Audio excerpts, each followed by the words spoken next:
Here we go. Welcome to the 2024 Unlimited All-Stars Grand Nationals here in Tucson, Arizona, to Tucson Kart Speedway. Welcome, Mike. Man, it's been a crazy night last night, right? I mean, Yeah. it was a lot of fun. It was we got something to eat. We got some admin stuff going on, and man, we are live on Dirt 360 TV out here at Tucson Kart Speedway for your 2024 UAS Grand Nationals. Man, super awesome. We have open practice here for you a little bit. We're running just a little bit behind. We're not, but the track is there. Just for the simple fact of trying to get track prep and everything going down. But man, last night they ran pretty good. Once they got into, once the track started coming in, they kind of got the dust and stuff blown off of it and started getting rubber and stuff laid down there, Mike. We started seeing times, man, go into, the real high, real low 15s. And then, man, 3 people hit the 14.9s last night after we left. So it was pretty cool. It's all going to be up on Speed Hive up there on my race pass. We're just kind of getting a little bit of information and stuff down that we're writing down here up in the tower. But while we do that, we'll go into a little bit of music break and stuff. We appreciate you guys watching over here on the Dirt 360 TV pay-per-view page. We appreciate you guys. And with that said, we'll be back here in probably 15, 20 minutes once they start rolling out some of the UAS after they get done watering here in a little bit. So we'll be right back with you guys.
Mike, man, it's been a crazy night last night, right? I mean, it was a lot of fun. It was we got something to eat. We got some admin stuff going on. We got something to eat. We got some admin stuff going on.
Welcome back, ladies and gentlemen, out here to Tucson Kart Speedway for your 2024 UAS Grand National Open Practice.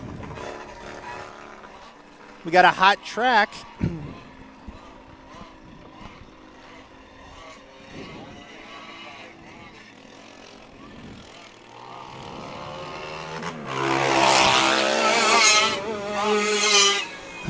So we got Travis Hooper in the 07. Ooh, you smell that already? Yeah. We got Tyler Boley in the 27T. Joe Sarcheta in the 8X.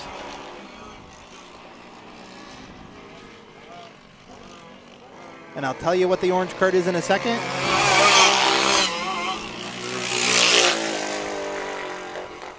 That's Ed Villette.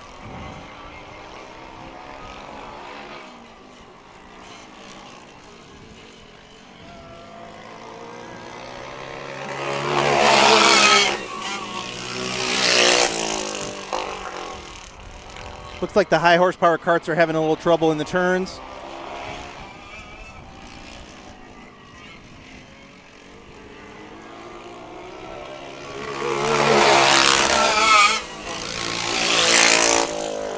Tyler Boley sliding a little high there. First time out in that kart was last night, man. Just got a brand new motor put into that machine. She's on a BRC 150, so I'm sure she's got the C Performance crew on call. Not only she's got Gibbs and stuff working on that machine as well. She's got Gibbs, she's got Stansberry there. I mean, she's got quite the crew. Nevins Jr. and Sr. Cody Benhart's in the pits over there.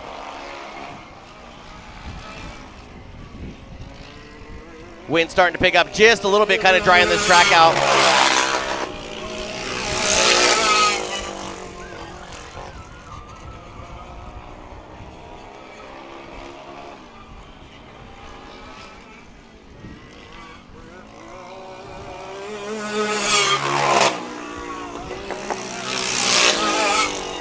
And that's going to do it for the first group on track. So we've got 2 hours of UAS practice that's going to be happening. We'll get some junior UAS out there as well.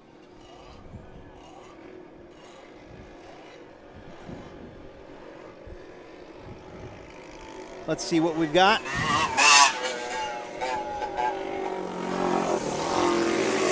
That's the 5G of Pete Gress Jr.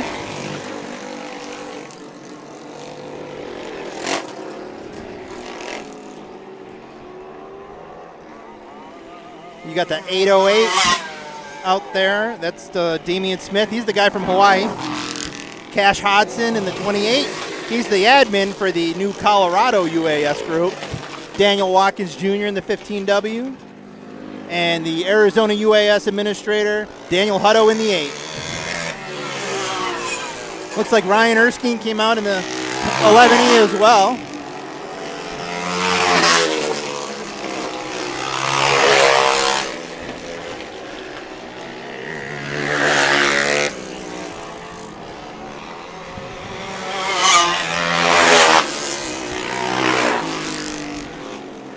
Everybody's turned up the wick.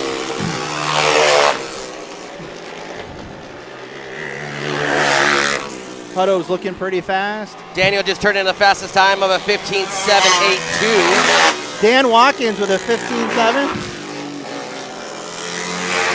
Or Hutto? Hutto or Watkins? Hutto just turned in a 15.782, and then Daniel Watkins just turned in a 15.854.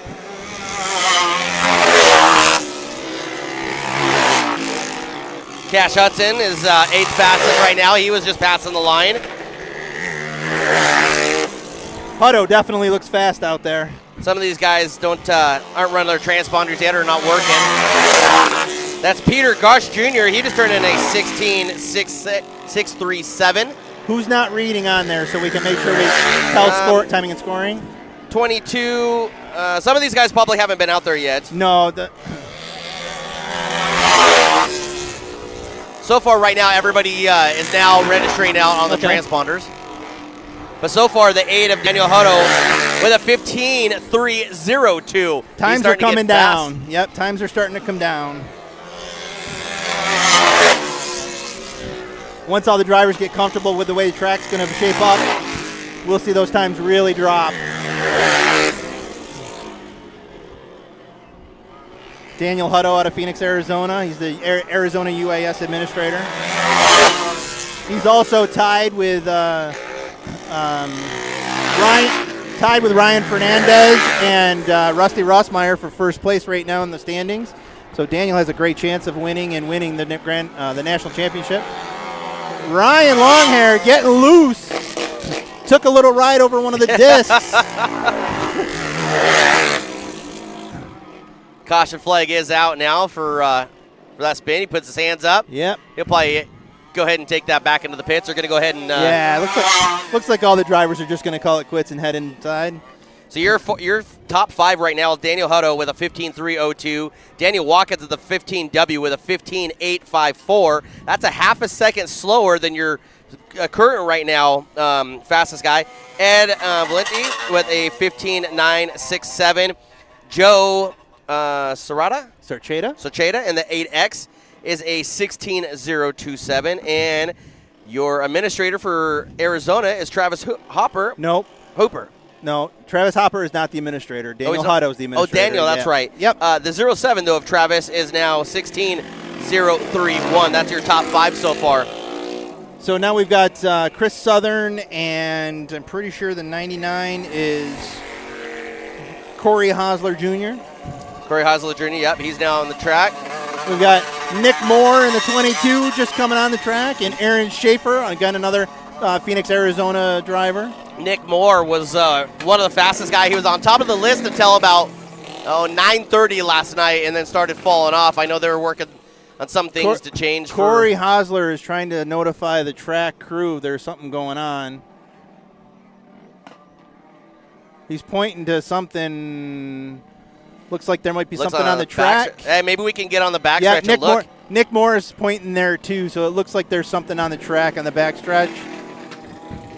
Track officials are going to go to it right now. These guys are definitely on top of making sure that there's any sort of debris or anything like that. These guys are on top of it. Yeah, well, these guys all want to be safe, so. Yeah, they're pointing at it right there. Yep. Good job, guys. Excellent job.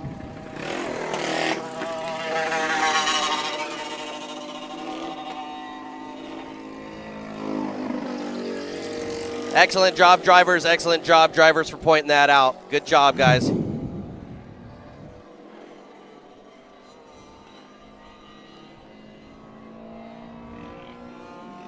Oh, looks like I got one more spot to get up. And another rock. It looks like they tossed that aside, so we'll be going. Should be going hot here in a minute. Got the thumbs up from Hosler, so it looks like we're good to go. Let's turn them up. Let them loose. Green flag's back out. And here we go. Chris Southern with a Jawa.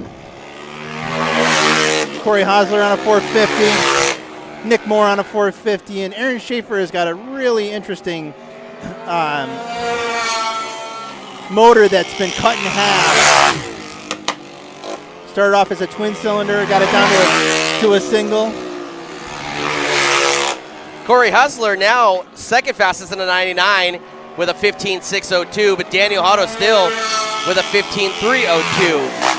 So 3/10 slower. Chris Southern now up to the top 4 spot in that number 11 car. Chris Southern in the top 4? Yep. Yeah, he just went back to 5th. Daniel Watkins went up to a 15.854. He took over the top 4 spot in that 15W.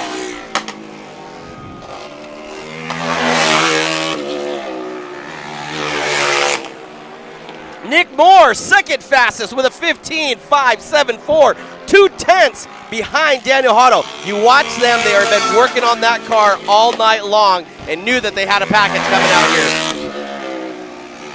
like I said, the track is going to come to these guys. They are going to get faster and faster and faster, and I wouldn't be at all surprised if we were seeing 14s for qualifying. Absolutely. Nick Moore now on your screen out of turn number 3 and 4. Hosler spun at the top there. Chris Southern trying to get around Aaron Schaefer. Aaron Schaefer moved up a little bit. But we went yellow for Hosler's spin. So.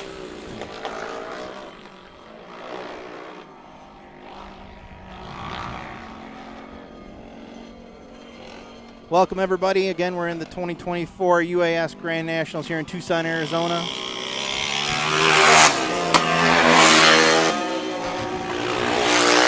Green flag's back out.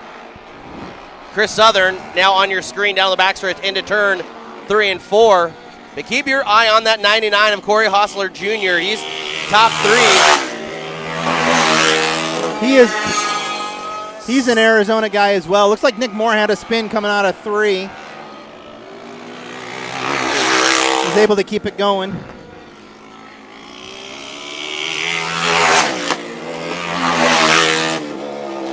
Hosler definitely has this track figured out.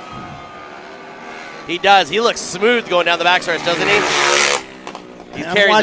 I'm watching the guys coming out of 4, and they're getting loose. Some of them are seesawing on the wheel. Like Nick Moore is a little unsure in 4. Guess who just went up in the top 2? Chris Southern now in the 11 with a 15.513. Just beats out Nick Moore, puts him back into the top 3 spot. Daniel Hotto still with your fastest time of a 15.302.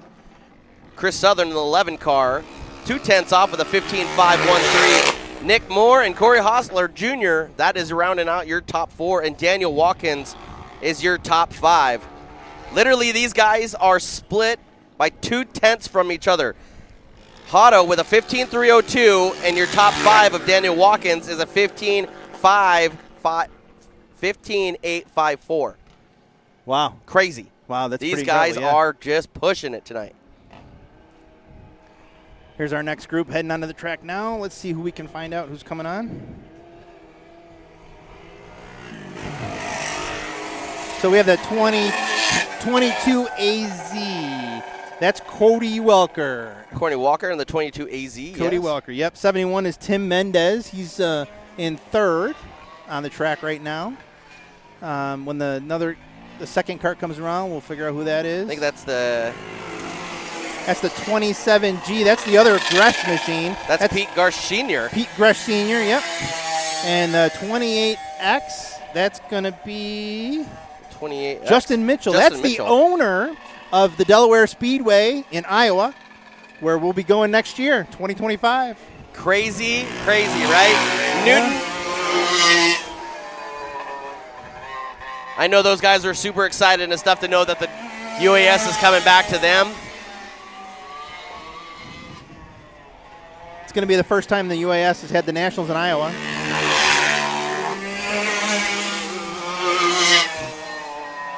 I'm pretty sure Mitchell is on a Sudan. This Cody Welker, I'm pretty sure he's on a 450.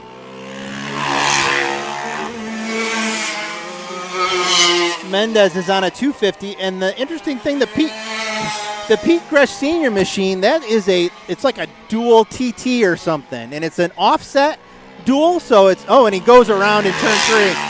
It's an offset dual, so the inside motor is slightly further ahead of the outside motor. On one side? And they're all on the left-hand side of the cart. Wow. Yeah, it's a pretty cool setup. But like I said, the inside motor is slightly ahead of the outside motor, so that the way he's got the jack shaft done up, he's got shorter belts, and right. I mean, it's pretty interesting. It's an interesting setup. That'd be a cool deal. That's a it's one of the things about the UAS and what makes the UAS so great is that you can have these people that think up these different engines, do different things. And Ron O'Neill back in the on the East Coast, they used to run twins, and they were running, I think, twin Perillo 131s or something. And their setup was side by side though. That's great. So, they just linked the jacks or the cranks together, didn't they? Yes. Mm-hmm. Yep. Well, no, they were running them side by side with twin belts in the middle. Oh, twin belts. Okay. Yeah. So the jack shaft had the belts in the middle. Nice. Nice. So, one ran off of the right side, one ran off the left side, right? But this one, they're both running off the left side, and like I said, one is just slightly further ahead of the other. It's really cool. That's cool setup. Yeah, it's neat stuff. It's what makes the UAS so great. It's just the innovation, Right? You get accustomed to seeing all the same things: the BRC 150, the Bama 250s, the PK 250s, the TAF 250s, the CRF 450s. Now, what is Jawa GMs? I was gonna say what a Jawa is. Yeah. Yeah. When you get people that use something different, you really, it's exciting to see that, and it's exciting to see how they work. That you don't see. I used to run a Yamaha. You don't see a lot of Yamahas out there. Then you've got guys that do the twins, and you've got guys that, there's people that build their own bottom ends, that put their own Honda 250s together. I mean, it's really cool stuff. That's crazy.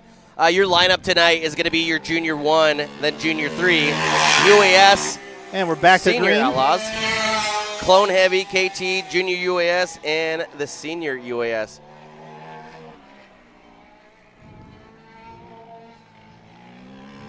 The 27G, that's Peter Garsh Sr. He's currently 16th fastest. I think tires are going to be a huge thing for these guys today, unfortunately, because I'm not a huge tire guy. I think that my personal opinion is I'd love to see us go with treads and no prep. But I think the prepping and the tires are going to be the big thing, especially on this track today. Oh, and Justin Mitchell got loose up in turn 3 and 4 and backed it into the tires. That's probably going to bring out the red flag, and we'll have to put those tires back.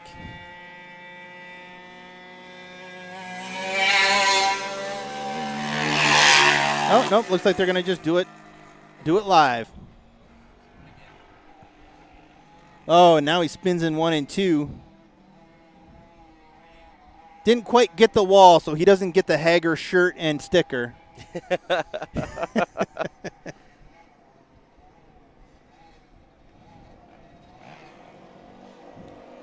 Next group coming onto the track now.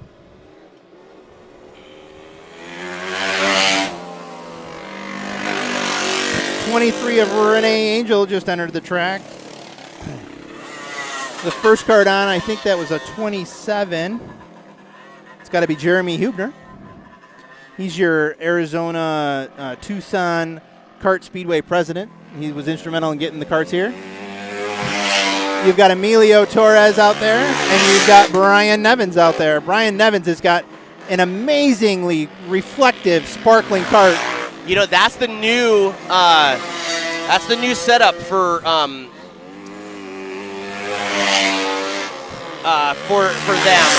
Yeah, I was talking to him. He came up to me after when we were doing a tech this morning, and he's like, he was telling me how this is the first time ever in a UAS kart. They've got a big 450 setup, and he's still getting used to it, but it seems like he's settling in pretty well. Yeah, he said that's a new the new body style and stuff like that for the UAS. They just made that body. So it's a new from Legend. Yeah, new from Legend. That whole front nose and everything with the wicker and everything else. That's a new deal for Legend Racing there in the Nevins pit. Nice. Renee's looking pretty racy. Renee always does well here in the Southwest. Right now, currently 6th fastest is Renee Angel with a 15. Let me get my glasses back on here right quick. Jeez, this old guy spectacles. Man, this old thing's getting yeah, bad. It sucks. Tell me all about it. Renee Angel, 2nd fastest with a 15.472. I said she was looking good.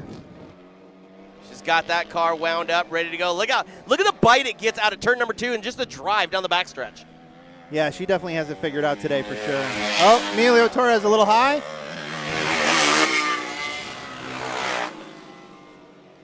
Renee Angel again with a 15.472, 2nd fastest behind Hodo with a 15.3, so she's less than 1/10. Jeremy Hubner getting after it too. Renee's waving off. She's going to head off. Torres looks like he's waving off. He's going to head off. Nevins Jr., though, is 18th fastest with a 16.4. So they got a little bit of work to do on that car. Hubner certainly sounds really good. I'm not sure what times he's kind of turning, but he looks pretty good. Who's that? Jeremy Hubner. He's on track now. He is 8th fastest with a 15.798. Nice. Sounds good. Yeah, he was telling me yesterday, we were chatting about the Kart. That engine's been tuned by a local four-wheeler tuner here. The guy's got a dyno, and the Karts actually fit on the dyno, so they're able to strap it down, and it's got a custom titanium exhaust that he put together and welded together, depending on the length to get him the most horsepower and stuff out of it. So it's quite Very cool. Currently still 7th place with a 15.722. But, man, look at Renee Angel. She went all the way from 16th to 2nd fastest. But Daniel in the 8 car is still with a 15.302. She's a 15.472. Here come some juniors. Looks like we're going to get 4 out of the 5 juniors on the track. So we have the 25 of Steven Smith. I think he's a Northwesterner. Steven Smith, you have We Piper have the Harless. 09 of Piper Harless. She's out of the state of Washington. Looks like it's the 54 of Colby Wallace.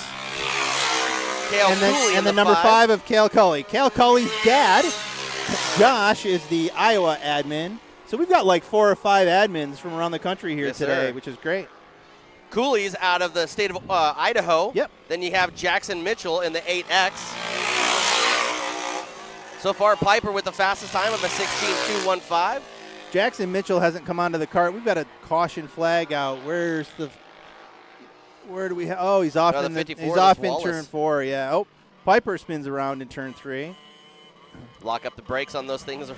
Keeps it going. So far, Cooley with a 15.922. Piper second with a 16.215. Smith, 19, but, that's caution right there. So We won't count that one. yeah, we'll let that one go, right? Yeah, for sure. Okay. Thank you guys so much for watching over here on Dirt 360 TV's pay-per-view page. You're watching open practice. After this, go into qualifying about 2 o'clock or so. Well, no. Probably 2:30ish. About I think. 2:30ish. So about another hour and a half. We'll get into qualifying.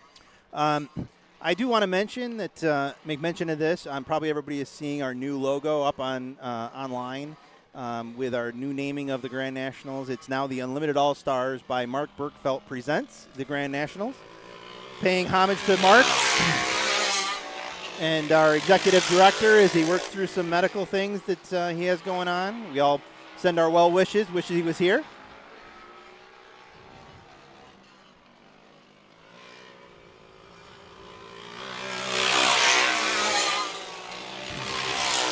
Now the junior drivers are they're not wasting any time getting on the throttle and getting used to this track. Cart's got Mark's logo right there on the bottom of your screen.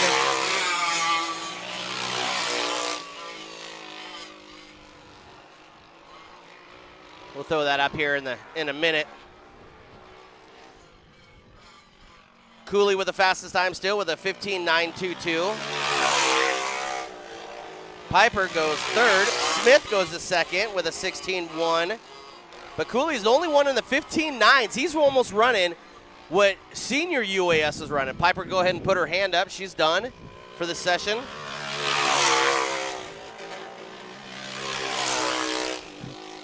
Cale Cully is definitely getting after it.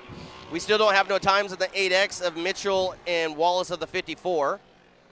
54 came out and then he spun into the tires, so he probably didn't turn a time. And I haven't seen Jackson Mitchell out on track. So Jackson Mitchell, of course, the son of Justin Mitchell, who's hosting the Grand Nationals next year.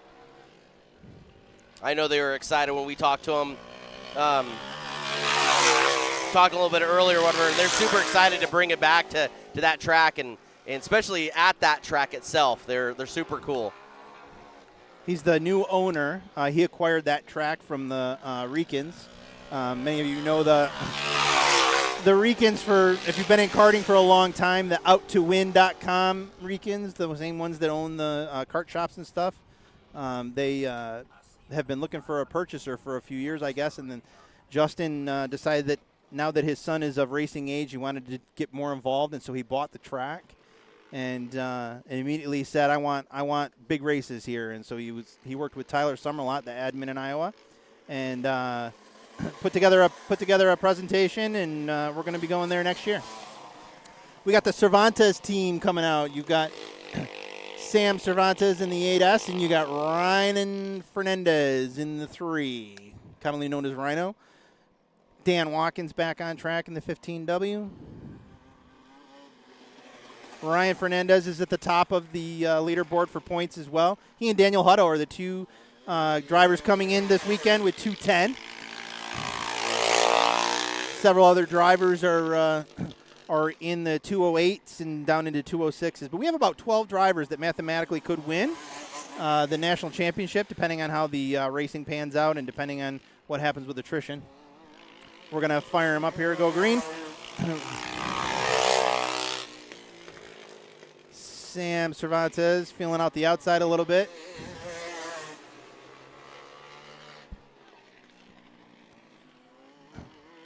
Ryan Fernandez coming out of turn 4, putting the hammer down.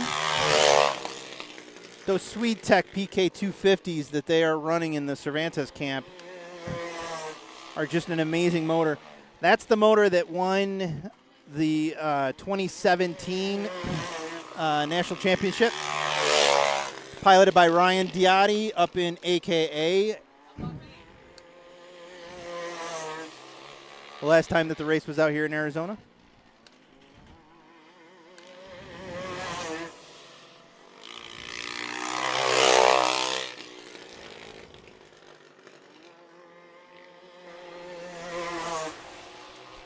Still, your run order to the top is still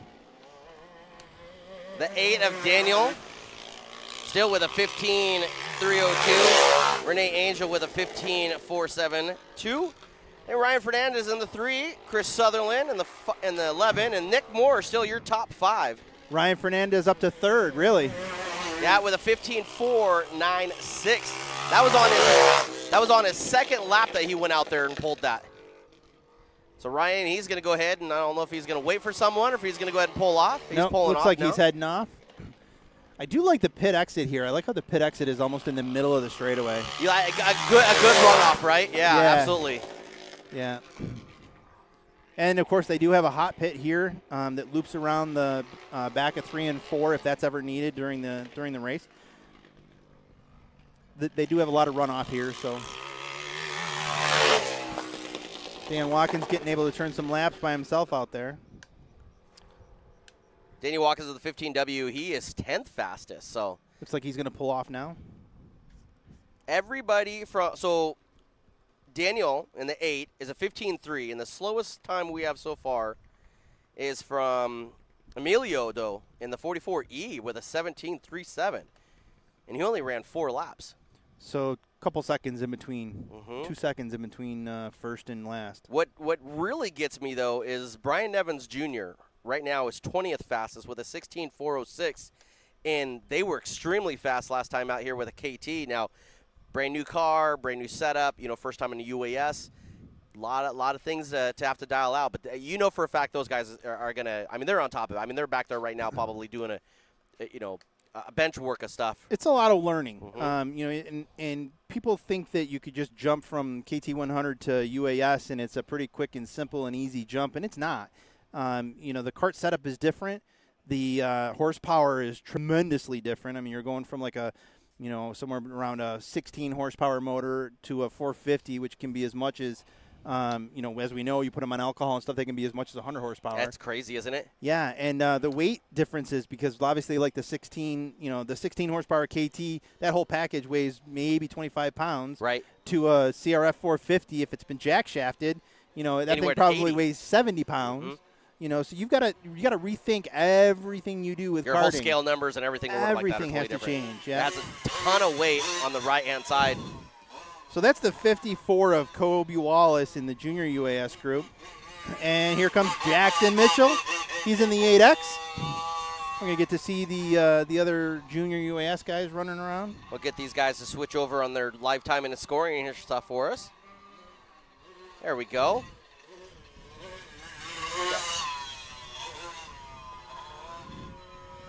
Colby Mitchell in the 54. He's running like a – is it a sedan? No, they can't run that big of a motor. Or is that an open so, KT? No, it's probably it looked like it had a round cylinder and head. That'd be like a Pirella? Yeah, so it's got to be like a 110 or something. Yeah, I think that's the maximum they can run. So it's like I don't know if Sudan made a 100cc motor or not, but I think PRC made a 100cc motor. There you go. Oh, a little high, but he's hung on to it. So far, they're 4th and 5th fastest. The 54 of Wallace is 4th fastest, and Mitchell is 5th fastest in the 8X. Gotta love that smell, that two-stroke smell. Oh, and Wallace goes around. Oh, almost gets it. He just wanted to see how far he could go. He hasn't quite figured out 3 and 4. He's got 1 and 2 down pretty well, but I think he's coming in too hot into 3 and 4, and he's letting the cart float up instead of setting it up differently. So by the time he's getting into 4, he's already slid up high enough that he's catching the upper marble stuff, and it's just letting him go loose. So you can see right here, that was a much better turn. On your screen right now, it's going to be the 8X of Jackson Mitchell. He's going into turn 3 and 4. He's really running the bottom there. Right there, you see how Mitchell Wallace floated up on that. That's going to be the key, I think, if they move these pylon or discs in any further. That's going to be the key, is to see where. Try to get that left rear. See where the breaking point is, where the cart's going to break loose on you. Gorgeous day here today in Tucson, Arizona. It's mid-80s. We were just talking about last night. I mean, it was into the 90s, and then we watched the weather forecast from today on. It's into the hundreds, and they've had over 197 days with no rain. So you're welcome. I called that in. Because I'm from the Northeast, so I can't have hot weather. So I called that in. I want it to be this. And today is the only day that's going to be 87 of the high of 87 with a little bit of breeze. So a little breeze, yeah, it's pretty breezy. Well, yesterday we really needed this, but this is the things that they do for us and the things that UAS does for us. We appreciate you guys so very much, man. It's so awesome. But like the big 12 by 12 scaffolding they got here, yeah, this right? is a great it's all setup. Enclosed. It is, these guys and you guys have taken such good care of us. It's almost like taking privilege, right? So, but we really appreciate it. We try to put the best deal out. It's nice, to have stuff like this. And, and what tracks and stuff do for us. So, no, we really appreciate it. But we were talking about the Omnimits. If you look towards the background, we kind of zoom out a little bit, right? And look at just the skyline, just the mountain range and everything else. We were talking, about how we were, last year up in Verde Valley, and all those mountains and stuff are just surrounding you. It's a cool look through here. If you guys have never been out here, this is a cool place to come out and look. So we've got the 01 of Jared Rickman on track now. Jared is one of those drivers that's I believe in the top 12 of the points. So he has a mathematical opportunity. He won the Tennessee UAS this year, I think. Aaron Schaefer came out and put a lap in, and then immediately came right off. This is Jared's first time on for today. Got a little loose there coming out of turn 3. He's on a BRC 150 as well. I think he's like the 3rd or 4th BRC 150 out here this weekend. I don't have Jared on the lifetime in scoring right now. Oh, he's not paid. Oh, there he is. Okay. He just came up. He's 23rd fastest right now. He's at a 16.681. I think that they're going to end up having to come out before we do time trials, and they're going to have to blow this track off again and then add some water to it. I think we'll be okay. Yeah. So 25 of the 26. The only person we have not seen yet is the 001 of Rusty Stagan. Yep. He has not came out yet, but everybody so far has came out and at least put in a lap or so. Getting a little high on the backstretch there, trying to get every bit of the track.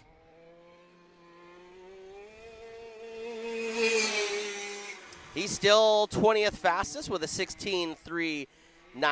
The 3rd lap was his fastest time out there. He'll get it figured out, and he'll get up there. A little loose, going all the way up. There it is. spun it around. Man, you see him sawing You that can way. see him sawing, yeah. He was just like, oh. He's like, yeah, I'm going. All he could do.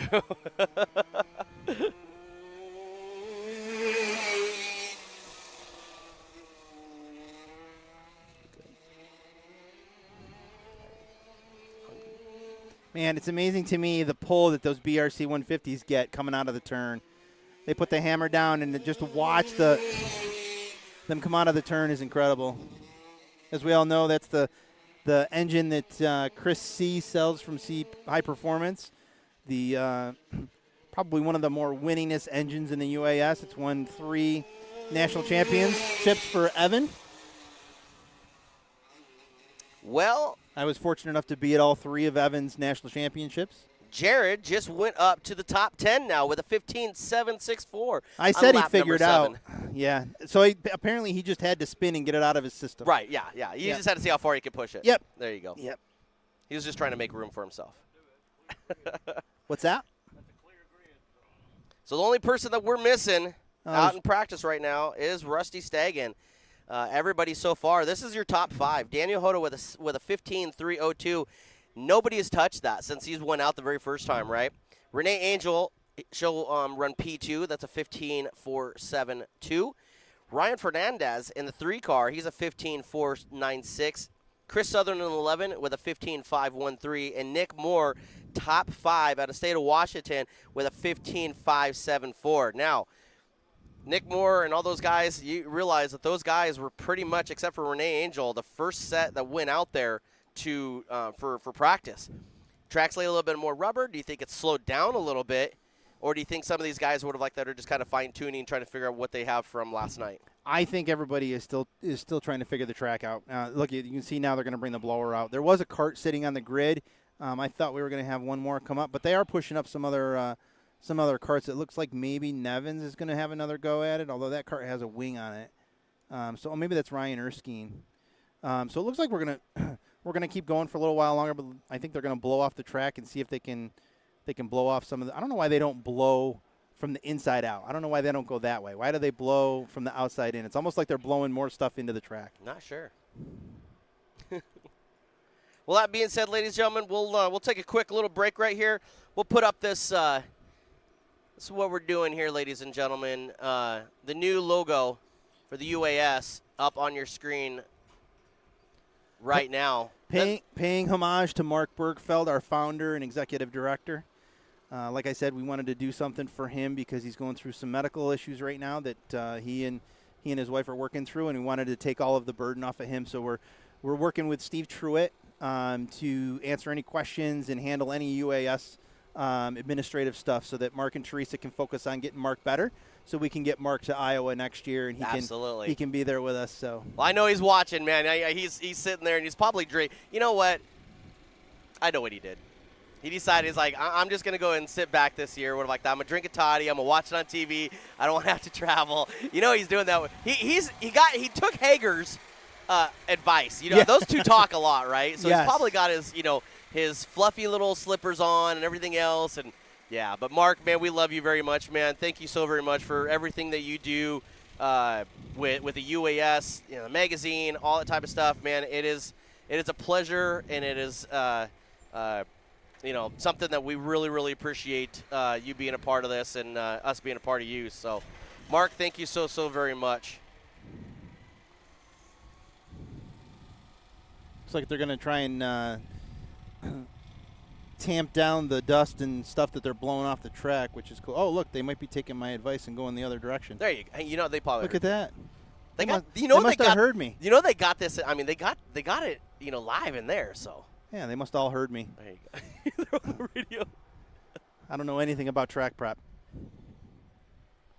Yeah, I know. Yeah.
Welcome back to our short little emission break, ladies and gentlemen.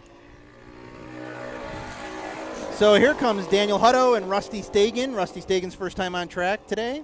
Daniel Hutto looking to turn some more fast times. Brian Nevins coming back on track too.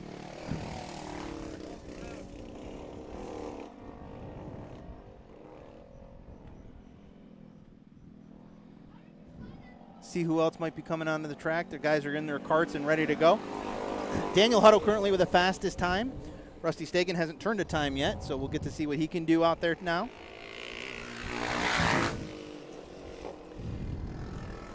Here comes Ryan Erskine out of Ohio. He's on a Jordan Stotts Riot chassis. Jordan, of course, has had a ton of success with that chassis up in Ohio. And we're firing off. Here comes the 8X of Joe Sarcheta. Ryan trying to figure out some.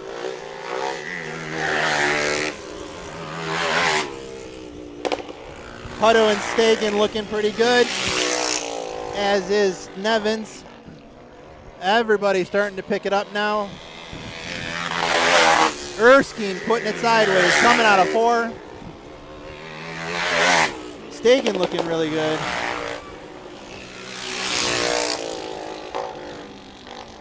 Stagen's on a CRF 450. Erskine high again.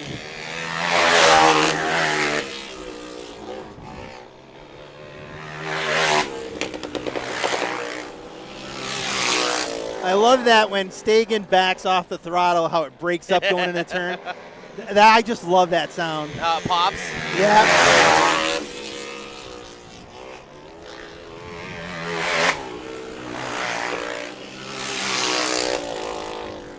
That's how you know he's running that thing rich, because that unburned fuel popping and banging there.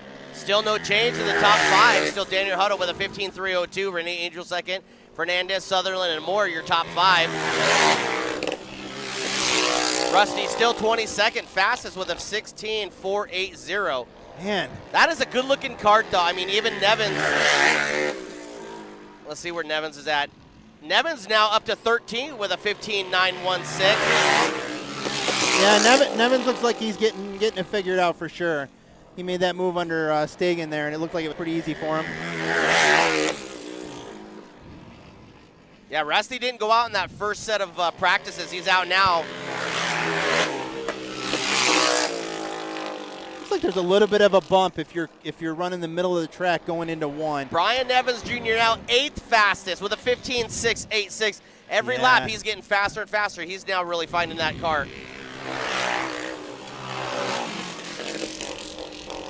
Try not to slide it around that time. Brian Evans Jr. still 8th fastest.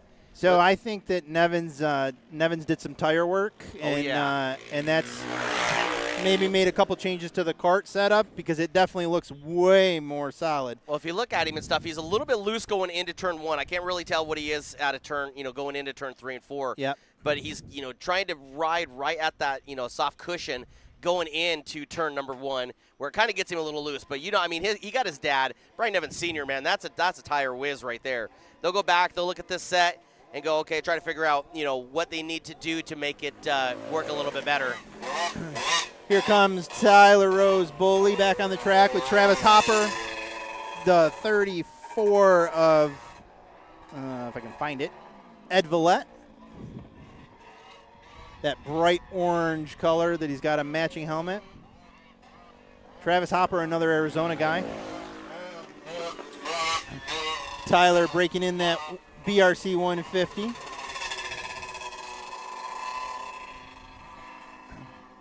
like we're waiting to see if we're going to get any more karts on track. Travis Hopper used to be a lot more involved with the club here. He used to do track prep.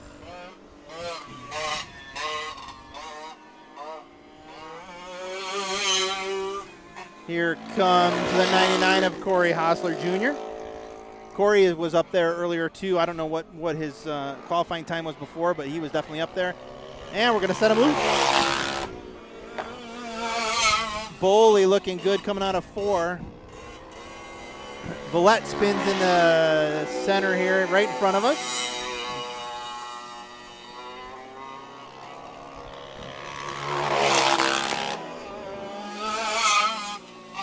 Boley looking really good. Hopper's fast. Hosler Jr., he's from this area, runs Tucson quite a bit. He knows the track well. Tyler got a little loose coming out of, looks like she might have spun a chain. Engine's still running, but she's going nowhere. Gonna have to go yellow. She's gonna pull it into the infield. We'll have to get over there to get that cart picked up.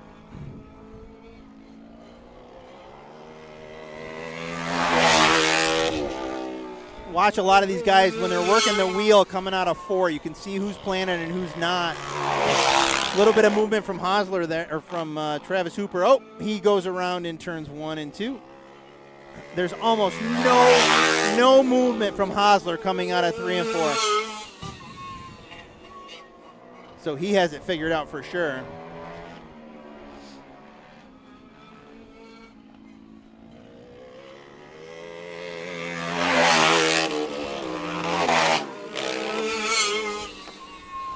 Not sure what kind of motor that Ed Vallette is on. It's definitely a 2-stroke, but I can't tell if it's a PK or a Bama or a BRC.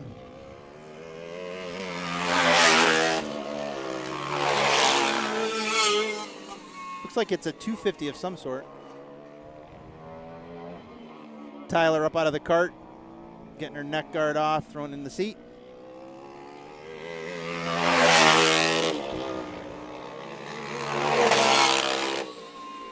If anybody wants to know what kind of times we're looking at, you can check that out on Speed Hive or My Race Laps, I think it's called.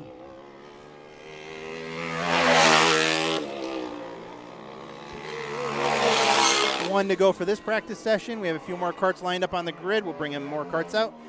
2 hours is what they're given, so they've got another, 50 minutes or so to go, unless they call it. We're leaving it up to the racers with only 27 carts here. We're leaving it up to them for making a decision of when they're ready to go for qualifying.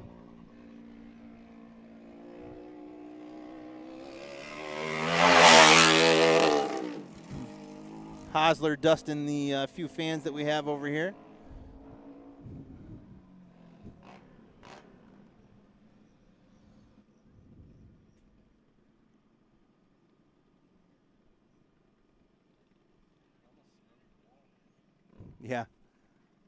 Yeah, he got pretty high there.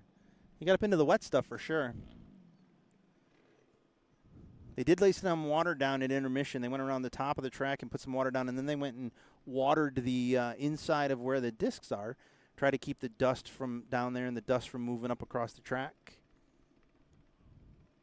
Tyler Rose Boley pushing her cart back down the pit entry over there. Best I can figure is a chain, because the motor was still running when she went into turn 1.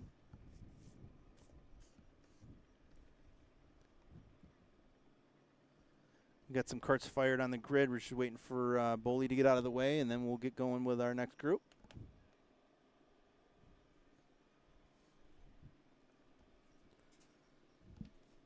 So welcome, everybody, to the Unlimited All-Stars by Mark Bergfelt presents the Grand Nationals for 2024. That's our new name. That's the new name for the race. And you've seen the new logo. If you haven't, you can go to the Unlimited All-Stars Grand Nationals Facebook page. We also posted it on the American Muscle Kart page for those of you that follow. Now the carts are rolling off of the grid, coming onto track. We've got the 28 of Cash Hodson. He is the admin for Colorado. He is also up there too. I think he's 4th or 5th in points. 28X of Justin Mitchell. 15W of Watkins out of the Northwest. Tim Mendez from the Arizona area in the 71. 4 carts on track. Other carts are pushing up as well. Looks like Cash Hodson's on a 450. Justin Mitchell is running on a Sudam. Remember, years ago, the Sudams were the motor. Another 450 in Watkins, and Mendez is on a 250. I'm not sure if it's a Bama or a Taft or what he's on, but he's definitely on a 250. And we're going to cut him loose, let him turn some laps. Watkins got a little high in 3 and 4, starting to get on it. Mendez coming out of 3 and 4 a little high. Seesaw on the wheel there. Cash Hodson under power now, getting a little bit high. Looks like Cash Hodson is not really pushing the cart hard. Mitchell is definitely pushing the cart hard. Watkins out of 4 pushing. Mendez also out of 4 pushing. Cash moved up a little bit out of the way. Let's Mitchell go by underneath him.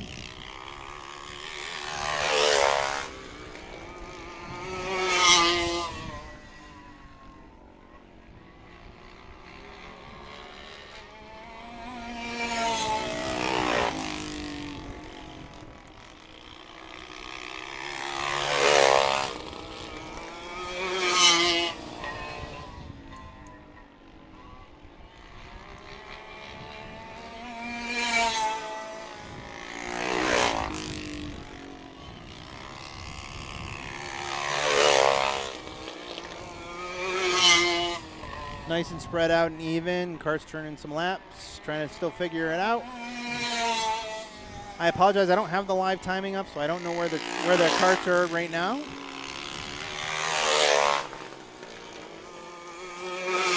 Sorry about that. That was all me.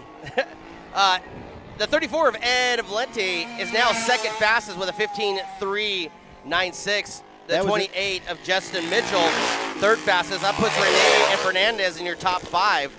Wow, Justin Mitchell on that little 131 Sudan. With a 15.429 is third. So I got to tell you, I don't know if it was 2012 or 2013. I don't remember exactly what year it was, but 131 beat out a Jawa and some of the bigger 4-stroke motors and stuff. So that was an impressive year. I think it was the last year that they were at Liberty Speedway. That's a track and stuff I heard was very, very, very fast. Very fun to go to. It was, I think it was about banking all the way around. My understanding is that it was a great track. And some of the Northwest guys used to go. They would put everything all in a tractor trailer and tow it all out there. So. Oh, my God. Yeah, it's pretty cool. I think Ronnie Cox went to a couple, or at least one there. Just handling a little bit of admin stuff on the backside. Want to thank everybody so much for watching. There's a couple people and stuff that were kind of confused on how to log in, but I believe everybody's logged in now. Appreciate you guys so very much. The top 3 fastest is still Daniel Hotto with a 15.302. Ed in the 34. For 2 hours, it would have been up to 2:30.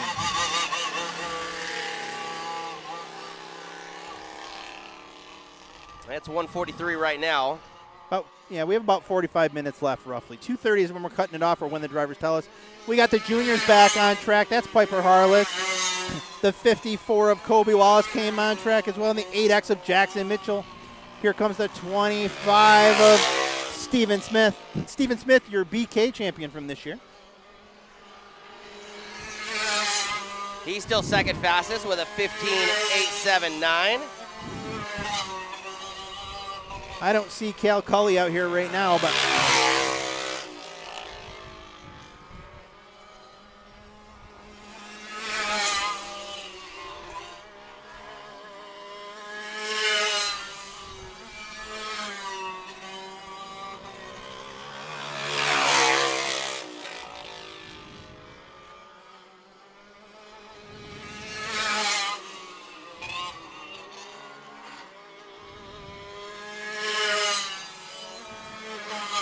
so that's 3 2-strokes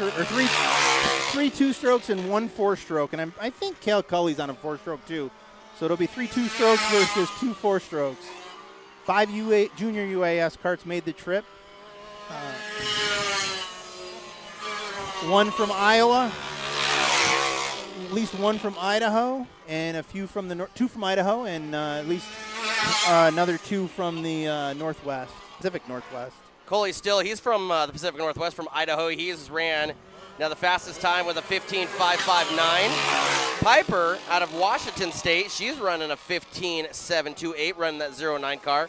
Steven Smith, the 25, is running a 15.879. Cody Wallace in the 8 and the 54 and the 8X of Jackson Mitchell. They'll run out your top 5. Jackson Mitchell with his hand up, he looks like he's going to exit the track, although he's staying right in it.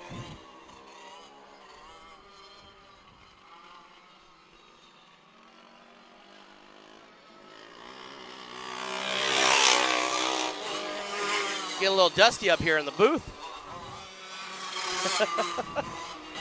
That's why I parked my car way away from the track today. We got a rental. Yo, I got a rental too, yo. Should we talk about your rental? If you want to talk about my rental, that's fine. I'm all for it. You and your EV Mustang. So I arrive at the airport and I reserved a car with budget. So I go up to the counter and there's a line of people, and the guy behind the counter says, "Okay, I'm going to announce this again because there's now more people here. We don't have any cars, so we are making a waiting list with your phone number, and we will call you as cars come back." Now, mind you, I've just flown from New York, and it's 11:30ish, and I'm like, okay, so I stay in line. I get up to the counter. I talk to the guy. I give him my name. As I'm standing at the counter, the guys come back from the back, and they have two keys, and they throw them down, and they say, "Oh, these are EVs." And so the guy behind the counter is standing there. I said, "Well, look, I'll take an EV if it means I get a car quicker." He's like, "Okay, well, let me go through the list because there's a few people on this list that we're going to have to skip anyway because they're waiting for specific vehicles like a truck or a big SUV or whatever." Right. He says, "So when we get to you, if the EVs are still available, we'll get you in a car right away." I'm like, "Okay." So I went over and sat in the seats that they had in the rental area. Waited there for like 15 minutes, and they got through the line of people, and they were getting ready to make some phone calls. And the woman that was working with the counter too, she's like, "Oh, well, I'm going to call this guy," and he says, "Oh, well, he'll take one of the EVs." So I'm like, "Okay." So I said before she made the phone, I said, "Are you going to call the EV people?" She said, "Yeah." "Are you Mr. Lane?" I said, "Yes." She goes, "Come on right up. It's your lucky day." So I waited about 15 minutes, and where I work, we work on EVs. Right. And so I've driven Teslas. I've never had an opportunity to drive the Ford Mach-E, but I got to tell you, if I were to do an EV, I would do a Ford Mach-E. I mean, right. the fit and finish is far superior to a Tesla. Now, is that what you got? That's a Ford Mustang, right? It's a Ford Mustang Mach-E. Okay. Yep. This one's all-wheel drive. It's all hooped up, right? So it's just like a regular car. When you get in it and you turn it on, I mean, you don't hear the engine come on. Right. But you hear all the electronic accessories and stuff come on. It has a gear shift selector, unlike the Tesla, which is all on the touchpad. Right. And there's all kinds of settings for you to be able to use to do it, right? So they gave it to me with like 170 miles, and they said if you're just doing short trips or whatever, you won't need to charge it. But if you do, here's a sheet and charging. So I'm like, you know what? I want to give the charging thing a try because I'm going to be here. If I drive around, I've got time today, I've got time tomorrow, which was yesterday. So I went to the charging spot, downloaded the app, charged the car for like 40 minutes, and I got it up over 220 miles or something. And I've been driving on it since then. I'm back down. When I got it, I had like 165 miles. So I've been driving it the last 2 days, and I think I just now got to 169 miles over the course of the last 2 days, just driving it the bit that I've been driving it around. So with that said, just hold that real quick. But guess who just went up to second? Actually, just now is the top spot. That's the number 11 of Chris Sutherland with a 15. Let me get my glasses on here.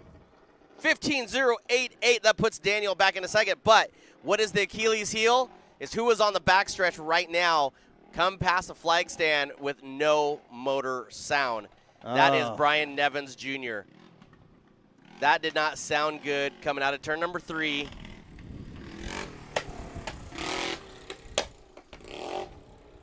Hopefully it just kind of maybe ran out of fuel, right? We can hope for the best, but yes, the 11 of Chris Sutherland, he now is your top spot. He wants to go again. Send him. Chris Southern out of Southern California, I believe. He runs in the SoCal UAS, I think.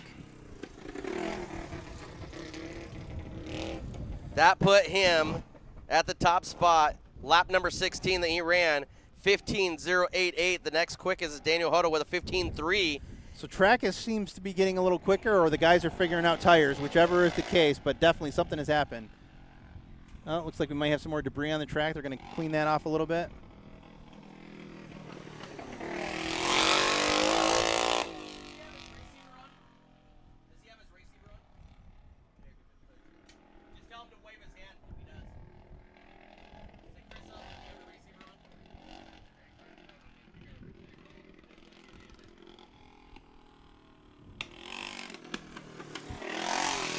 Was that the right channel?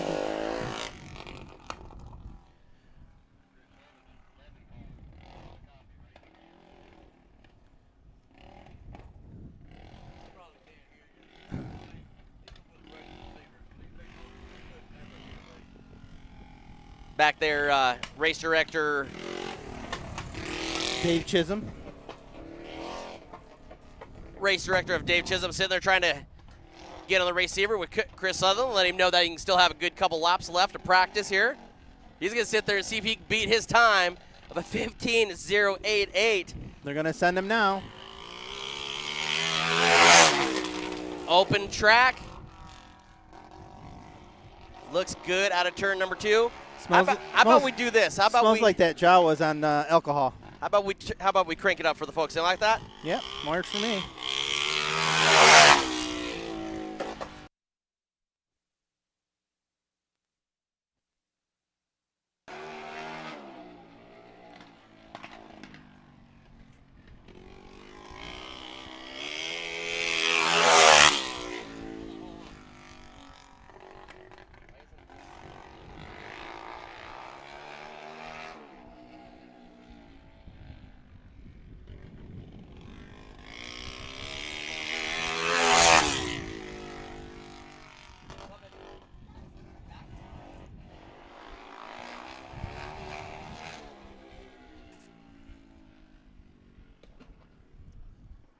Looks like he took it for a little deep into 3 and spun at the top of between 3 and 4. It kept it running though.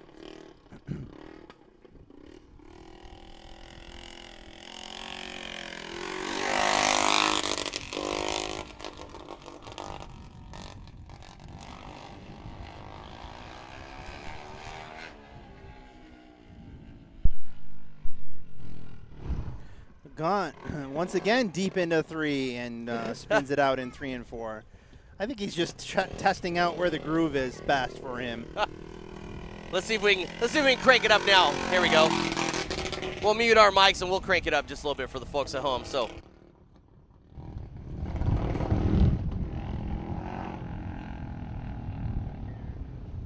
Well, he knew what we were going to do and now he decided no.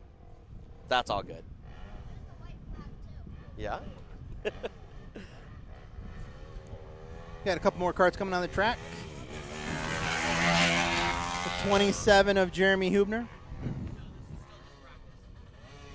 And the 44E of Emilio Torres. The Torres family used to be the administrators of the AKA, or administrators of the Arizona UAS when they were run at AKA.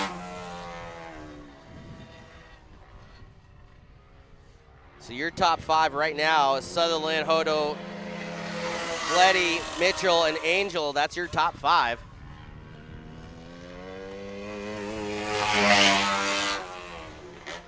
Jeremy Huber, that's 13th fastest. Jeremy, again, is the president here of the club, the Tucson Kart Speedway.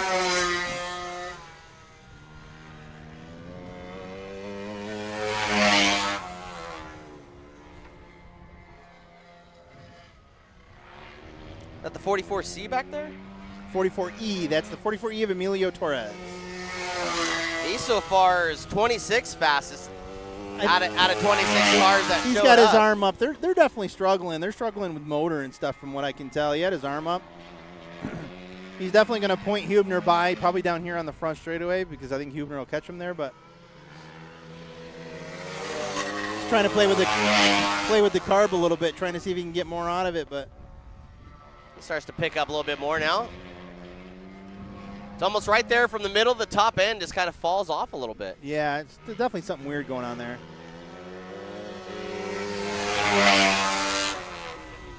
Very nice job by the point, telling driver where to go.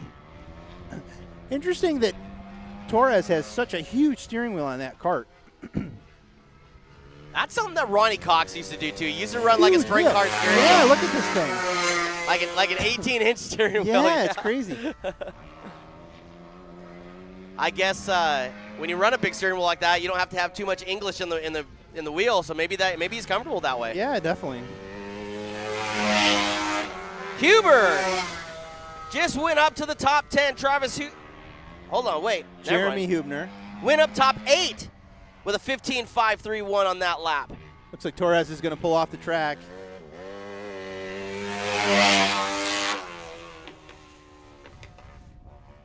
Yeah, now he's top 8. That puts Nick Moore to 9th.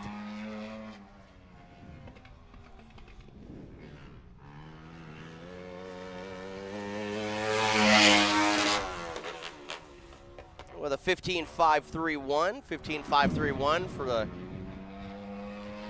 27 machine. Oh, got a little loose going with the throttle. Not much to talk about when you have one Kart on track, eh? Right? As it's coming out of the backstretch, going into turn number 3. See if we can get all excited here. That'll come. That'll come. Yes, it will. Checker flight flies. 5th fastest now with a 15.470. Quickest that time around. Top 5 now. So I think, based on what I'm hearing and seeing and watching, that you have to really nail your lap. Yeah, if you miss here, you're backwards. Yeah. I mean, you have to be on point every single lap. Yeah, this is one of those tracks where your tires have, like when they go out for qualifying, we're gonna have to watch and see. It's gonna be who have their tires perfect and are and hit their marks every lap. That's Cody Welker back on track with Ryan long hair Erskine. A lot of people are rooting for long hair tonight. Yeah, Ryan's been racing a long time. He and Jordan Stotts have done some traveling together. They came to Spokane together. They were at GKK together. Of course, Ryan runs one of Jordan Stotts' chassis, that Riot chassis. He used to have a big nose on the front, but then toned the nose down and put a front wing on it. Look at him pushing that thing sideways. That's how Jordan used to run his kart all the time. They would be sideways around every track we'd go to. I never understood how he was so fast. Sutherland now with a 15.020 in the 11 car. Ryan's engine's breaking up on him in the turns. I'm not sure what's going on there, but it'd be nice to see Ryan do well. Ryan's 19th fastest so far in the 11E with a 16.098. Yeah, it just doesn't sound healthy right there, does it? No, it's definitely breaking up. I don't know if he messed around with jets or something, but it definitely did not sound good. Definitely breaking up on him. We'll have to get some inside track on what happened with the Neves machine if we can.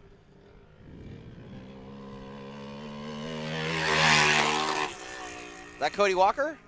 Yes, that is Cody Welker. Welker. Second fastest right now with a 15.240. 15.240. Really? Yes, sir. Man, he does just not look at it. It's just the way he's running it. Sometimes slow is fast, right? Yeah, sometimes. It's a visual. Yeah, maybe. Not as many karts on track, so it seems not as fast. Let's see if he can better his time this time around.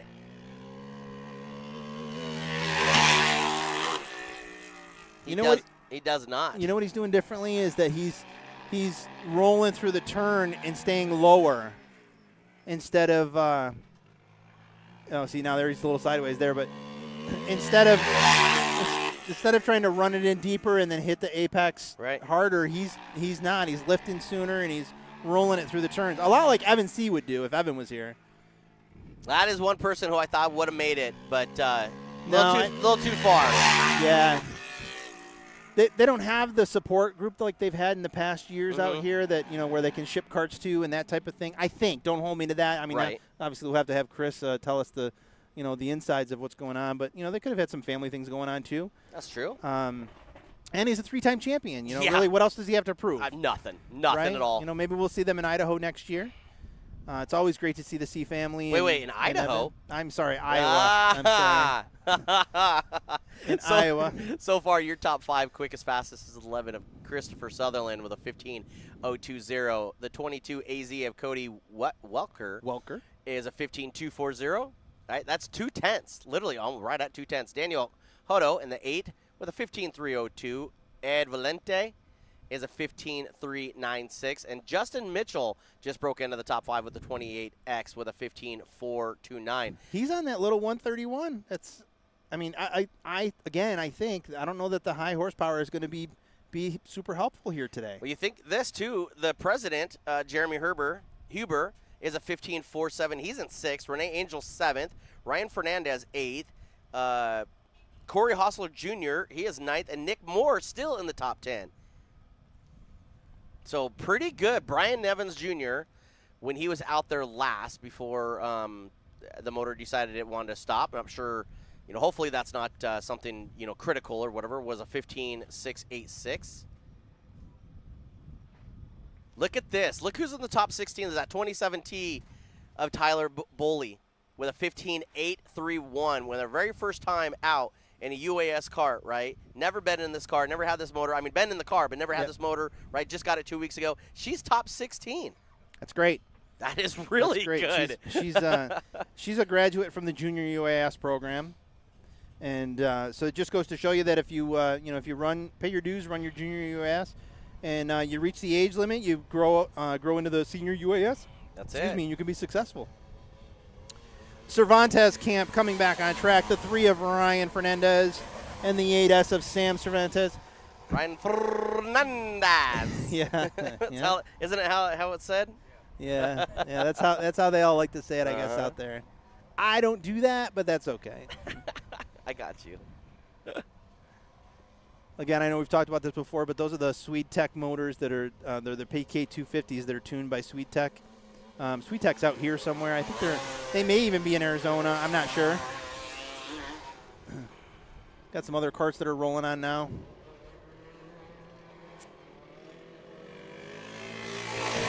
That's the 808, and this is a great story. So 808 of Damian Smith. So he's originally from Arizona. His mom still lives here.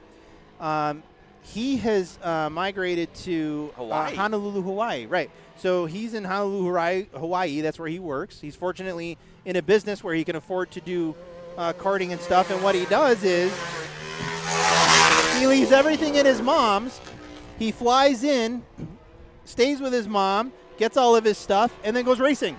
That's awesome. Yeah. You can't beat that, right? He's got, we were looking over the carts, and he's got top-level equipment. He's got a Jawa. He's running a Jawa 500. He says he's only been doing it about 3 years, so he's still learning, which you can tell. I mean, obviously. He's 22nd fastest right now. Huge horsepower and whatnot, but it's got a little bit of a miss, but I mean. Yeah, he was a kart yesterday that at night when he was going into turn 1, you could see all the flames shooting out of it. That was cool. That was so cool. Reminds me of the days of the sprint cars. Yeah. So, World of Outlaws, guys. So tell me, though, now you have the 3 now up on the screen right now. But tell me, I mean, does that front wing actually really help? So you want my honest opinion?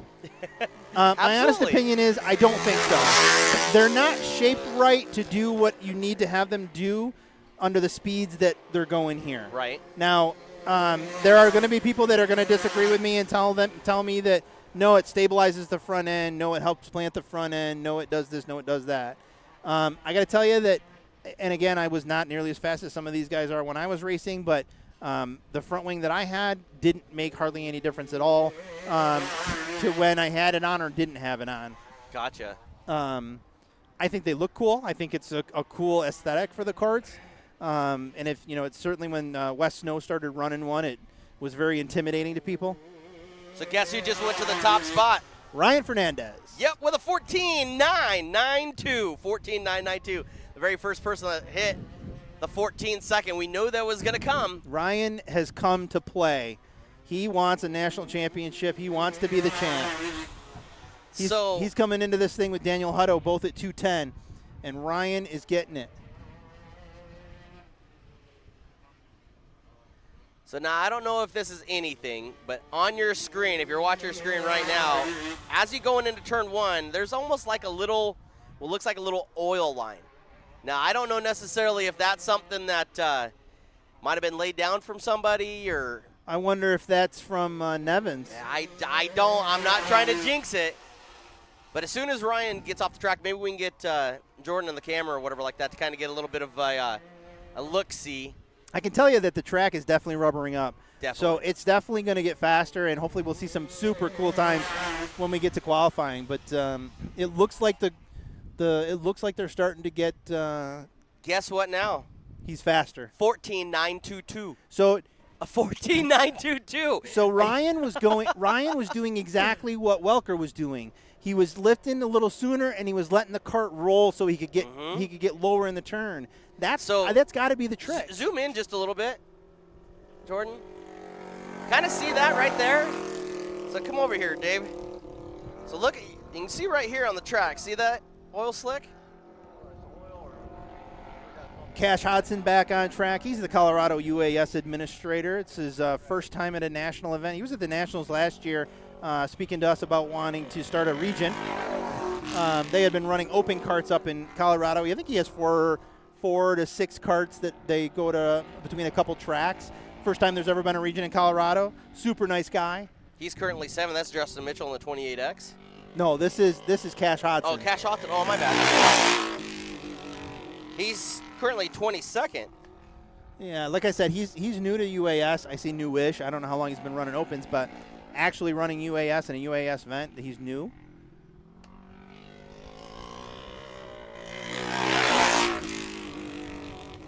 I got to tell you, with the drivers' meeting today, it was very emotional for me. But everybody came up to me afterwards and thanked us for what we're doing and thanked us for doing this year in and year out, and really appreciated everything that we do for us. So absolutely. It's nice to get that once in a while because our job is a thankless job. We volunteered to do this. Those that don't know, we do not get paid.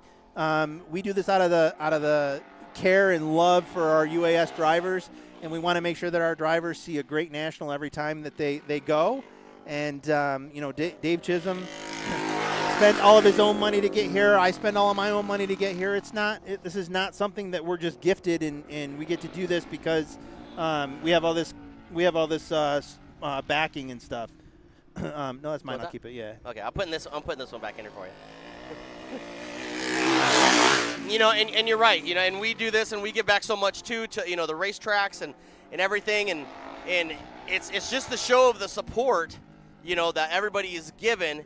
That without the support and stuff like that, we couldn't be here. And with the support and stuff, that we want to make sure that the UAS and stuff is treated right and produced right and everything else too. So we appreciate you guys so very much. Yeah, of course.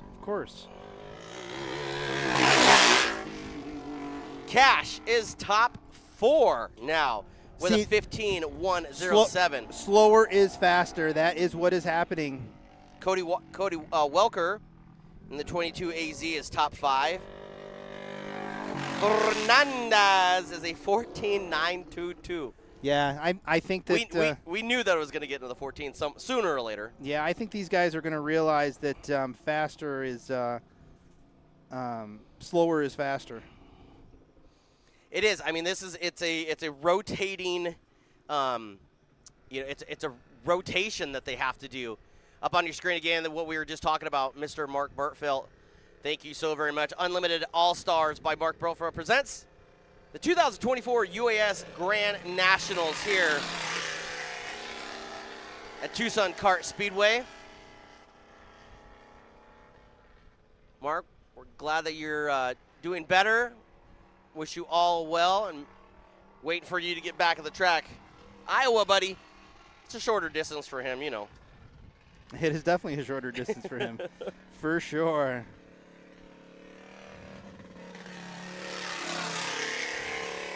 Jordan.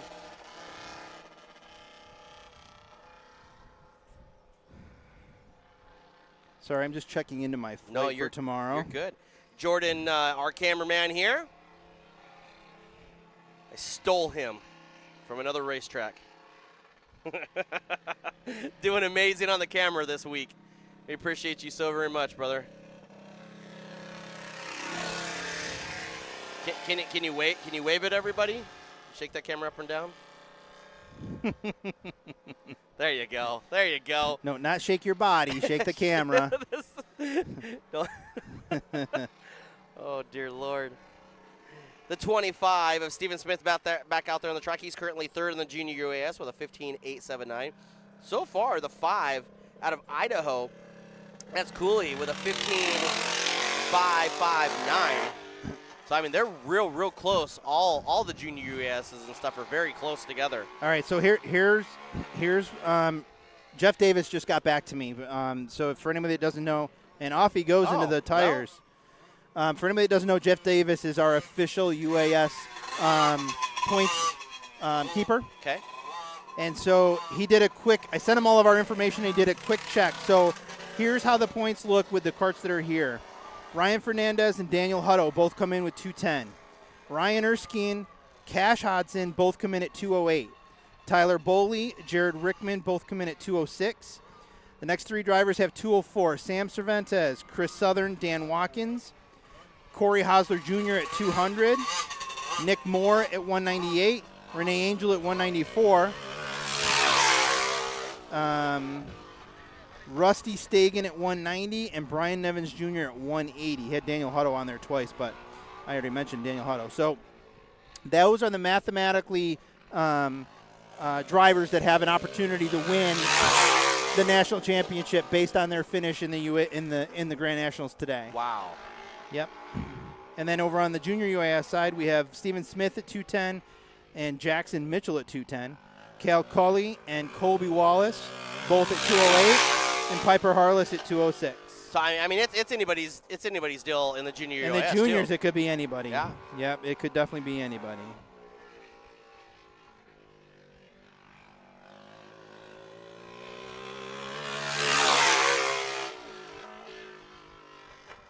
Steven Smith still top 3 with a 15.731. He's out on the track right now on your screen.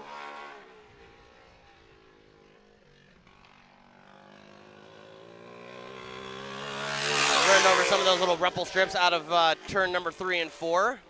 Trying to get that car as low as possible. Trying to get some forward bite down the front stretch, but looks good, sounds good. We'll crank it up here just a little bit and let you listen.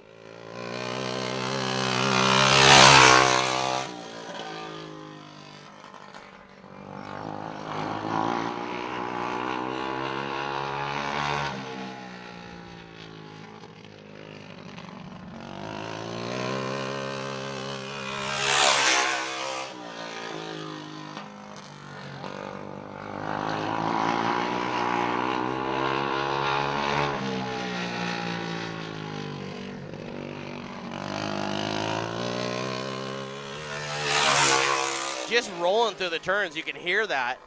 Yeah, he definitely has it going on as well. Pretty sure he's put in. Speaking of going good, he just turned in the fastest time with a 15.548. He puts Coley back into second spot.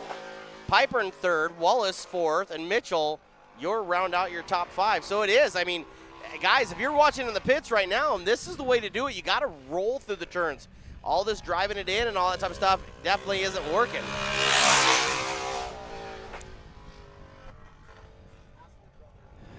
So it's going to be one of those days where slower is faster. And that was on lap 23. See if he can pick it up this time around. He does not. It's still a 15.548, 15.548. Last time around was a 15.796. But his best time was on lap 23 of 29 laps that he's put out so far today with a 15.548.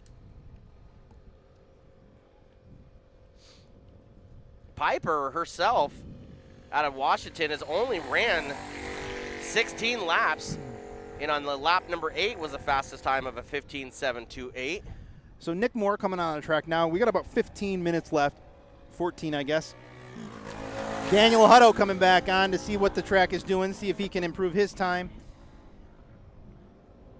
I think qualifying is going to be interesting because people are going to be running right down to the bottom. Rusty Stagen back on track. That is just a gorgeous car. His side panels are super light too. He uses like that corrugated cardboard Right. style plastic stuff. But they're just cool wrap looking. Yeah, they have a I don't know who their guy is that does their wraps, but it's a great job.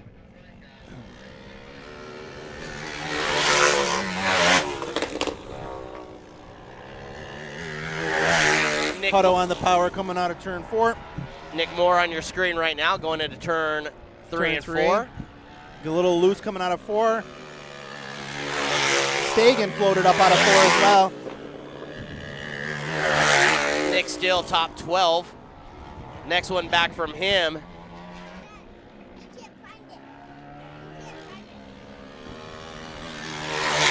For anybody listening in, that was one of the minions.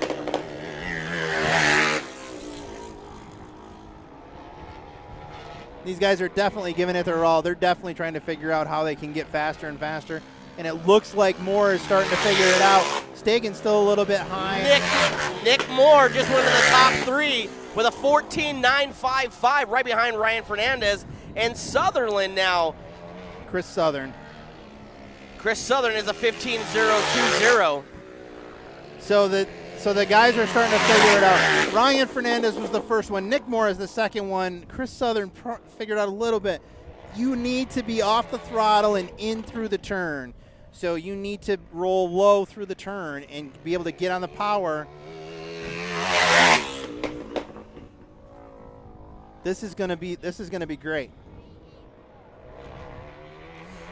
Nick Moore now to the top spot with a 14.776. I'm telling you, the slower is faster. A 14.776 by Nick Moore. That puts him to the top spot. Ryan Stagen, he's top 8. He's on your Stagen. Rusty Stagen. He's on your screen right now. Man, that popping is just loud, isn't That's it? super cool. Yeah, I gotta imagine it hinders the performance, but he must be running it too rich. That's the only thing I can figure that's causing that. But think so? Yeah. That's because that's unburned fuel.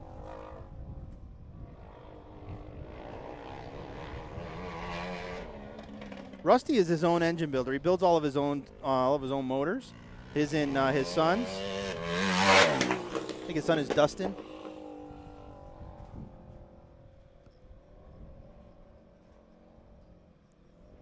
Nick Moore though with a 14.7. So we're into the upper 14s. Do you think we're going to see a 14.5 during qualifying? I don't know. I mean, it's getting faster. Does anybody know what the track record is here? I don't think this fast.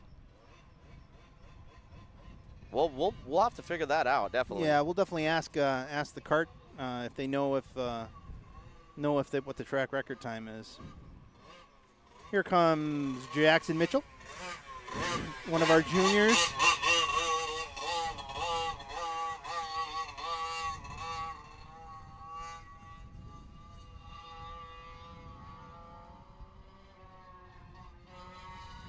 So that's one of the things that I always thought with the UAS is that that would hinder the 4-stroke guys is that they don't have the roll through the turns like the 2-stroke guys do. Right.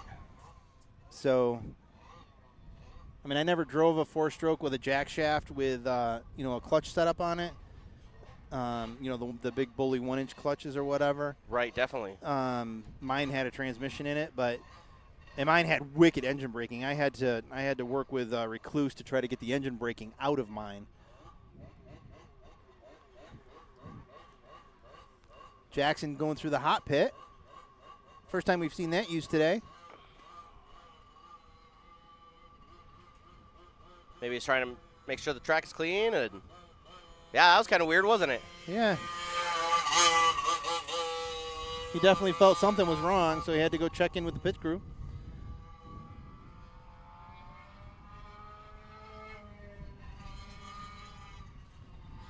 We're right around the 10-minute mark to go.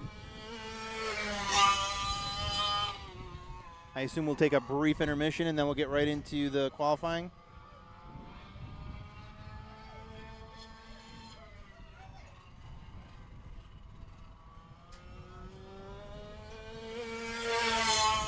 Jackson Mitchell is really smooth out there. I don't know what kind of time he's turning, but he's definitely very smooth. Mitchell right now is turning in a 16.442.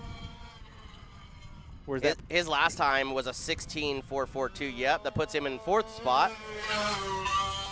A 15.807. That still puts him right behind Piper with a 15.728. So he's got a little bit of climbing to do. I think he's just feeling out where to go because it doesn't really look like he's pushing it. It doesn't even. Yeah, that really doesn't sound like he's pushing it, does it? No. No, and I don't see his crew waving at him or anything, so I got to believe they're just letting him figure it out. So back into the pits he goes. Is he going to take the hot pit again? Yeah, it looks like he's going to take the hot pit again. Oh, nope, he's exited the track. A few more UAS carts getting ready to come out. We're down to about 8 minutes to go. Jordan's up here yawning. Dude, we got a long way to go, bro. Well, yeah, this is not. We're already. Let's see, how long are we into this so far? About 2.5 hours so far. Yeah, you're gonna need to go find an energy drink.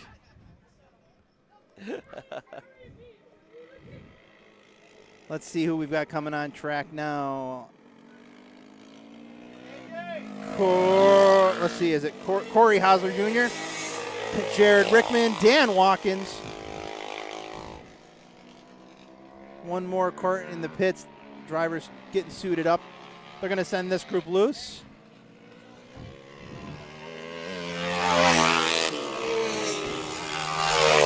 Let's see what kind of times these guys can put up.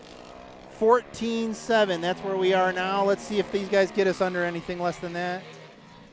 On your screen right now, coming past the flag stand is going to be Corey Hosler, Jared Rickman, and Dan Watkins. Corey in the 99 is still 13th fastest, though. Well, get a little loose out of turn number 4.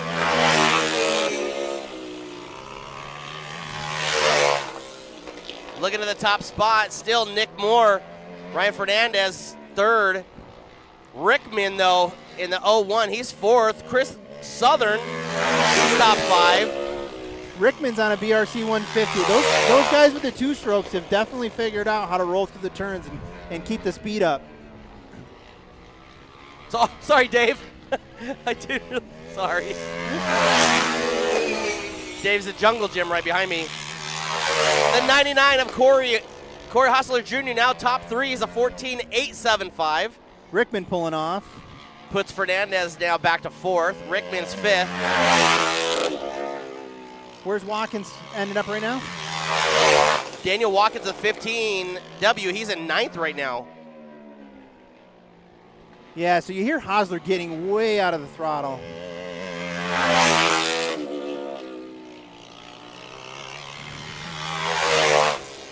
So listen to Hosler through 3 and 4. He's lifting now. Here, I'll turn this up a little bit. And he's not back on it till he's almost into 4. Like he's almost at the exit of 4s when he gets back on it, right? Yeah. Yeah, that's going to be the ticket. That's going to be the key. Here, we'll turn this up a little bit.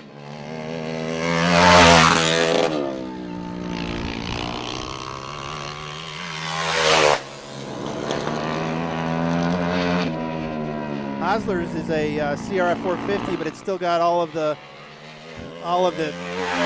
gearbox and clutch and everything else in it. And it goes a little high there. He's way. You see? Yeah. You see that? He was had it definitely full locked. Yeah, he definitely was Tokyo drifting up there. He's gonna go ahead and pull it off. Looks like we got one more cart that's going to come out. It's 2:25. We're going to end this thing at 2:30, and then get ready and prepared for qualifying.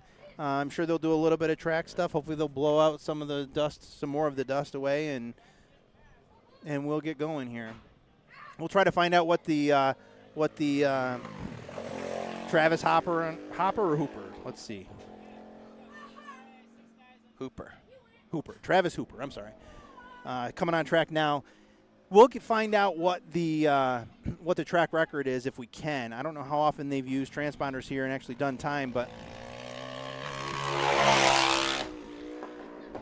currently so far, he's 16th fastest.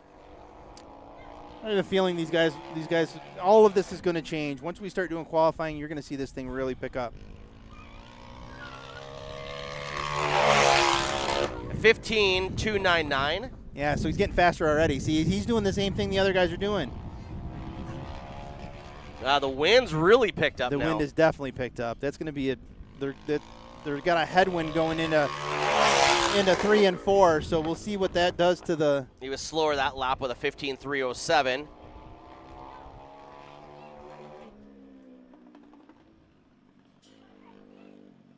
He had to back out of it there. Yeah. Yeah, he's going a little bit slower now, 15.5 from a 15.3 and a 15.299. So, I mean, you look at it, he's almost, I mean, he has to stop, a little roll, then get right back on it. Yep. Now, there's a little bit faster time now. That's a 15.053. Yeah, see, so that's what they're doing. I mean, that's got to put him in the top 5, I would think. That puts him in the top 9. Top 9, okay. See, the times are tumbling. It says 14.861. That puts him top 4. There you go. That's what has to happen. Mm-hmm. Is he? I mean, you literally almost He's going have to pull to off just, now. Yeah. So on the front of his cart, it said Assassin. I'm assuming that's the Legend chassis. That is part of the. Okay. That's part of the Legend group. Yep. Yep. Okay. So I don't see anybody else on the grid. I think we're going to call qualifying, or we're going to call open practice as completed, and we'll get prepared as we go into qualifying. I think we should take a short break, though. Absolutely. We'll run into a little bit of commercials. Guys, thank you so very much for watching Dirt 360's coverage of the 2024 UAS Grand Nationals here at Tucson Kart Speedway. We'll be right back with you.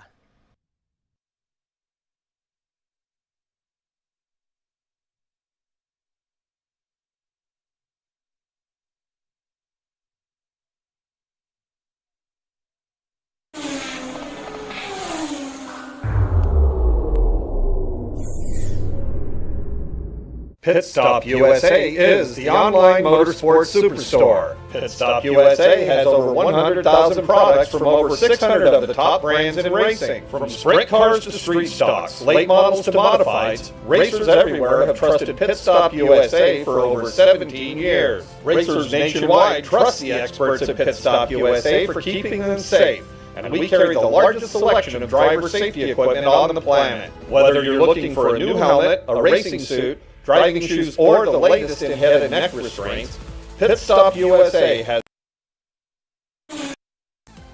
For over 50 years, karting has been a cornerstone of sports drawn in the Northwest. Karting is the place to go to become a part of the fun. One of the most thrilling of all motorsports, karting is safe and exciting for ages 5 and up. And a great way to sharpen motor skills and fuel confidence. Karting. Parts, service, and apparel. Just off Highway 167 in Sumner, have Cartorama get you on track.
Why do we put up with the blood, sweat, tears, and empty bank accounts?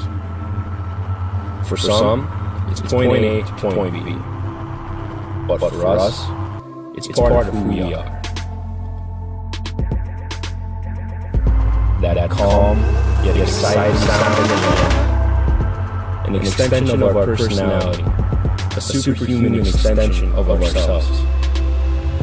Whether it's 180 horsepower or 1800, it doesn't matter. It's all about the hunt.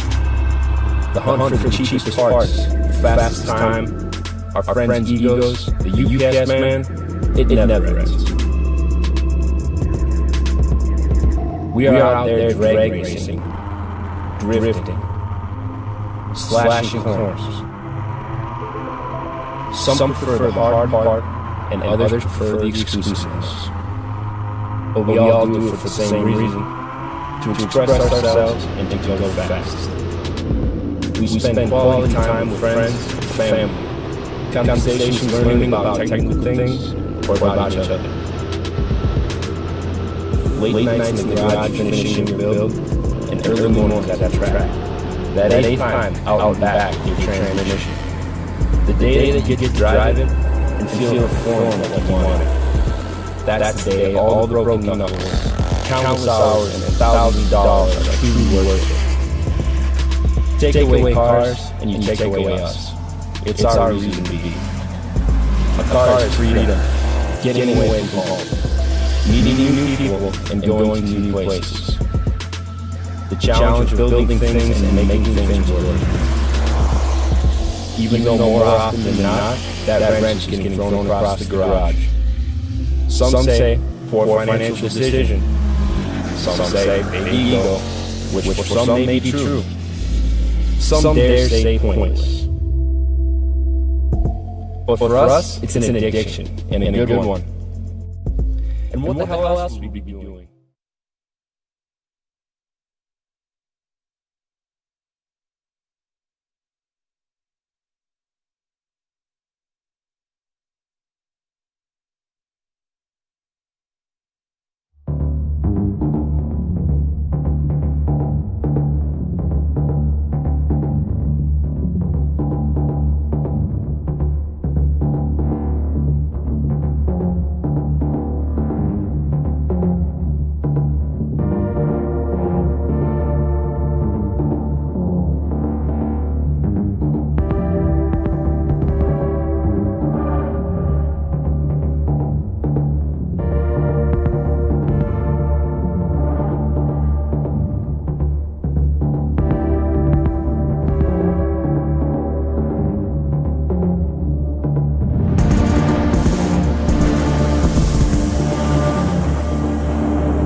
If you're after the best seat in the house, you gotta get there early. Put in late nights at the garage. Get her all set up and set up right. Now for the best seat, with the best view, you're gonna have to qualify. Keep turning left and hold that right foot down. Because for that primo spot, VIP, the cream de la cream, you gotta race.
Pit Stop USA is the online motorsports superstore. Pit Stop USA has over 100,000 products from over 600 of the top brands in racing. From sprint cars to street stocks, late models to modifieds, racers everywhere have trusted Pit Stop USA for over 17 years. Racers nationwide trust the experts at Pit Stop USA for keeping them safe. And we carry the largest selection of driver safety equipment on the planet. Whether you're looking for a new helmet, a racing suit, driving shoes, or the latest in head and neck restraints, Pit Stop USA has the safety equipment to keep you safe from head to toe. Pit Stop USA is the online motorsports superstore.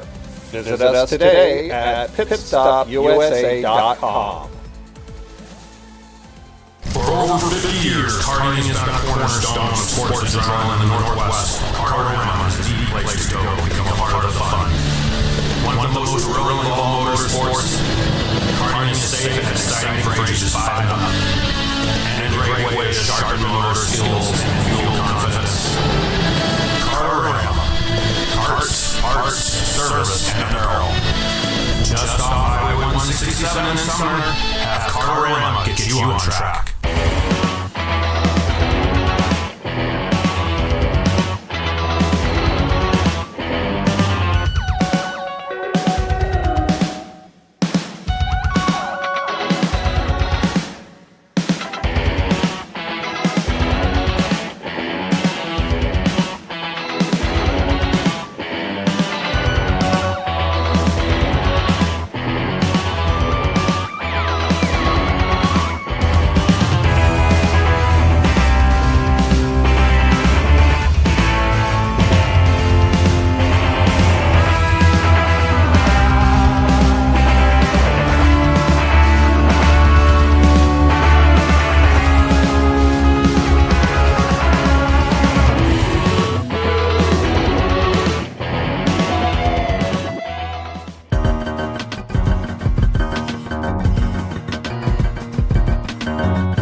Why do we put up with the blood, sweat, tears, and empty bank accounts? For some, it's point A to point B. But for us, it's part of who we are. That calm, yet exciting sound of the land. An extension of our personality. A superhuman extension of ourselves. Whether it's 180 horsepower or 1800, it doesn't matter. It's all about the hunt. The hunt for the cheapest parts, the fastest time, our friends' egos, the UAS man, it never ends. We are out there drag racing, drifting, slashing corners. Some prefer the hard part, and others prefer the exclusiveness. But we all do it for the same reason, to express ourselves and to go fast. We spend quality time with friends and family, conversations learning about technical things or about each other. Late nights in the garage finishing your build, and early mornings at the track. That A time out and back with your transmission. The day that you get driving and feel the form that you want. That's the day all the broken knuckles, countless hours, and $1,000 are truly worth it. Take away cars, and you take away us. It's our reason to be. A car is freedom, getting away from home, meeting new people, and going to new places. The challenge of building things and making things work. Even though more often than not, that wrench is getting thrown across the garage. Some say poor financial decision. Some say big ego, which for some may be true. Some dare say pointless. But for us, it's an addiction, and a good one. And what the hell else would we be doing?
If you're after the best seat in the house, you gotta get there early.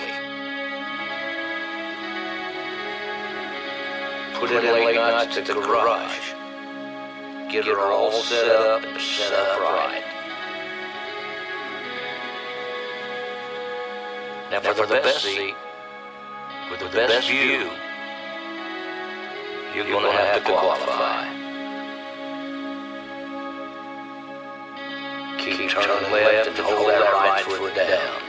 Because of that primo spot, VIP, the creme de la creme, you gotta race.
Pit Stop USA is the online motorsports superstore. Pit Stop USA has over 100,000 products from over 600 of the top brands in racing. From sprint cars to street stocks, late models to modifieds, racers everywhere have trusted Pit Stop USA for over 17 years. Racers nationwide trust the experts at Pit Stop USA for keeping them safe. And we carry the largest selection of driver safety equipment on the planet. Whether you're looking for a new helmet, a racing suit, driving shoes, or the latest in head and neck restraints, Pit Stop USA has the safety equipment to keep you safe from head to toe. Pit Stop USA is the online motorsports superstore. Visit us today at pitstopusa.com. For over 50 years, karting has been a cornerstone of sports adrenaline in the Northwest. Kart is a deep place to go and become a part of the fun. One of the most thrilling of all motorsports, karting is safe and exciting for ages 5 and up. And a great way to sharpen motor skills and fuel confidence. Kartorama. Karts, parts, service, and apparel. 167 and Sumner, have Cartorama get you on track.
Why do we put up with the blood, sweat, tears, and bank accounts?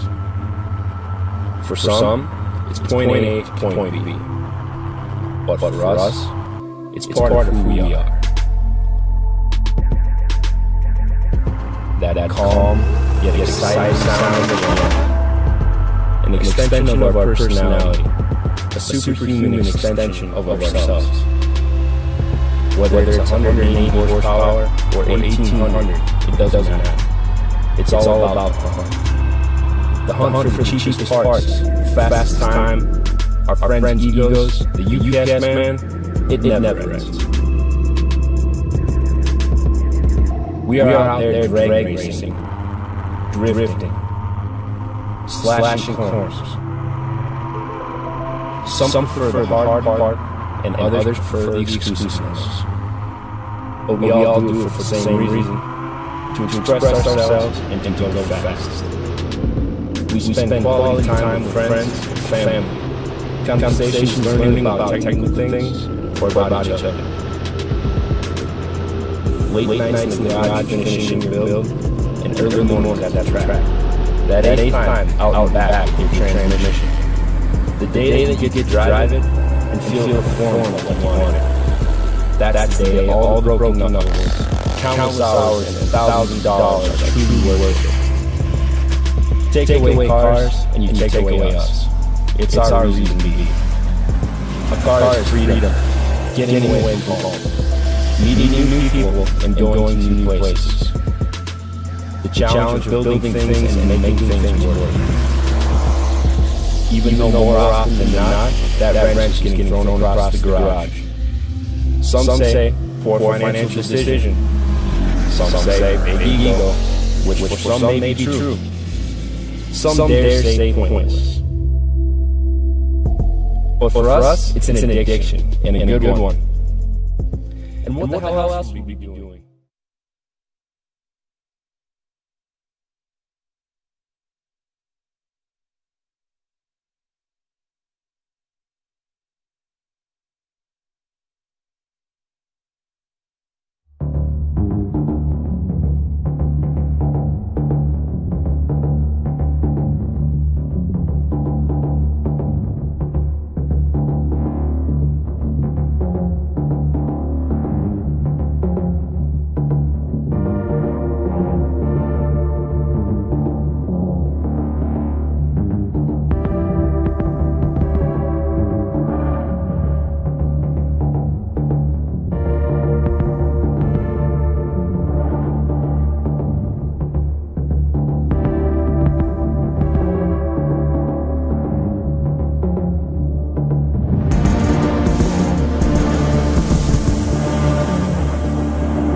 seat in the house. You gotta get there early. Put in late nights at the garage. Get her all set up and set up right. Now for the best seat, with the best view, you're gonna have to qualify. Keep turning left and hold that right foot down. Because of that primo spot, VIP, the creme de la creme, you gotta race.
Pit Stop USA is the online motorsports superstore. Pit Stop USA has over 100,000 products from over 600 of the top brands in racing. From sprint cars to street stocks, late models to modifieds, racers everywhere have trusted Pit Stop USA for over 17 years. Racers nationwide trust the experts at Pit Stop USA for keeping them safe. And we carry the largest selection of driver safety equipment on the planet. Whether you're looking for a new helmet, a racing suit, driving shoes, or the latest in head and neck restraints, Pit Stop USA has the safety equipment to keep you safe from head to toe. Pit Stop USA is the online motorsports superstore. Visit us today at pitstopusa.com. For over 50 years, karting has been a cornerstone of sports adrenaline in the Northwest. Kartorama is the place to go and become a part of the fun. One of the most thrilling of all motorsports, karting is safe and exciting for ages 5 and up. And a great way to sharpen motor skills and fuel confidence. Kartorama. Karts, parts, service, and apparel. Just off Highway 167 in Sumner, have Kartorama get you on track.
Yep. Yeah.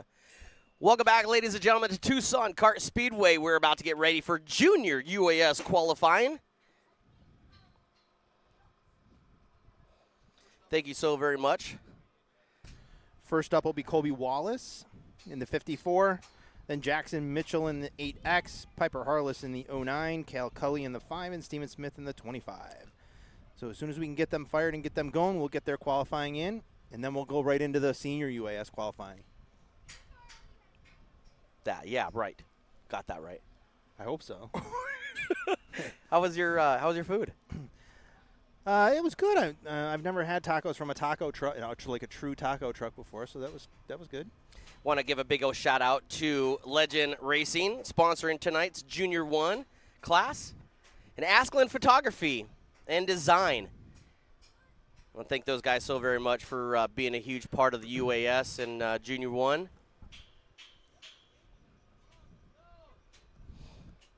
Got the flagman up here telling them, let's go, let's go. Yeah, let's get the show on the road here. We're already 20 minutes later than I wanted to be for qualifying, so. Go ahead and zoom in a little bit more. Yeah, not the flex down. There you go. Yep, just like that until they come up. Stop dropping the flag, flagger. You got the flagger can't hear us, right? Although I don't know location-wise, but this might have been better set up on the other side of the score table. We were thinking about that.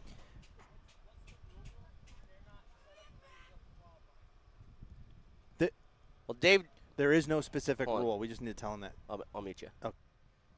Well, as race directors and stuff, we'll tell administrators here at Tucson Kart Track, whatever like that they have to sit there and make sure that these guys are up and ready to go. We're already 20 minutes late for the programming. And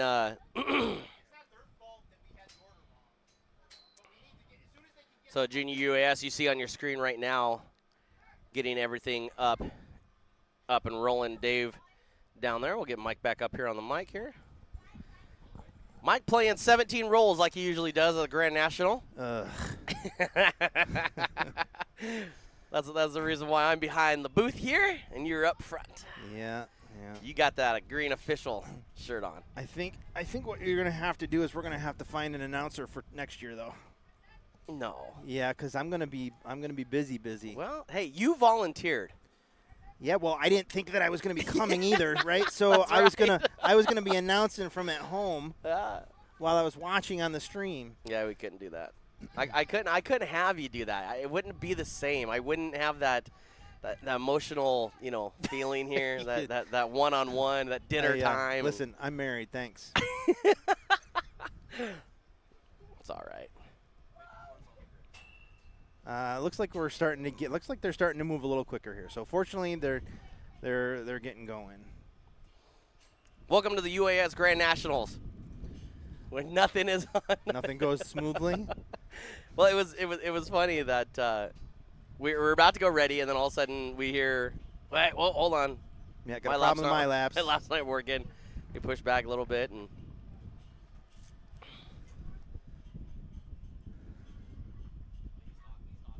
So we have two people on track on the corner marshals ready to go, and there's like 18 people that are track staff in the pits. Yeah. On the grid. Yeah. Let's go, folks. Colby Wallace, let's get him going.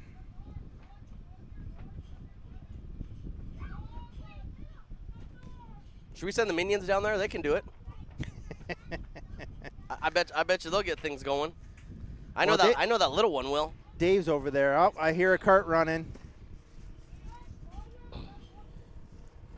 Yes, we're live. The 54. Colby Wallace. He's going to take his warm-up lap. He'll come around and grab the green flag, and then he'll be on live time. He was the slowest kart in hot laps, hence the reason he's running first in qualifying. A little bit of saw of the wheel coming out of turn number 2. Looks pretty good down the backstretch. Let's see what he does. He just rolls a turn into 3 and 4. Yeah, looking a little sideways coming in the middle of 3 and 4. White flag one more time around for his time.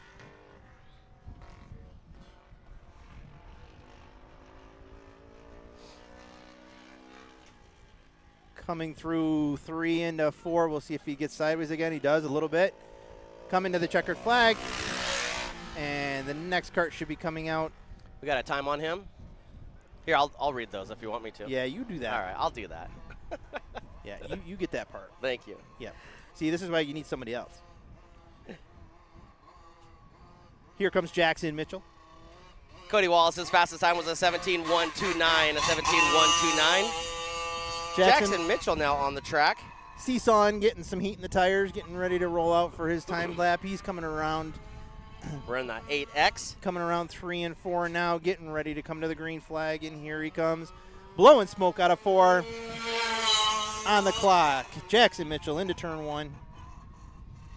Running a little rich. Man, I do love that smell. That smell makes it worth it. Of course, you know, your wife doesn't like it when you get home and you smell like that, but whatever. Right. Coming around for the white flag, Jackson Mitchell, first lap time. 16.352. 16.352. He's got one more chance to see if he can improve. Coming into 3 and 4, he lifts. Middle of 3 and 4, he's getting back on. You can see the smoke coming to the checkered flag. Sounded like he lifted a little bit coming off. Yeah, he's slower that time. He has 16.451, but a 16.352 will set him up at top of the leaderboard. Here comes Piper Harless on. This is a young lady that you got to watch, man. She's been on it all night long and all night last night, too. She's got some good hands working on that car. New to the junior UAS this year, I think, but here she comes out of turn 4 to the green flag. Just has to roll through the turns. Lifting a little bit.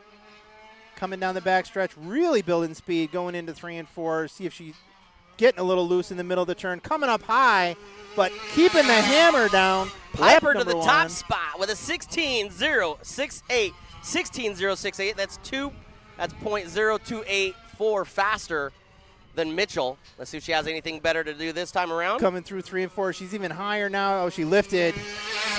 She knew she lifted. She knew she was out of it. By half a second. 16.631 for her fast looks time. Like her first lap is going to be the fastest. Here we go. 16.086. Here comes Cully. So you're out of Idaho. They had a long haul. He was fastest so far in practice. Ooh, not sounding healthy. Why is he out now if he's the fastest in practice? It should have been. Well, he was second fastest. He was yep. second fastest. My bad. Oh, he's got his arm up. He's not having problems. Looks like Cully's having some trouble with his motor. It looks like he's waving off his attempt. He's going to pull off the track. Now, are they going to be able to get a second attempt? Unfortunately, no. That's a 0 from the Idaho native Coley. The 25 of Steven Smith will come out. Ran out your top 5 of your qualifying for junior UAS. I feel like we missed a card. Did we miss one? No, all top 5. Okay. Here comes Steven Smith in the 25 Steven Smith car. in the 25. A BK champion, right? BK champion, that's right. Yeah. Man, he's burning some good fuel, too, because that smells good, too. Rolling through 3 and 4. Coming to the green flag. Dust flying. He is on it. Right past that Shop Angry Duck start zone. ShopAngryDucks.com. And this, folks, this is why he was fast in hot laps. He is really smooth. Little bobble in 3 and 4. Coming to the light. One more chime. You want to know? Go for it. 15.942. 15.942. He is under 16 in a junior UAS. That's faster than some of the senior UAS carts. He is running it. I bet you this will be a faster time this time around. Here we come to the checkered flag. What do we got? 15.924. A 15.924. Steven Smith will be starting from the pole in the heat race. He definitely turned in the fastest time. Take a quick little change up so we can start doing the senior UAS, and we'll get those carts rolling. Who's going to be the first out in that? Do you know? Not until the lineup comes up here real quick. Real quick, like. I'm doing some admin stuff back here. Yeah. Shh. I gotta change the name. Don't tell the admin. I know, right? I gotta change the name of these things. Oh wait, that's the wrong app. Bam. Oh wait, hold on. No, hold on. Backspace. Emilio Torres. Emilio Torres from the Arizona area. He is a military person. It was supposed to be Gersh Sr., but it looks like and he spins it before he gets to the green. looks like the 44E of Emilio. That's okay. He's got one more lap to make it worthwhile. Yeah, I don't know what happened with Pete Gresh, but Pete Gresh did not make it out unless he's getting ready now. But so we've got Emilio Torres on track right now, trying to come to the white flag. Is he? Just doesn't. Sounds way underpowered. He does. He does sound like he's way underpowered. A 17.487, a 17.487 for the first time around for Torres. Almost sounds like they've got it geared wrong or something there. But coming to the checkered flag, let's see what he can do if he can improve. 16.778. That's a better 16.7. Here comes the 5G of Pete Gresh. Oh, it's supposed to be senior, but okay, let's go with Pete Gresh Jr. in the 5G. I know that they skipped over Aaron Schaefer. He's got a motor problem. He's trying to get his motor put back together. Here comes to the green flag on a 2-stroke. Can smell the alcohol brewing. Yeah, you can definitely see it, smell it in your feel it in your eyes. Just rolling through turn 3 and 4. Getting on the throttle hard, coming out of 4 to the white. One more to go. 16.287. I'll put him to the top spot. The 5G. That was the 5G of Gresh Jr. Yeah, Pete Gresh Jr. Coming to the checkered flag as we get ready for the next kart to hit the track. Any improvement? Yep, 16.258. A 16.258. Should be Damian Smith in the 808. This is our Honolulu, Hawaii driver. And here he comes. Getting that jowl fired up and ready to go. Seems like he's taking a little bit of time before he gets into the throttle. Coming down the backstretch. Looks like he's going to get it in. Dave.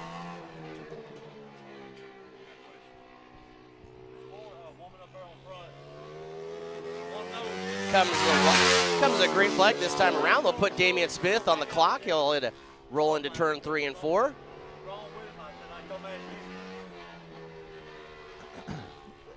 As Smith rolls into turn. He'll take the white flag. That'll put him P2 at a 16.378. A 16.378 for the Honolulu, the Hawaii native. Get a little bit loose out of turn number 3 and 4. That will put him, his fastest time is a 16.378, a 16.378. Good enough for P2. Coming out next is going to be, you're on, the 11E of Ryan. Long hair Erskine.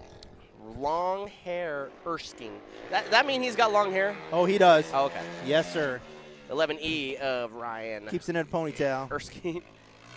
Coming out of 4, coming to the green flag. Sounds like he worked out whatever was happening with the motor earlier in hot laps. It almost seems like after they just drizzled this track, man, qualifying is not as fast at all. As hot laps, I yeah. mean, this is it's going to improve, I think. Ryan out of 4, coming to the white flag.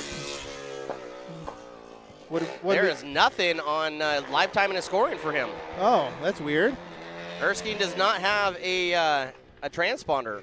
We need to figure that out. Erskine does not have the 69 of Ryan.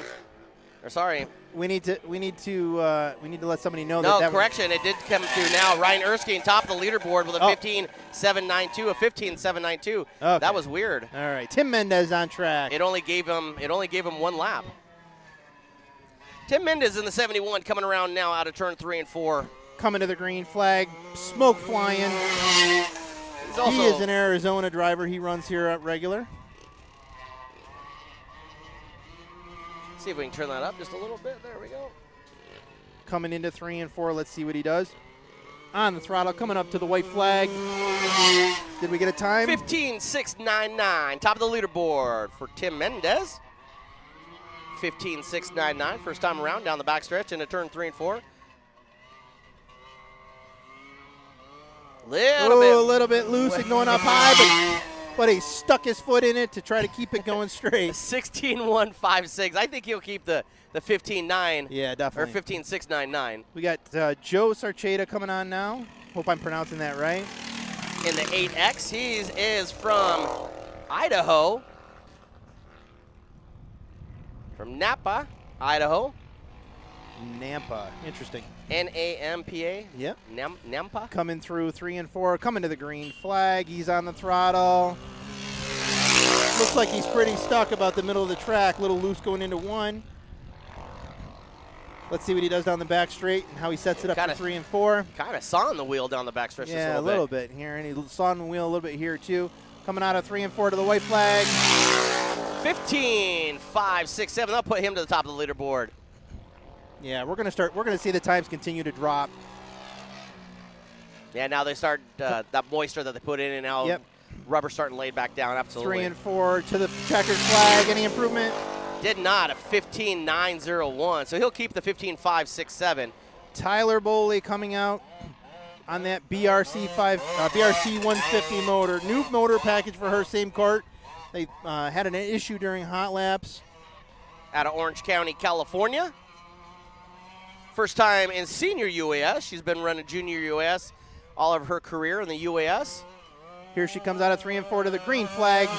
On the power, going into 1 and 2. Looking a little loose, but she's rolling it through the turn okay. On the power again, down the back straightaway. Ooh, she drifted up quite high over there. Maybe that'll set her up good for this turn here through 3 and 4. Back on the power again, coming to the flag.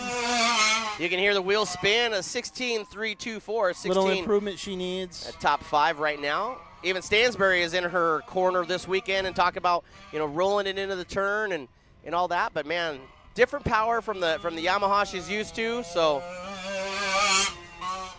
16.727. That'll keep her though in the top 5 with a 16.324. Brian Nevins looks like he didn't have as much of an engine problem as we thought.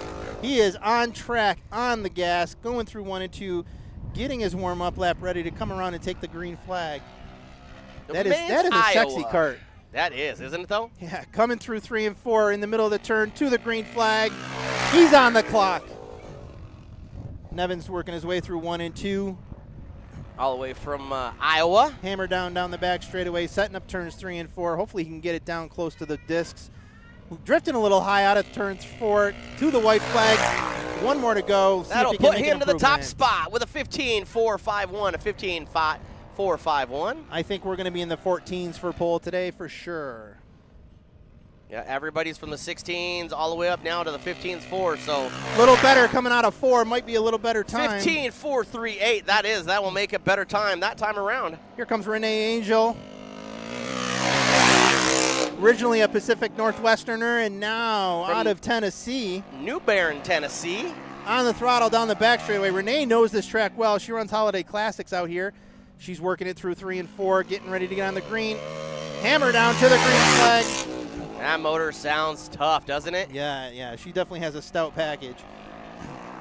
Down the back straightaway, working the car, seeing if she can get into 3 and 4 nice and smooth, get through the middle of the turn without having too much problem. Out of turn 4, looking good at the flag. 15.363 put her to the top spot at 15.363. Back into 3 and 4 again, working her way around, see if she can get more hammer down. A 15.068, and we're big improvement. We are almost to the 14s. And we've only done 10 carts so far. Here comes Jeremy Hubner again. He is the president of the kart track here. Should know the track really, really well. We'll see what Jeremy Hubner can do as he comes to the line. Green flag out for lap number 1. Man, if we're already into the 15.0s with Renee Angel, she is 4/10 faster than almost 4/10 faster than Brian Evans Jr., who's currently in second. Wow. Coming through 3 and 4, keeping it low, getting hard on the throttle to come out of there. White flag out. 15.792, a 15.792. Needs a big improvement. Jeremy needs a big improvement if he's going to make it into the top 5. Yeah, that's 6 right now. If he thinks he's going to, if he wants to stay in the top 5, let's see what happens as he comes to the flag.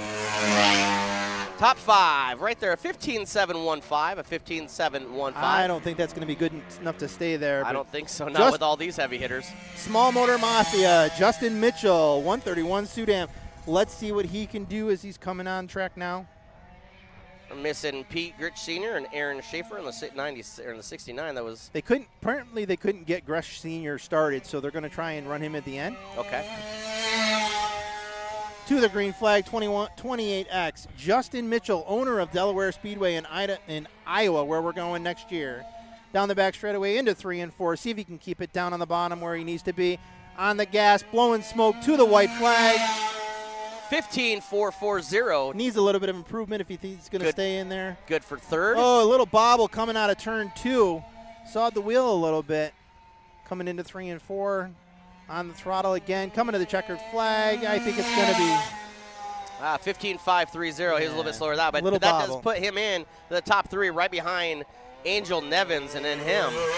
Ed Villette on track now in that really, really pretty bright orange, number 34. That is cool looking, though. Matches his helmet. Coming down the back straightaway, he is hard on the gas. Coming through 3 and 4, it looks like he's sawing a little bit, getting on the throttle. Oh, he spins it on his first lap. Bring it all. Oh no! If he can keep it running. I tell him Keep it running. Bring it all the way back this way. Keep it running. Now he's gonna get back on the throttle again and come around to the white flag. He'll get one more chance. A little too much brake going into turn 1. Definitely something happened down there. Coming through the turn, coming to the white flag. He's on the throttle again. Let's see if he can make it work this time. Looking good through 1 and 2. Much, much better on the throttle. See if he can do it down the back straightaway. Coming into 3 and 4. Lifting, drifting, getting down to the bottom. Coming on the throttle hard. See if he can get a good time. And 15.618. 15.618. That'll put him top 5. Rusty Stagen coming on course now. He is out of Oakland, Tennessee. Let's see what Rusty Stagen can do in his 450 powered kart. I think he's on an Outcast. I think those are the karts that those guys run. That's a new kart chassis that started a few years ago. Coming through 3 and 4. Oh, and he gets way loose and up high and into the tires. Glad those tires are they give away like a safer barrier. He is going to go back a little ways He and will. spin it around. See, he knows. Or he's just going to stop and get off the track. Oh no, he's just getting some speed up. Yeah, he knows. There you go. So he went back and looped it around so he can get through the turn and get on the throttle. Coming out of turn 4. Green flag for lap number 1 going into 1 and 2. Trying to feather the throttle a little bit. Hard on the throttle coming out of 2. Lifting way early going into turn 3. Keeping it on the bottom where he needs to. Hard on the throttle. Out of turn 4 and we get a time. 15.610. Needs some 15.610. That'll be good enough for a top 5 spot. That motor is breaking up quite a bit still. Coming out of turn 4 to the checkered flag. And see if we get any improvement on his time. No, 15.627. He was slower that time around. Cody Welker coming on track now. Cody Welker is an Arizona driver. He's out of Phoenix. Out of Phoenix, yeah. So he should be familiar with this track as well. He was one of the ones that was one of the first ones to get down under 15s or really low anyway. He's at the green going into 1 and 2. You notice how he sits more up in his kart than everybody else? I did notice that, and there was a couple guys that are that same way, coming through 3 and 4, really low, waiting to get on the throttle hard, coming to the white flag. 15.441, 15.441. That'll be good enough for top 4. Working the back straightaway, waiting to get into the 3 and 4, coming into turn 3, keeping it on the bottom. A little bit of loose coming out of 3 and 4. Down the front straightaway to finish up. 15.350. That's good enough for second. Got some improvement on that last lap. Now we're looking at Cash Hodson out of Conifer, Colorado. Cash is the administrator for the Colorado UAS. He's on a CRF-powered CRF 450 powered kart coming through turn 3 and 4. Light on the throttle, going a little high, getting on the throttle now. Takes the green flag, coming into 1 and 2. There's a little bump going into 1 and 2 that everybody seems to be having trouble with, and they get a little loose when they hit that bump. Coming into 3 and 4, he's out of the throttle, keeping it down low as much as he can. Drifts high, coming to the white flag. Good enough for 8 spot, a 15.691, a 15.691. It almost like he has like a throttle push coming out of turn number 4. Yeah, he This is his first UAS Nationals as well, but he drifted way high that time. Still top 8, a 15.659, a 15.659. So Sam Cervantes did not come out. Chris Southern is on track. He ended up 4th or 5th in in hot laps after the track time. The numbers started to drop. Let's see what he can do in his Java-powered car. Coming through 3 and 4, ready to take the green flag. He's down on the bottom. Coming through the straightaway hard, 1 and 2, looking good. He's in the middle of the track. He seemed to miss that bump. That bump is at the top part of the black surface of the track. He's out of Glendora, California. Coming through 3 and 4, he's keeping it low, not on the throttle. Getting in on it now, coming to the white flag. Let's see what his time is. Good enough for 5th spot, a 15.475. I know there's more in that card. Hopefully he can get it down. Coming to 3 and 4 again. Everybody seems to be lifting and coasting through that middle of that turn. Out of 4, hammer down. Did not get a second lap on him. Well, we do have him for a top 5 for a 15.475, but did not get a second lap on him. On track now, Dan Watkins, 15W. Out of Davenport, Washington. Yeah. Coming down through 3 and 4. Oh, he's drifting way high into the tires. He's another one. You just get up there in those little marbles, man. We got to see if we can get the track officials and stuff to kind of blow that stuff off, because that seems to be a little bit before we head into heats, I think we should. I think we should. We should definitely blow off that top surface area. He's keeping it running, which is good, because if it stalls, he's done. They're going to back him up and see if they can get him going again. Right over there by the Shop Angry Ducks start zone. ShopAngryDucks.com sponsoring your qualifying session for the UAS. Daniel Watkins going to take it all the way back almost to turn number 2. Get a reset. Let's see if he can get through turns 3 and 4 without too much issue this time and without drifting way high. He does. Hammer down, coming to the green flag. Daniel Watkins on track and on pace. I don't think he'll like that minute 10. No, definitely that one won't count for sure. Down the back straightaway, coming into 3 and 4. Let's see if he can keep it down and not drift up. He does. Coming out of turn 4, hammer down. Let's see where he's at. 15.561, a 15.561, good enough for 6th spot. Going to need some improvement if he wants to make it into the dash. Top 4 go immediately into the A main and run a dash. Down low again, 3 and 4. Daniel Watkins coming out of turn 4, coming to the checkered flag. 15.507, still top 6. Should be Jared Rickman coming on track now.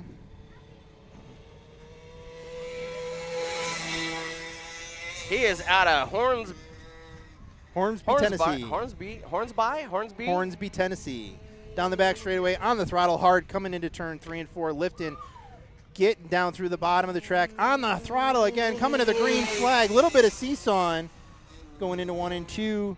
Let's see if he gets that little bump. No, he's good coming out of there. A little bit of drifting, coming into 3 and 4. Let's see if he can get the kart slowed down and down through 3 and 4. He does. Low, coming on the throttle. Little bit of drift high, coming to the white flag. That'll good enough for 2nd spot with a 15.196, 15.196. He's hauling the mail though, isn't he? He is definitely trying to put down a stamp.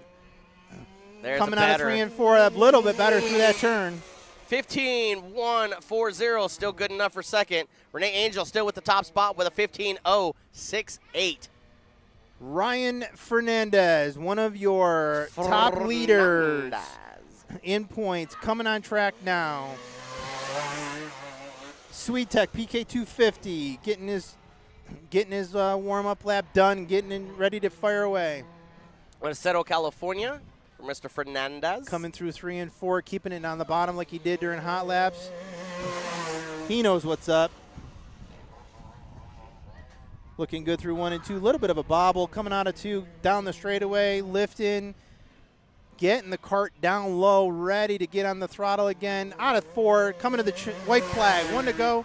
15.155, good enough for 3rd spot.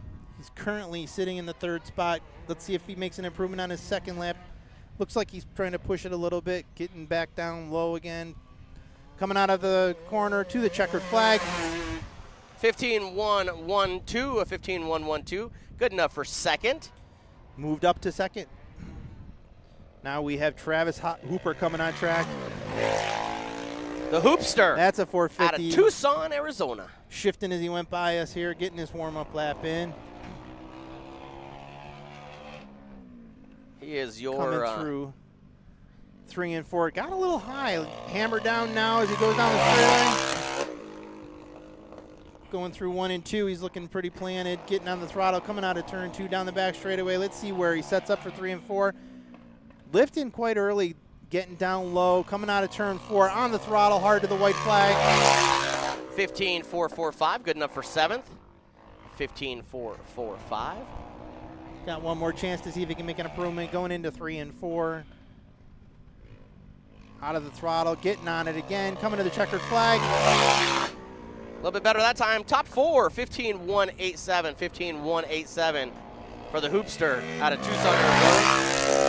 And here comes Corey Hosler again, another Arizona driver getting ready to get on it, and he is hard out of 2.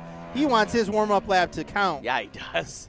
Down low, coming through 3 and 4. A little bit of a drift, coming on the throttle out of 4 to the green flag.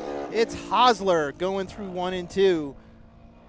Looking pretty good coming out of 2. Hammer down the back straightaway. Lifting, getting ready to set up the Kart through 3 and 4. Really low and smooth. Out of turn 4 to the white flag. Where's he going to land? 15.245. Good enough for the 5th spot. Hosler at 15.2. So he needs to make some improvement if he thinks he's going to get into the dash. Coming down low again out of turn 4. Coming to the checkered flag. This looks a lot better this time. See if we get any improvement on this one. 15.238. Good enough still for 5th. Keeps him out of the dash. Daniel Hutto, one of the other drivers that's in contention for the national championship, coming in here with 210 points. He was fast, and he's been fast out of the trailer. Coming down the back straightaway into 3 and 4. Let's see what he can do, keeping it down low. No, he drifts up high, trying to set it up to get out of the corner. That's a green flag. He's another Tucson, Arizona native. It says Tucson, but I think he's out of Phoenix. Oh, is he? Yeah. Down low into 3 and 4. Let's see if he can keep it down. Oh, no, a little bit of a bobble. Let's see if he gets on it hard. 14.954, right to the hot spot. 14.954. There's your first Kart in 14.9s, and we have one more to go. Nick Moore coming out of turn 3 and 4. Daniel Hutto. Let's see if he makes any improvement. See if he can keep the top spot. 14, he does. A 14.904. Wow, he made it 5 100ths of a second. 5 100ths. Nick Moore out of Marysville, Washington. Your top speed guy in warm-ups. He's on track now, getting ready to take his hot lap. Hammer down on the back straightaway. Let's see how he sets it up going into 3 and 4. Lifting light, getting it set up right so he can get hard out of the throttle. In the middle of the turn, hammer down. Green flag going through 1 and 2. Little bobble going in. Yeah, a little bobble going in, little bobble coming out. Heading down the back straightaway. Let's see what he does through 3 and 4. If he can keep it down low, he might be in good shape. Hammer down, coming to the white flag. Looking good. Good enough for 8th spot at 15.355. Needs a big improvement if he's going to try to stick it into the A main right away. Let's see what he does here coming through 3 and 4. Got a little high that time. I don't think it's going to be as good. 15.328, good enough for 7th. 7th spot. So now we have, let's see. We have Kush Oh, Senior, no. Schaefer. We have Cal Cully on the track now. So hopefully they can get his time. He gets 1 time lap because he didn't have any laps at all. Looks like they'll be okay and they'll give him his time.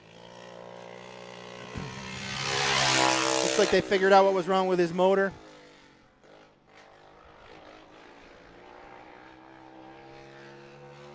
This is a junior UAS qualifier.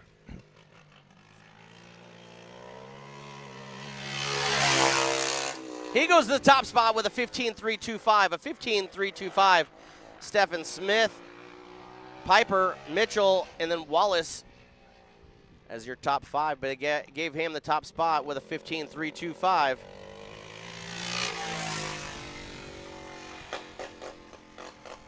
All right, I don't see any other carts up on the grid. We could be done, and we'll get organized for our heats and dash.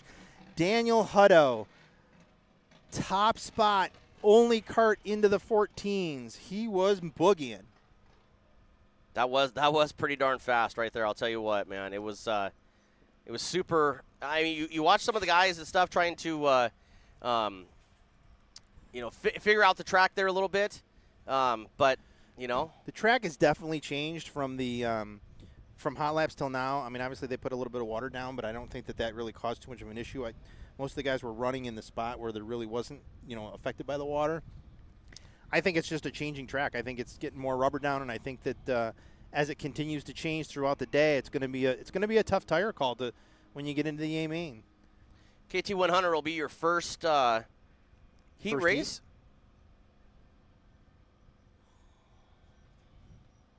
We got to do a little organizing and get the lineups correct for the junior UAS and the UAS heat races and the dash and stuff.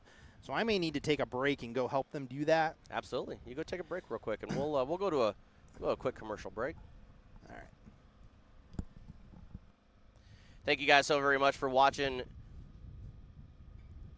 Dirt 360 TV's coverage of the 2024 UAS Grand Nationals out here at Tucson Kart Speedway as they get ready to do the dashes and everything else. This is how your dashes are going to run. Heat race number 1, heat races are going to be KT100, Junior UAS, UAS Heat 1, and then UAS Heat 2, Senior Outlaw, UAS Heat 3, and then 4, Junior 1, Junior 3, UAS Dash, and Clone Heavy will be your running order for your heat races this afternoon. Big, huge thank you to shopangryducks.com on the starting zone for any of your apparel. Anything that you need, shopangryducks.com has you over there in the start zone. There it is. See, the wind works with us. Shopangryducks.com. Brought to you with the start zone over here at the Tucson Kart Speedway UAS Grand Nationals. Go ahead and pull back. Appreciate you guys very, very much. Run through some of these sponsor stuff for you guys.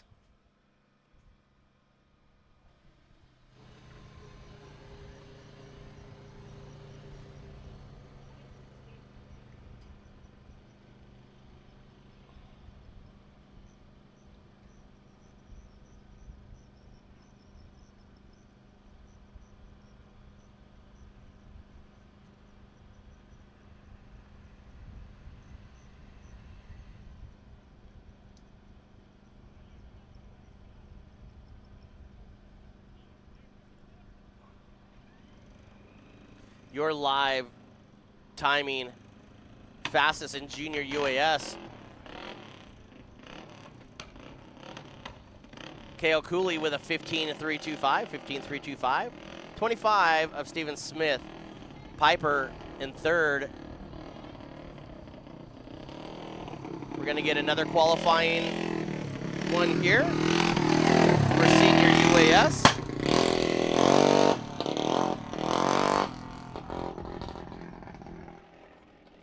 That's going to be the 11. They're back out on the track.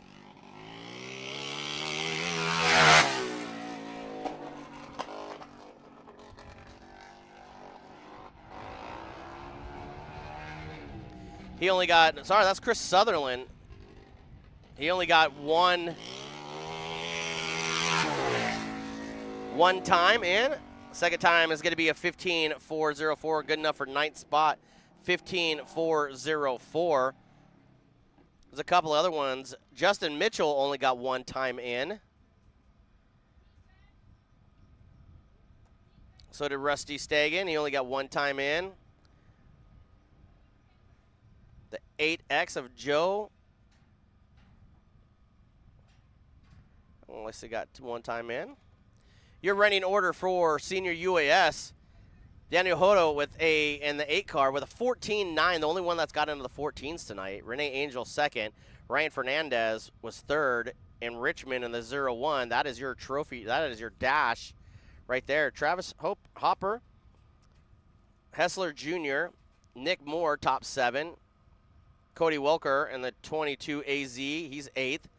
Chris Sutherland, 11. Brian Evans Jr. will ride out your top 10. Appreciate you guys so very much for watching.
Welcome back, ladies and gentlemen, to your KT100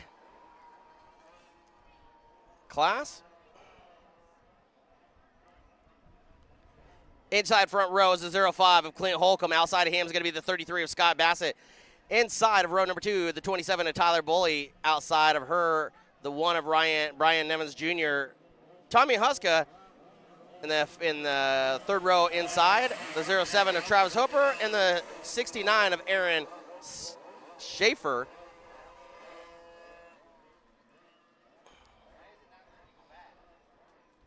Tyler Boley with some, oh no, that's a 69 of Aaron Schaefer, is having problems on the backstretch.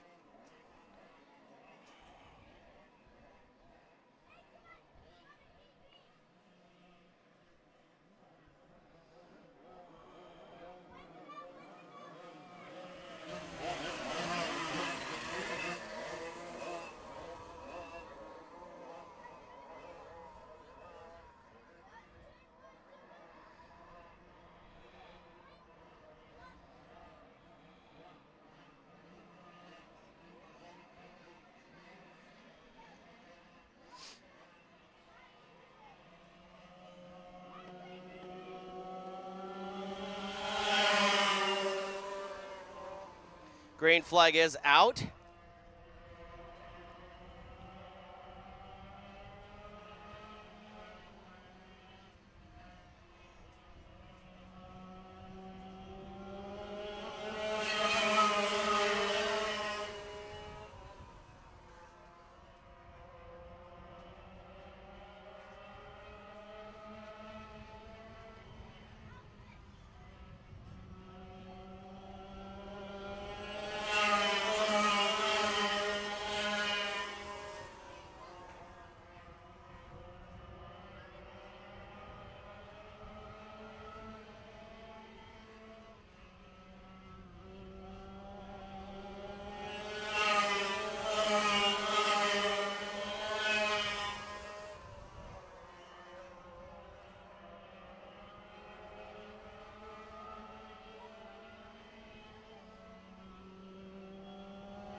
As Brian Evans Jr. in that one car is your leader.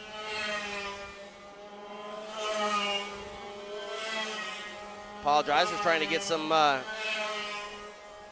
admin stuff in the backstretch here done.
Coming up next, ladies and gentlemen, is going to be your junior UAS.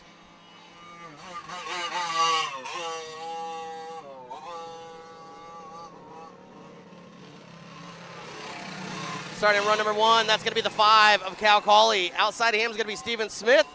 The 09 of Hyper Harless. The 8X. That's Jackson Mitchell, and the 54 of Cody Wallace.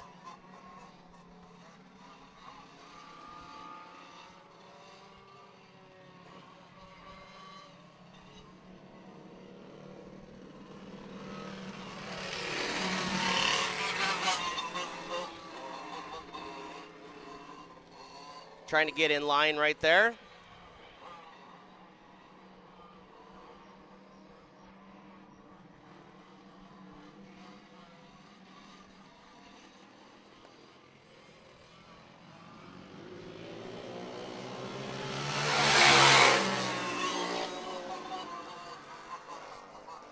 Going to turn number 1 down the backstretch now. Hyper way high. Here comes the 25 of Steven Smith looking on the inside. Piper will keep that second spot. Out front is Cal Colley. Colley now going into turn number 1. Here comes Piper right on the back bumper. Now she's showing some momentum. Piper with some good legs down the backstretch now into turn 3 and 4. Still your leader working lap number 2. That's Cole Colley.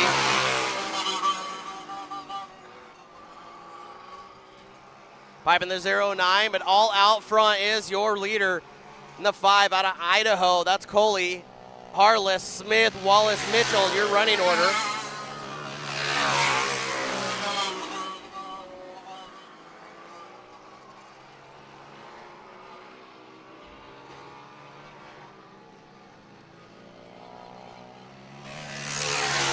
Coley in the 5, Harless, Smith, Wallace, Mitchell, that's your running order right now.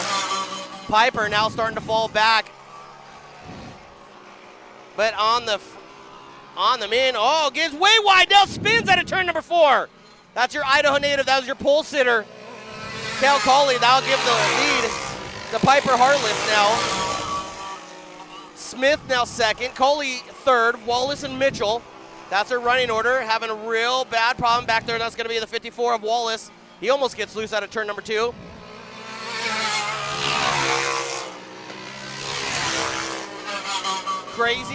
Crazy turnabout. Here's Piper now, your leader, but keep your eye on the 25 of Steven Smith. White flag out this time around for Piper. Out of the state of Washington.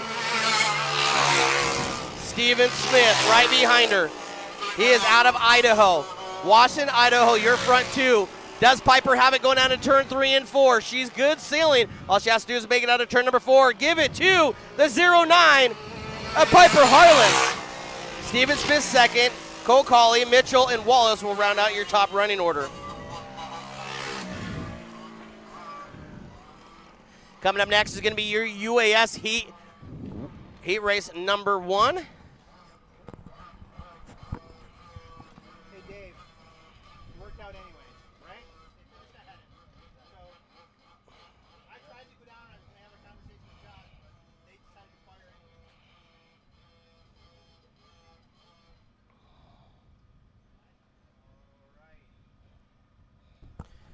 All right, heat race number 1 for your UAS. Your lineup is Top 3 will make it to the A main. heat race number 1. I don't have the list up here. I think he just said it might be a minute to get the lineup on the. Okay. We got qualifying. We know who that is.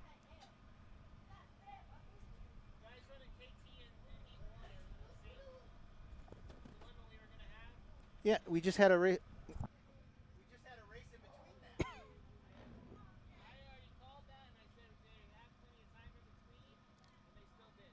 Is this KT?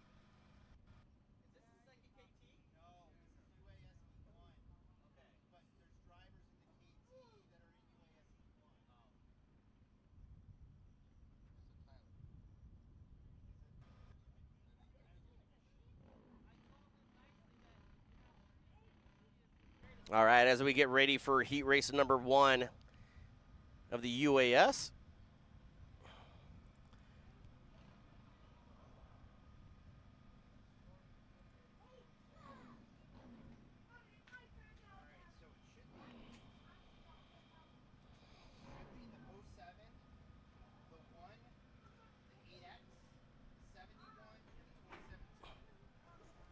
Say that once again, Mike.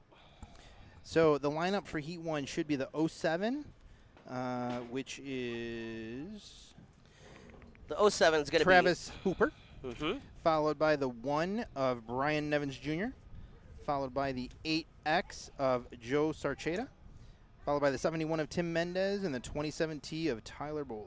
We're just waiting for Tyler to get settled into her UAS cart because she ran the KT 100 class. Yeah, as you can see her in the back right there, getting into her cart right now.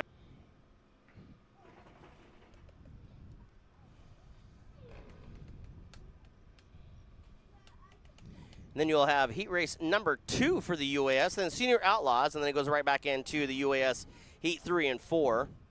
Junior 1, then Junior 3, UAS Dash, and then Clone Heavy will round out your Heat races. heat races.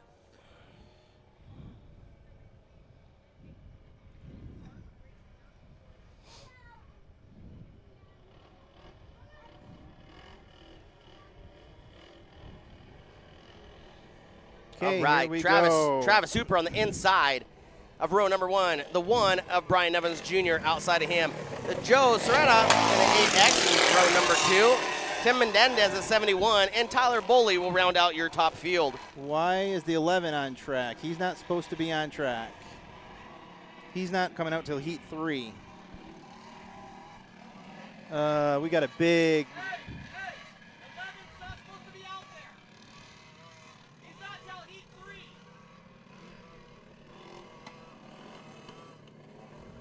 It's supposed to be the 1 of Nevins Jr.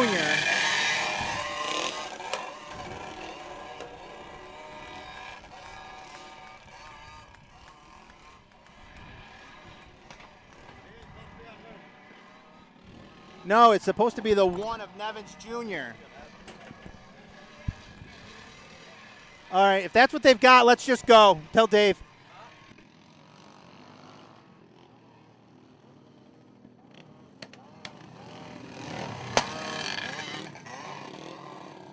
Let's go then. On our lineup here and stuff like that, it has Nevins Jr. in this heat race. I know. I don't know what the deal is, but let's just go. I mean, I don't know how they screwed it up. I gave them all the numbers.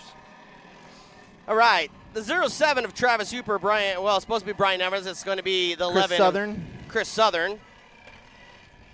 Joe Sarcheta, Tim Mendez, and Tyler Boley. One more to go, and we'll go green. One more, and we will go green. Even on live timing and scoring, it has Brian Evans Jr. But it does have Chris Southern also on there. Yeah, that'll have to get fixed after this heat. So we'll have to have them hold up for the next heat, unless Nevins and Run it.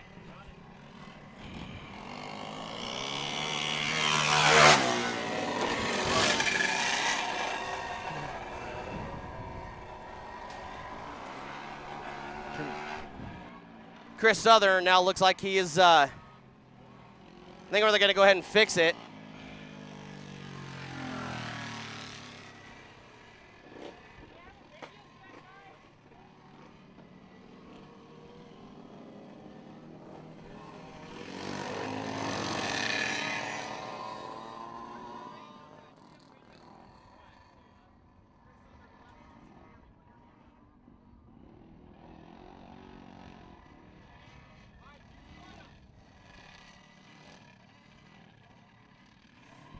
All right, little miscue over there in the grid about who's supposed to be out there. Chris Southern is in heat race number 3, but they apparently have him in heat race number 1. So we'll see what we can do, get that fixed. It's supposed to be Nevins out there. I think what they did is they put the 11 instead of the 1. They're going to go ahead and red flag this one.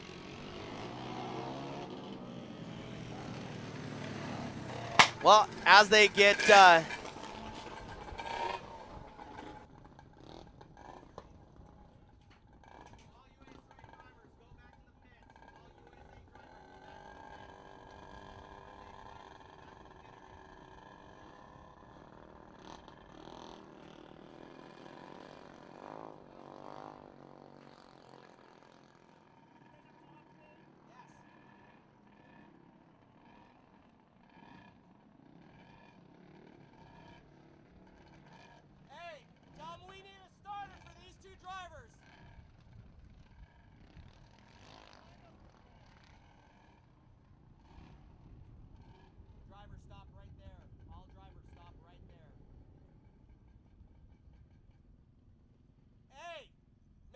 they have their receivers on?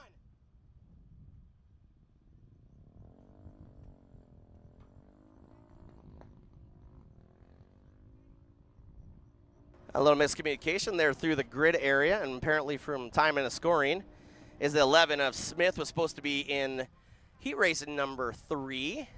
They have the 11 and then the 1, so they're probably just trying to figure out maybe they got a miscommunication or whatever, but, you know, things happen. We'll get them all lined back up. Everybody in that heat race except for Nevins was in the right spot. Nobody's fault for the drivers or anything like that, so get these guys relined back up. So it's supposed to be the 07 of Travis Hopper, Brian Evans Jr., the 8X of Joe Soretta, the 71 of Tim Mendez, and the 27T of Tyler Boley.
Thank you so much for watching Dirt 360 TV's coverage of the 2024 UAS Grand Nationals.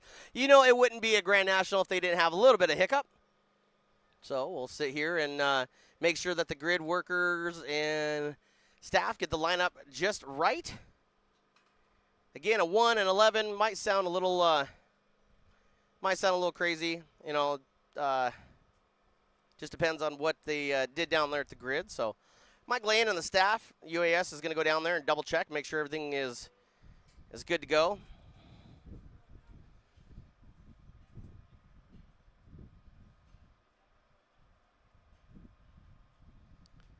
Again, we want to thank Mr. Mark Burtfield for everything he's done for the UAS Grand Nationals. The Unlimited All-Stars by Mark Burtfield presents the 2024 UAS Grand Nationals here at Tucson Kart Speedway. We appreciate everybody that has joined and watching live here on Dirt 360 TV. We have just got in. We just ran the KT100 class, heat race number 1. Junior UAS just ran, and now we're into UAS heat race number 1. We had to wait a second because a couple of drivers and stuff that were in the junior UAS are transferring, or sorry, the KT100 were transferring over into the UAS heat race number 1. So as they get the lineups and stuff scored and ready to go down there, we will be back to racing action here momentarily.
right, guys, as we get back out here, live racing action.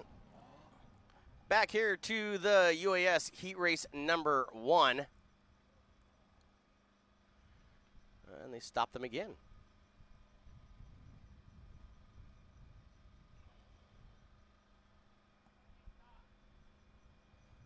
So the lineup is supposed to be, from our understanding, from my laps, supposed to be the 07 of Travis Hooper, the 1 of Brian Evans Jr. outside of him, and the 8X of Joe.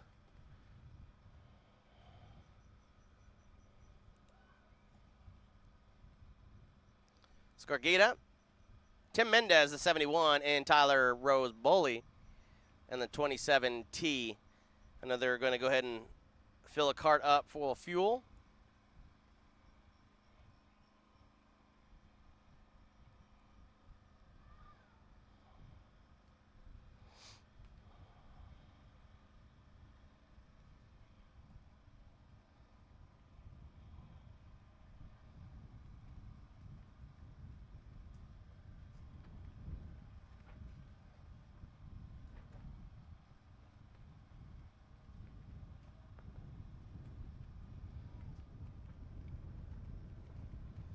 Wind starting to pick up here at Tucson Kart Speedway.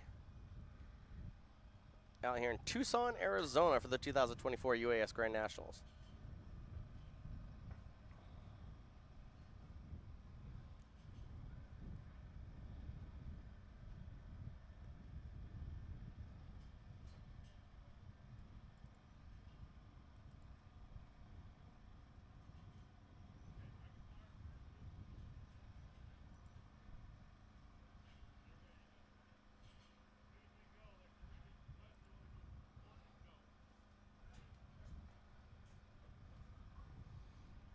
All right, I think we have everything set and ready to go now. All right.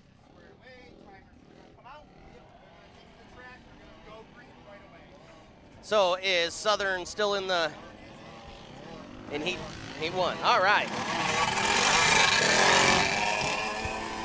Okay, now that we have the transponder situation figured out, all of the timing and scoring figured out, these guys are going to go green right out of turn 4, no pace laps. They're all warmed up and ready to go. Heat 1 UAS, top 3 to the A main. Travis Hooper and then Chris Sutherland is your front row. Who takes the top spot out of turn number 4 at the shop, angryducks.com? That is Sutherland. Southern on the point going into turn 1. Sarcheda trying to get in, and he does. He gets by Mendez, pushes Mendez a little high. That opens the door for Boley. Southern out front, Hooper in second place, and Sarcheda in third. Boley running in fourth. Southern with a big lead now. Here comes Hooper. Hooper starting to put on the afterburners down the backstretch, but man, I don't know if anybody has anything for the 11 of Chris Southern. Doesn't look like it. Southern is starting to gap the field. The top 3 are gapping the field, really. They're pulling away from Boley and Mendez.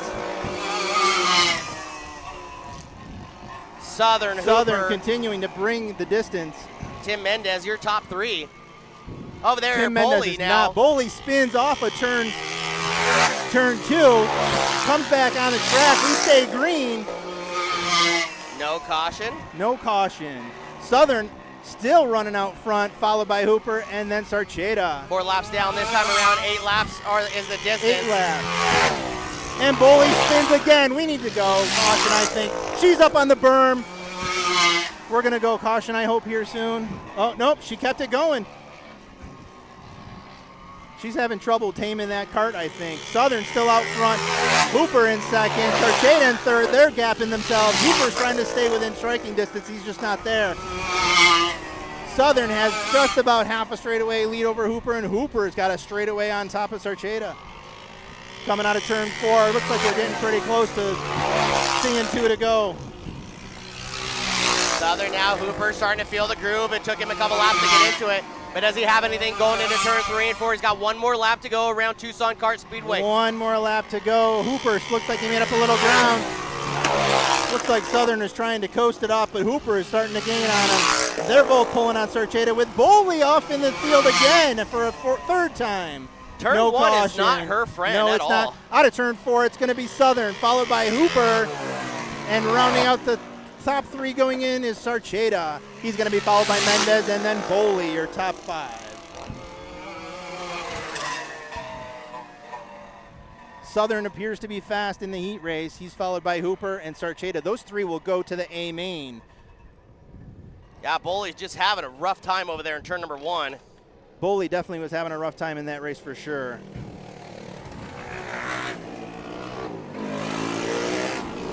Heat number 2 coming out. Corey Hosler on the pole. Brian Nevins outside. Inside row number 2, Rusty Stagen. The 27 of Jeremy Hubner outside row number 2. And the 808 of Damian Smith. Here we go. We're going to do 1 to go for these guys. We're not going to go green right away. We're going to go 1 to go and then green. 1 to go, then green.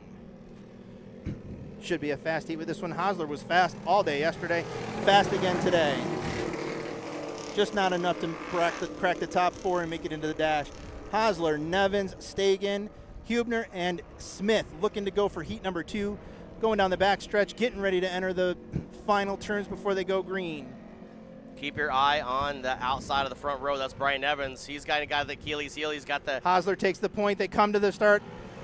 Green flag flies, and Hosler gets the jump. Nevins trying to hold on to point number 2, and he does. Hubner falls into 3, followed by Stagen and Smith. Stagen right on Hubner's bumper. Hosler through 3 and 4 coming out, trying to put a little distance between him and Nevins. Stagen got loose. That allowed Smith to get underneath him. Hubner is running in 3rd. Stagen goes all the way to the back of the pack now, but you're top front. Hosler pulling away from Nevins. Nevins running in 2nd with Hubner in 3rd. Hosler, Nevins, Hubner, and it looks like Smith is gaining a little bit on Hubner. Your top 2 now starting to run away from the rest of the field. Hosler starting to pull out a big lead. Nevins running in 2nd, and he's starting to pull a little over Hubner. Out of turn 4, it's Hosler, Nevins, Hubner, and Stagen goes by Smith. Smith got high coming out of 4, allowed Stagen to get by him, and Stagen starts to gap him right away. Still out front, you've got Hosler running on point, followed by Nevins, Hubner, and Stagen. Stagen and Smith both go high coming out of turn 4. 4 laps down this time around, 4 more to go for your Corey Husner. We're halfway. Corey Hosler on point. Brian Nevitz running 2nd. Jeremy Huber gets loose coming in between 3 and 4. That's going to cost him some time. Stagen can move up on him. Stagen starting to put a gap between him and Smith, putting a little distance there. Hosler continues to pull away from Nevins. Hosler Jr. is still cranking out the fastest times. Every lap that he's been in has been faster and faster and faster with a 15.201. Their top 3 still stays the same. They're distancing themselves. Hosler, Nevins, Hubner, Stagen, and Smith. 1 more to go. Hosler still out front, followed by Nevins, and here comes Hubner, Stagen, and Smith comes under the flag. Half a track for Hosler over the last place Kart. He's coming into 3 and 4, coming out of 4, looking at the checkered flag. It's going to be Hosler, your heat 3 winner. Nevins taking 2nd, Hubner taking 3rd, Stagen comes in 4th place, and Smith in 5th place. Your top 3, Hosler, Nevins, and Hubner are going to the A main. Now we've got the senior outlaw kart class coming up. Going to put some support classes in between the UAS heats and see if we can give everybody a breather. UAS Heat 3 and UAS Heat 4 coming out after the senior outlaw.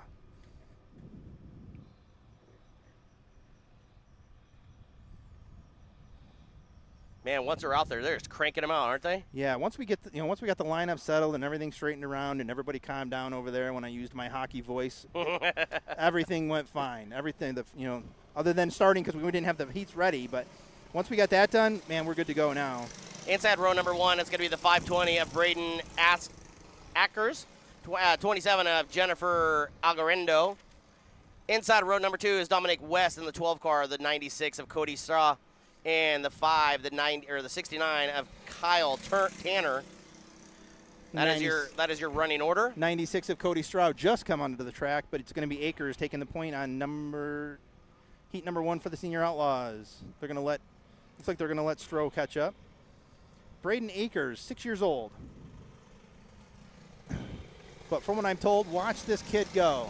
In that 27? Or no, the the 520. Yeah, the 520. in the inside front row. Now they call these guys outlaws out here. We up in the West Coast call them Box stock. box stock or beginner Yeah. box. These guys run the black slide and the green slide, so they all kind of run them together. So what would be considered beginner box and box stock from where we're from. So On my sheet here, they call them the Tucson Outlaw LO206. So that's that that sealed Briggs and Stratton, Stratton motor. So let's see what these kids can do.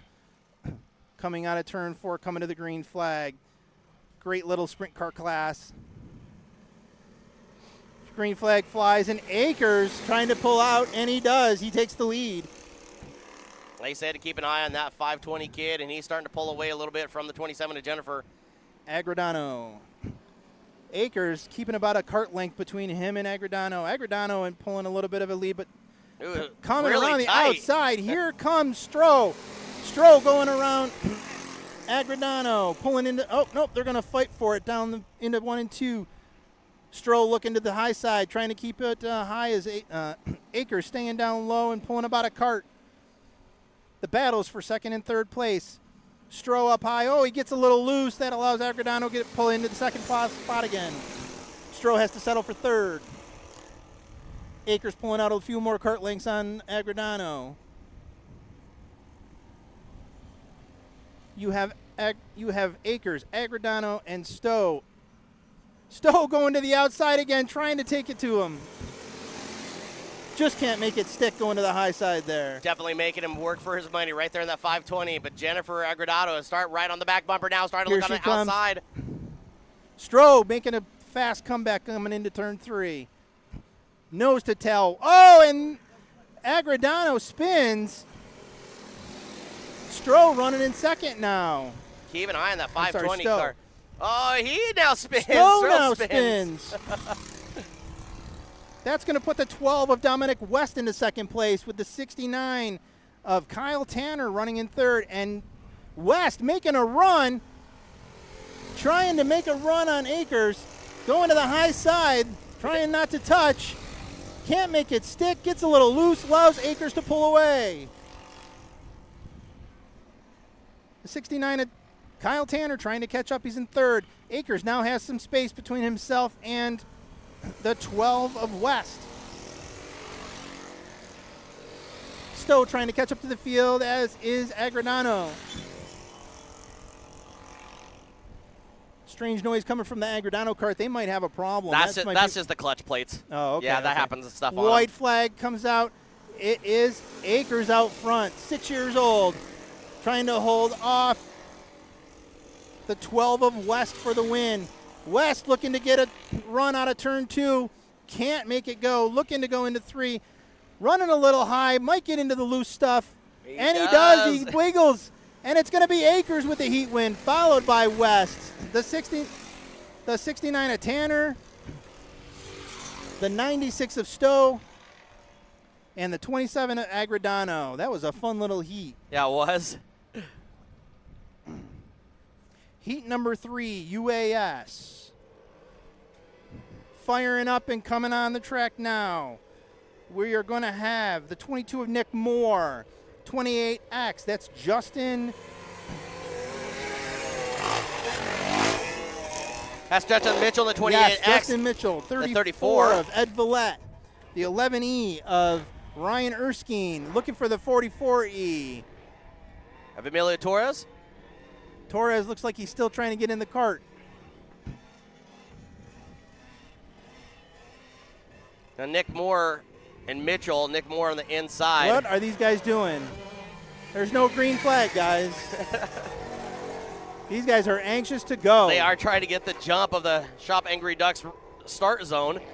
Let's keep the yellow flags flying for these guys. Let's give them one more lap to see if we can get Torres out here. Otherwise, we're going green.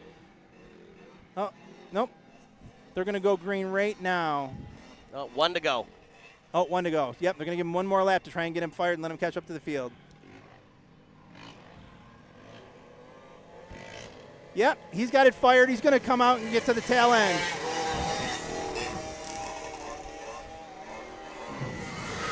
He's like, go, go, go. Yep, we're He's going like, to go. I'm ready. We're going to go green right now. Torres gets it fired. Nick Moore on point. Justin Mitchell outside. Ed Villette inside. Ryan Erskine in fourth. And Emilio Torres catching up to the back of the field. Here we go. We're coming to that start line. Firing off of turn 4. It's going to be Moore, followed by Mitchell. No, Villette's going to get Mitchell. Villette gets Mitchell going into turn 1. Erskine falling off a little bit, allowing him Estevez to catch up. Nick Moore pulling away. Lap 1 and Moore has put about 6 carts between him and second place. Get a good shot of top 3. We'll go wide angle. Look how far Nick Moore now is starting to pull away from the rest of your field. Ed Villette and Justin Mitchell are running right close together, about a cart length. Mitchell trying to get a run on Villette. He's underneath him. Going into 2, he gets it. Justin Mitchell takes Ed Villette into turn 2. Immediately starts to pull away. Gaps him by 2-3 car lengths. Erskine falling back on the 4th spot. It's still Nick Moore out front, Mitchell running in 2nd, and Villette in 3rd. Those are your 3 going into the transfer. Now look how far Nick Moore is starting to pull away from your 2nd and 3rd place out of turn number 4.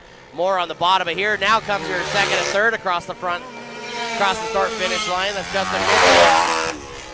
Erskine dusting us up here. Yeah, he is. He got a little high and went through the soft stuff and blew it all over the track. Looks like there's a even gap between Moore, then Mitchell, then Villette. Erskine trying to make a run on Villette, trying to get caught up. He knows he needs that number 3 spot in order to make it to the A main, otherwise he goes to the B. Have you noticed, listen to Moore, when he shuts it down going into turn 1, it's almost right past the flag stand. Oh, yeah, he does. He is just coasting that thing in there. It is a Sunday drive for the number. Slow is fast today.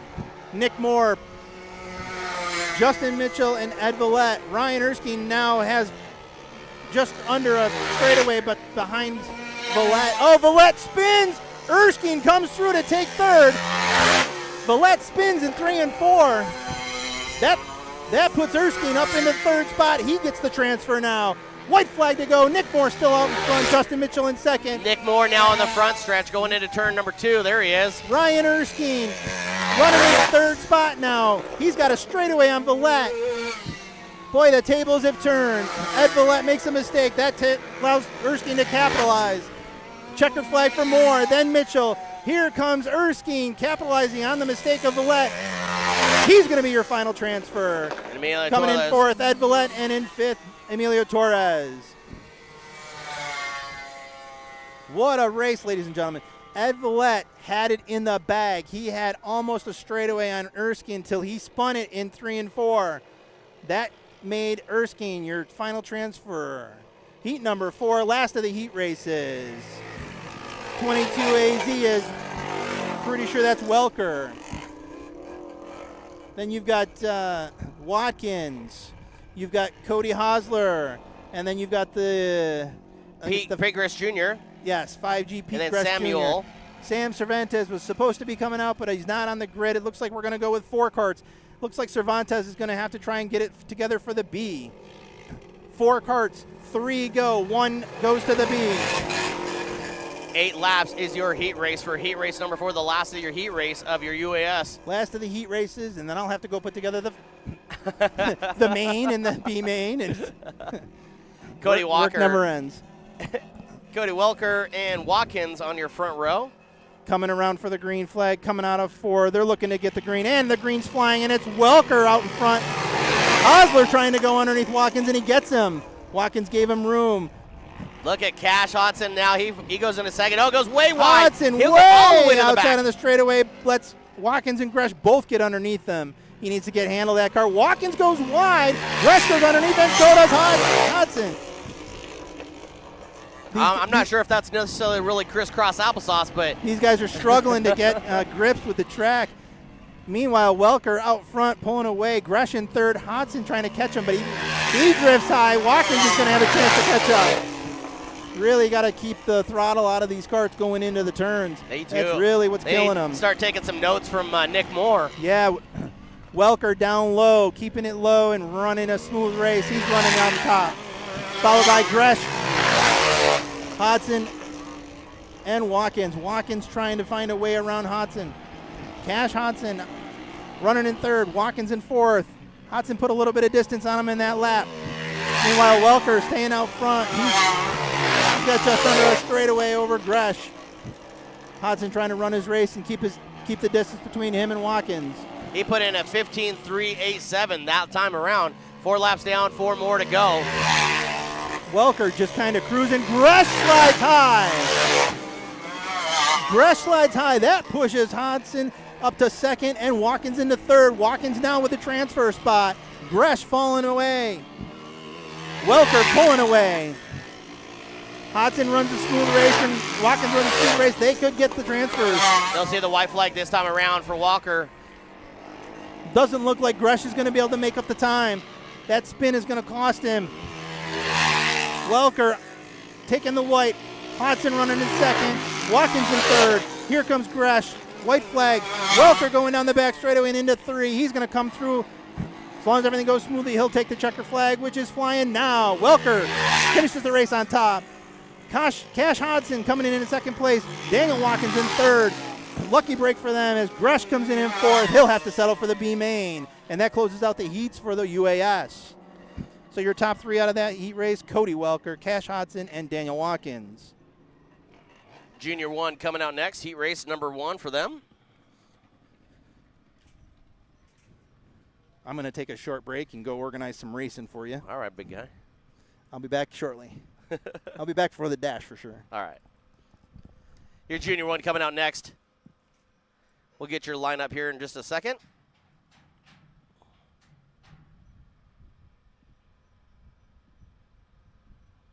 Appreciate you guys hanging out with us here at Tucson Kart Speedway. You're watching the 2024 UAS Grand Nationals.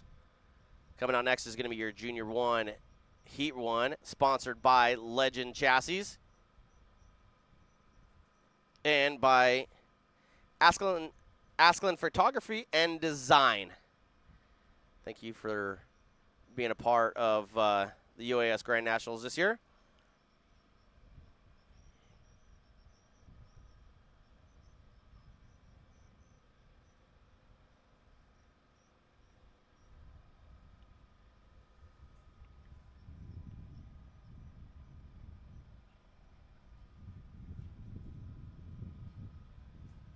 The 15 of Tandem Bar, inside row number 1, Sofia Mirando, and the 14S, the 09 Amila Acronato, and the 16 of Serena Bar. That will be your 4 running in your Junior 1 clone.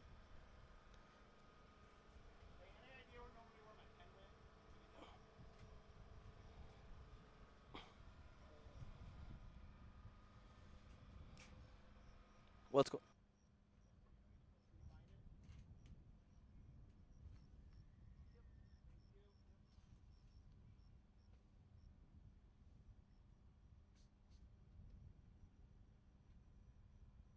Getting pretty dusty up here in the studios. Got to clean my glasses almost every race. Jordan's doing the same thing behind the camera. Doing a pretty damn good job up there. He's got some lessons to learn. It's okay. Appreciate you guys following us here on Dirt 360 TV's coverage. Thank you so very much. Junior 1 coming out now. The 15 of Bar. Mirando in the 14S. Econato in the 09 and the 16 of Bar. This is your Junior 1 clone.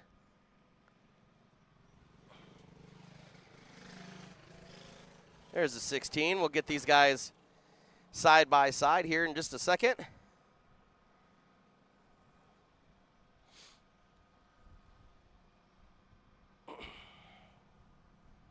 Then Junior 3 right after these guys.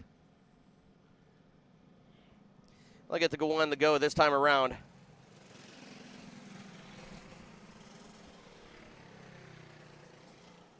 Eight laps is the distance.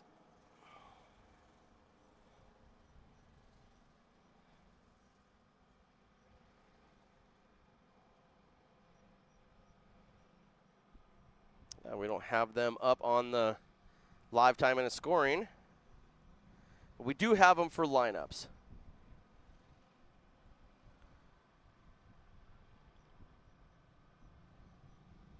And green flag flies. We are underway.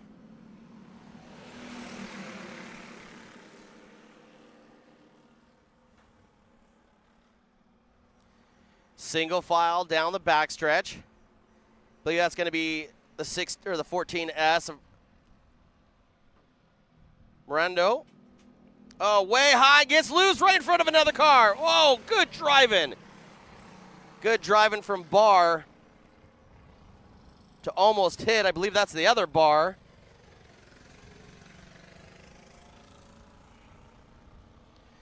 They stay green. The 14S of Barr is your leader. That's Tatum. I believe the 09, Emila Econato, is running second. Got a healthy lead, a good full straightaway lead of the 14S.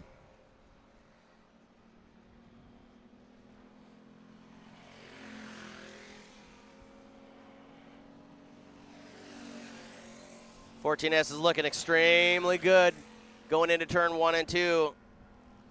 She's pulling another straightaway from second place.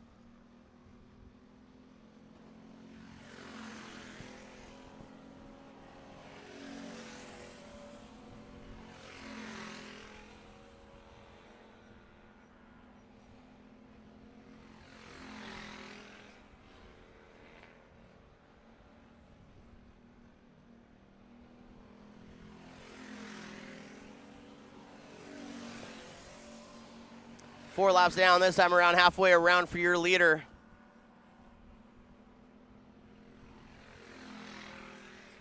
Sophia, still your leader, starting to come up on some lap traffic now out of turn number 4. She'll see the white flag this time around. Runs the bottom of turn 1 and 2. Now starting to come up onto a slower car. I believe that's going to be the 16 of Barr. Kind of hold her up just a little bit. And Sophia and the 14S will take your win in your Junior 1 clone class. Junior 3 coming up next. 8 laps is your distance with the Junior 3.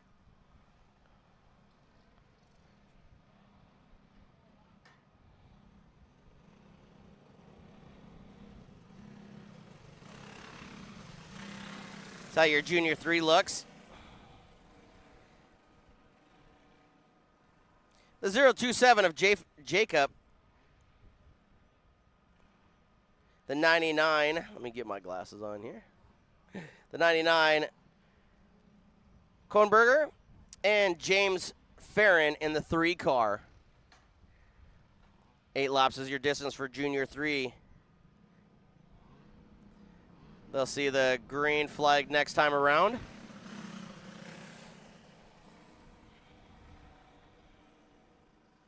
Stoth, Kronberger, and Farron is your running order.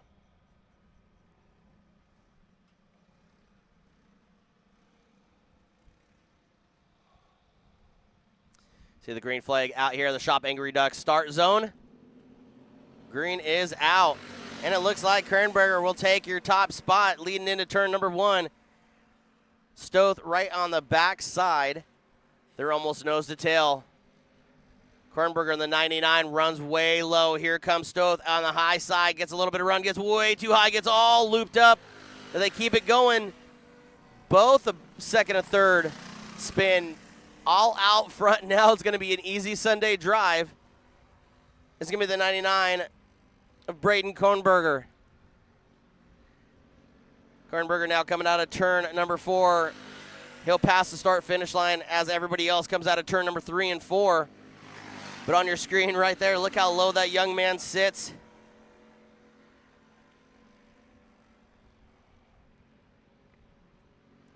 Easy Sunday drive for that driver in the 99 of Braden Kornberger.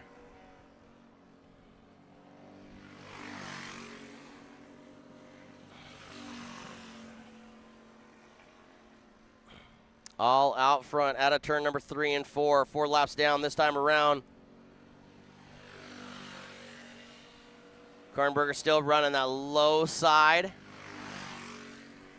But slowly but surely, the 0.27 of Jacob Stoth is trying to reel him in, but I don't know if he has any time unless he doesn't make any mistake. Of Braden Cornberry, if he doesn't make a mistake, he's got this win in your Junior 1 heat race number 1. He's down the back stretch as everybody else comes down the front stretch.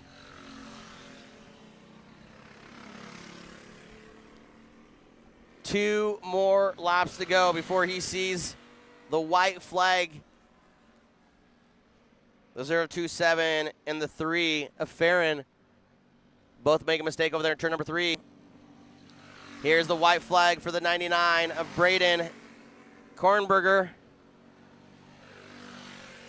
One more trip around this 1/5 mile of Tucson Kart Speedway of the 2024 UAS Grand Nationals. Makes it look like it's easy. No mistakes from first to first. He'll lead it flag to flag out of turn number 4. The 99 of Braden Kornberger. Coming up next is going to be your UAS dash.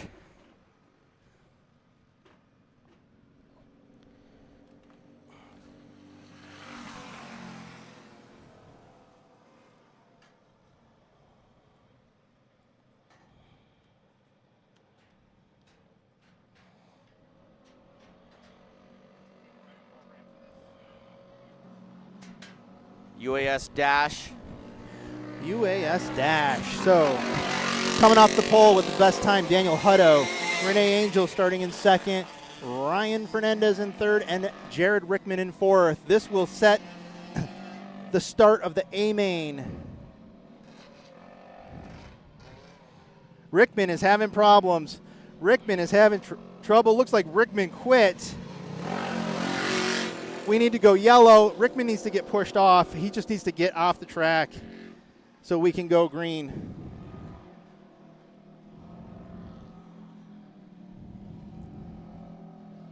Hopefully these guys see him. We need to get that cart off the track, folks.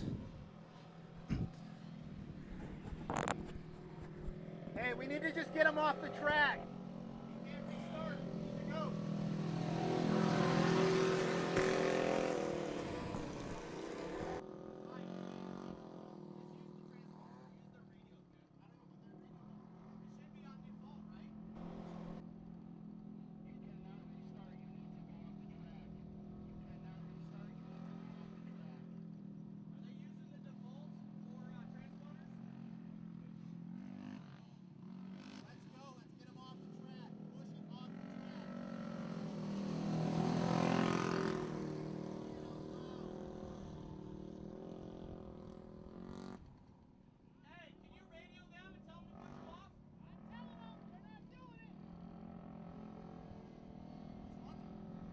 Stop.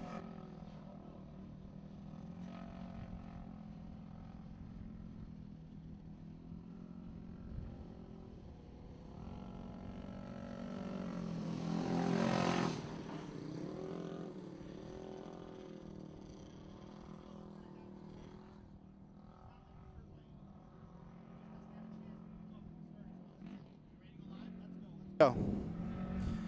All right, not sure what happened with Jared Rickman there, but he pulled out to the stop. We got to keep the carts moving, so here we go, coming out of turn 4, and it's Hutto taking the point. Ryan Fernandez getting underneath Angel. Angel coming back as Fernandez slid up high. Hutto's pulling a little bit of a lead. Fernandez comes right back at Angel. It looks like the race is going to be between second and third. Hutto running really low and slow. Fernandez keeping a gap now. Fernandez now gapping Angel. Oh no, Angel's making some time up. Down the back straightaway. Oh, Angel slid high and she lost some pace. This could be an interesting start to the A main. Hutto and Fernandez go top 2, both with 210 points. Angel falling off in the third spot. Angel's pulling off. Hutto still out front, followed by Fernandez. This determines the start of the A main. Hutto out front, Fernandez in second. Angel got some laps. She'll be in third. Rickman in fourth. Hutto still far and away, way out front, pulling way ahead of Fernandez.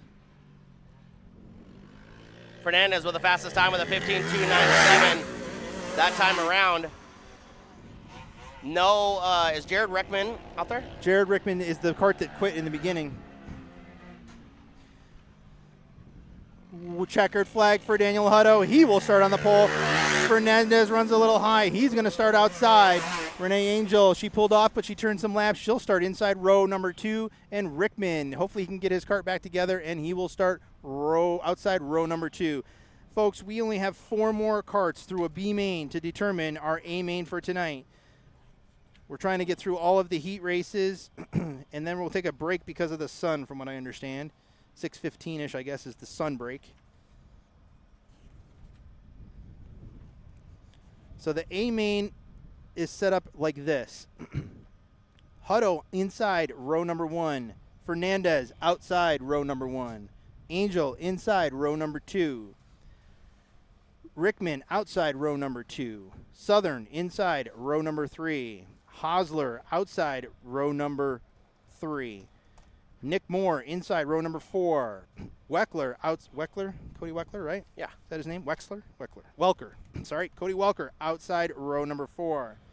The 07 of Hooper inside row number 5. The 1 of Nevins outside row 5. Inside row number 6. 28X of Justin Mitchell outside row number 6. The 28 of, give me a second here, Cash Hodson making the A main there. Next we have the 8X of Joe Sarcheda, the 27 of Jeremy Hubner, then the 11E of Ryan Erskine, and the 15W of Watkins. Go ahead. That leaves 4 spots from coming out of the B for the A main. Here we go, Clone Heavy. Well, I can see, Renee Angel, and I think Jonathan Douglas get into it.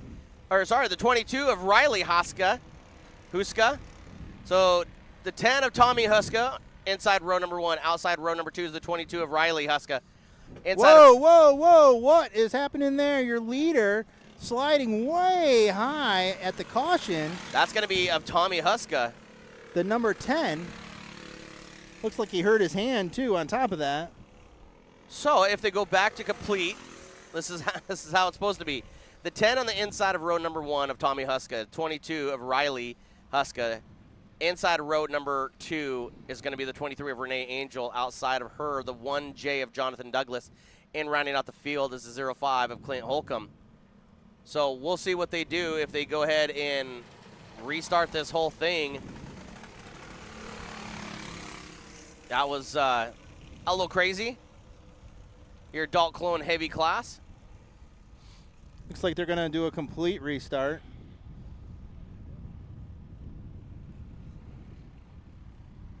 Okay. Renee's trying to explain to them. Yep, go to the outside. There you go. Hey, now you got it right. They'll get 1 to go this time around from your Shop Angry Ducks start zone.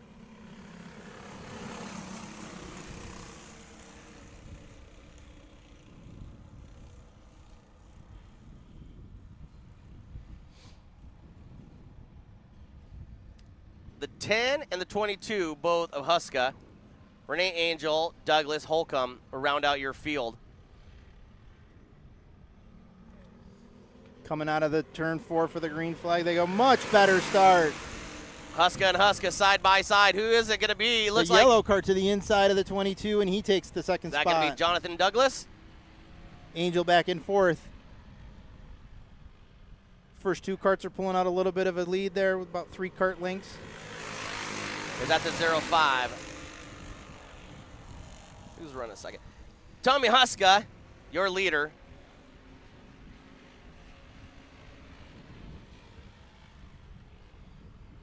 Oh, and he goes high. So is the second place kart following him up there.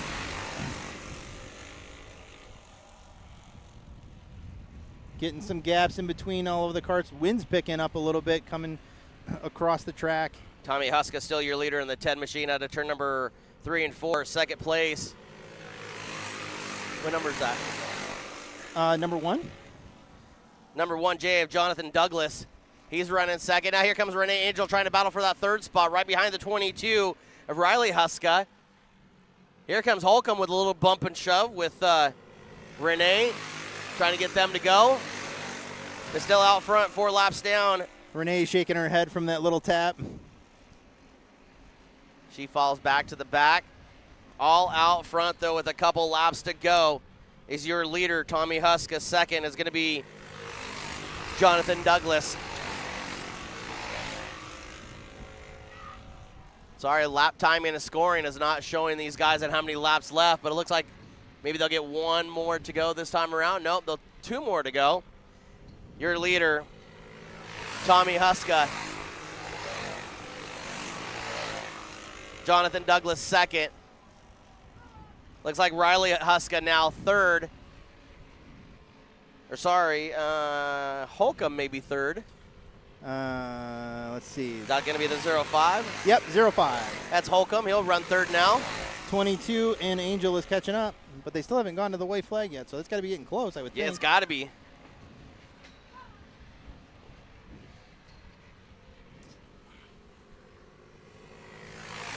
It'll be white flag this time around for your leader, Tommy Huska, in second. Jonathan Douglas, but look who's coming up now. It's going to be Clint Holcomb in the 05 car. White flag, 1 more to go. He's running way wide, trying to get that speed going into turn 1. And Angel's going to go under the 22 and take over the 4th spot. I think that's a little payback. Out of turn number 4, your winner is Tommy Huska. Second, TJ Douglas, Holcomb, Angel and Riley. And Huska again. And that's it for the heat races. We're going to go to a quick intermission while the sun goes down. We appreciate you guys so very much for watching. We'll be right back.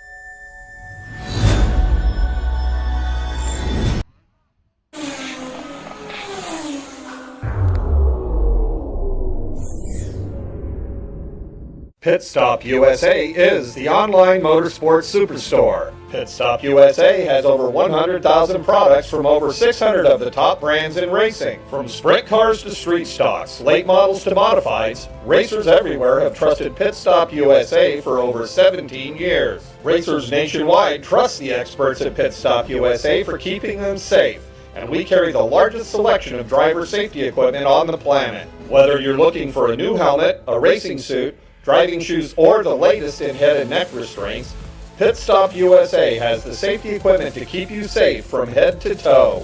Pit Stop USA is the online motorsports superstore.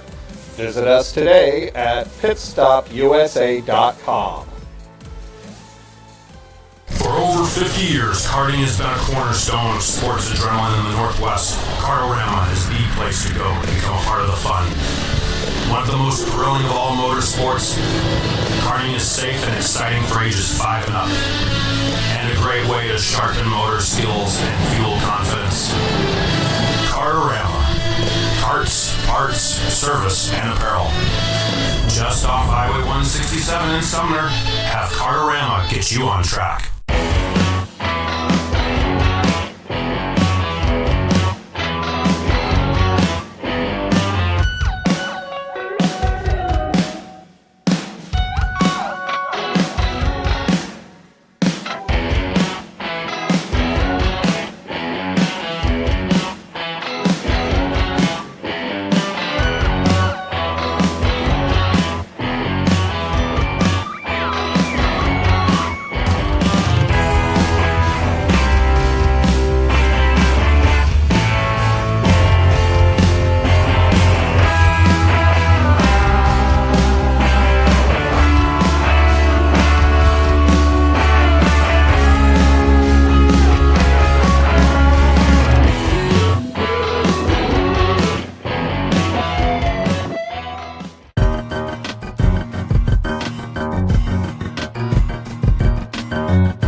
Why do we put up with the blood, sweat, tears, and empty bank accounts? For some, it's point A to point B. But for us, it's part of who we are. That calm, yet exciting sound of the engine. An extension of our personality. A superhuman extension of ourselves. Whether it's 180 horsepower or 1800, it doesn't matter. It's all about the hunt. The hunt for the cheapest parts, the fastest time, our friends' egos, the UPS man, it never ends. We are out there drag racing, drifting, slashing corners. Some prefer the hard part, and others prefer the exclusiveness.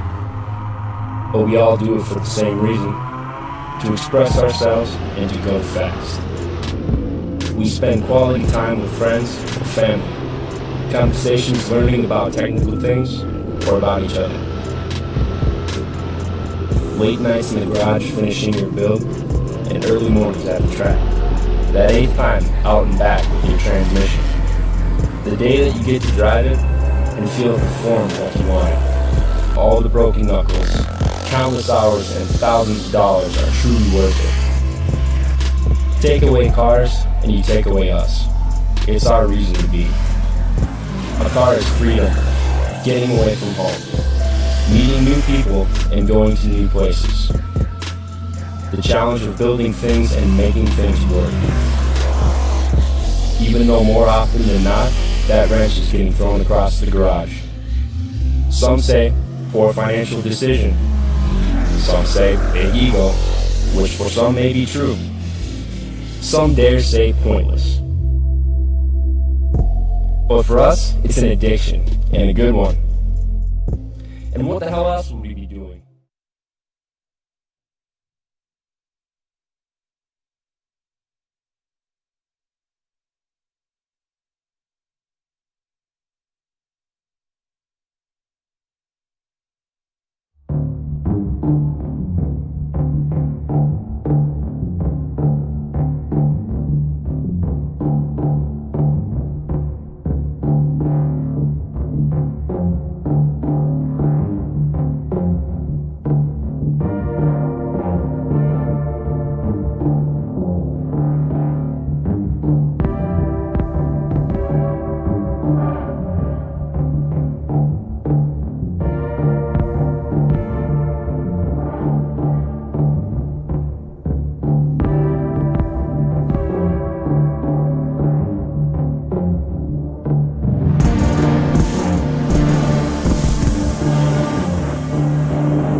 If you're after the best seat in the house, you gotta get there early. Put in late nights at the garage. Get her all set up and set up right. Now for the best seat, with the best view, you're gonna have to qualify. Keep turning left and hold that right foot down, because for that primo spot, VIP, the cream de la cream, you gotta race.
Pit Stop USA is the online motorsports superstore. Pit Stop USA has over 100,000 products from over 600 of the top brands in racing. From sprint cars to street stocks, late models to modifieds, racers everywhere have trusted Pit Stop USA for over 17 years. Racers Nation.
Well, ladies and gentlemen, if you can see up on the screen right now who we have up here, if you're familiar with the Pacific Northwest, of course, we got to get the Pacific Northwest guys in here. Man, Mr. Nick Moore.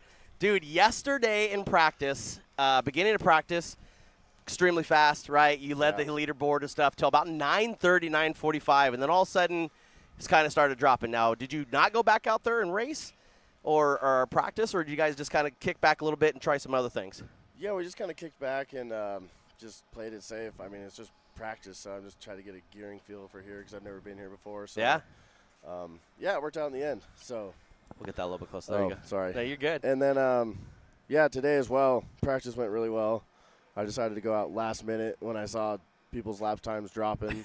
And then I put the fast lap in practice too, so it was pretty cool. Then I kind of stepped on it in qualifying, missed the tire. It's all right. So, top 10 wasn't too bad or whatever. Yeah. And then I won my heat, so I'm in. So we were listening. We're not going to give away too many things, but I mean, I'm sure people are watching in the pits and people are sitting there watching at home. You were literally letting off 5 seconds around this corner. I mean, you're letting off here at the flag stand, just coasting around. Earlier and stuff, I mean, you're kind of driving it in a little bit. What is the feel to this track? I mean, is it a total different characteristic from anything you've driven before? It kind of reminds me of Spokane back home. It's just, I mean, right now there's not much grip on this racetrack. So I was kind of watching people in the first heats, and they were just letting off early and just coasting through. So I just kind of played that safe, and it worked out. We're going to get DW3. We're going to get DW3 up in here and stuff too, right? Y'all know Daniel Watkins, right? DW3, right? So I'm talking with the senior UAS guy, stuff like that, because we have a special guest out behind you that's a junior UAS. But we'll talk about you.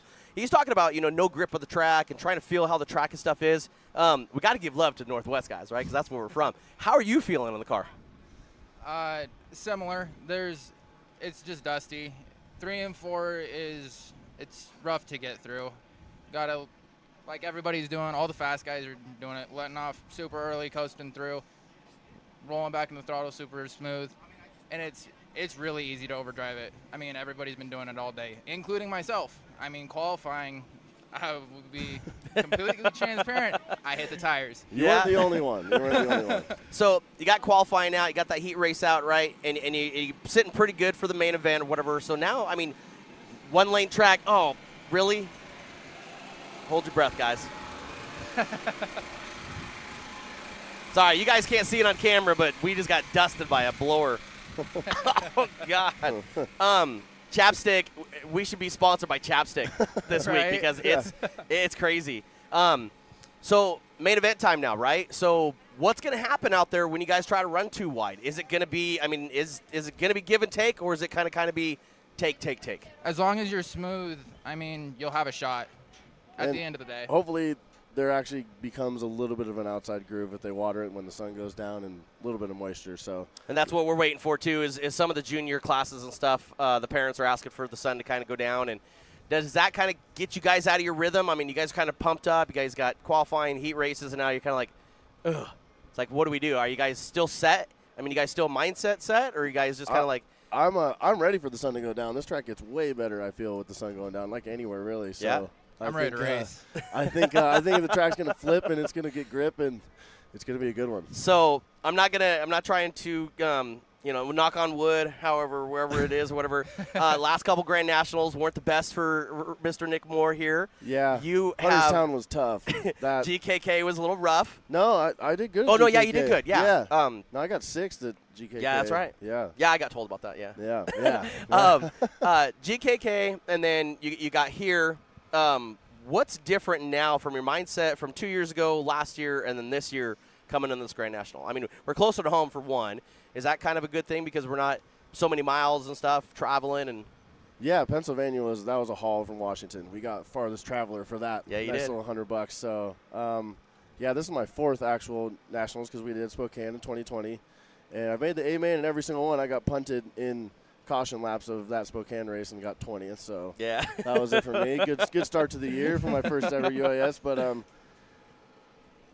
yeah, go ahead. Well, I mean, so what do you think? I mean, so the sun's going to come down. The track and stuff is gonna tighten up a little bit more, right? It's going to lay a little bit more rubber. You're not going to have that sun beating down on it.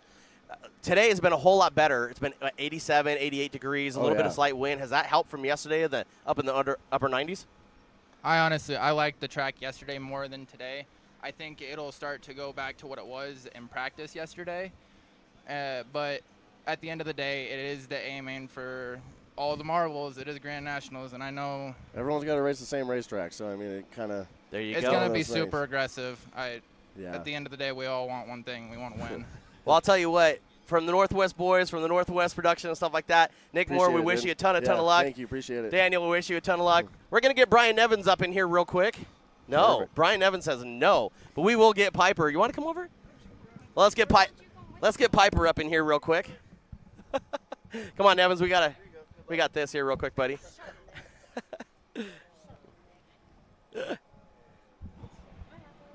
You do. That was on his head, so. Ew. We have Miss Piper. We can't really see her on camera or whatever, but I mean you kind of see her, and we have Brian Evans Jr. Let's start with you, Piper. One hell of a run, good qualifying, everything. You only have 5 cars, right? But every one of you guys have an eligibility to win this Grand National Championship. It basically whoever finishes first, right? Yep. What's the key to your guys' program right now, knowing that going in here, your top 3, right? You have a good starting spot, got a good-looking car. What's it going to take? I think just really patience. I know I can overdrive it a bit, but even if I get past, I know that everybody doesn't run a perfect 25 laps, so I think it's really patience for me. We've watched a lot of people and stuff been out there running out front, and then all of a sudden, man, you get a little bit loose in the marbles, whatever, and that's literally all it's going to take, right? You get, even with 5 cars and stuff out there, it still is going to take that little one. Ask Nick Moore and Daniel about give and take. Is there a lot of give and take out there just with 5 cars, or is it just kind of more of a take type thing? I would say it's definitely a give and take. Yeah, they've been treating you right. I mean, you got muscle out there. So as soon as that helmet goes on, I know for a fact that girly swag that you have on or like that goes out the window, and you're just another racer and stuff with them.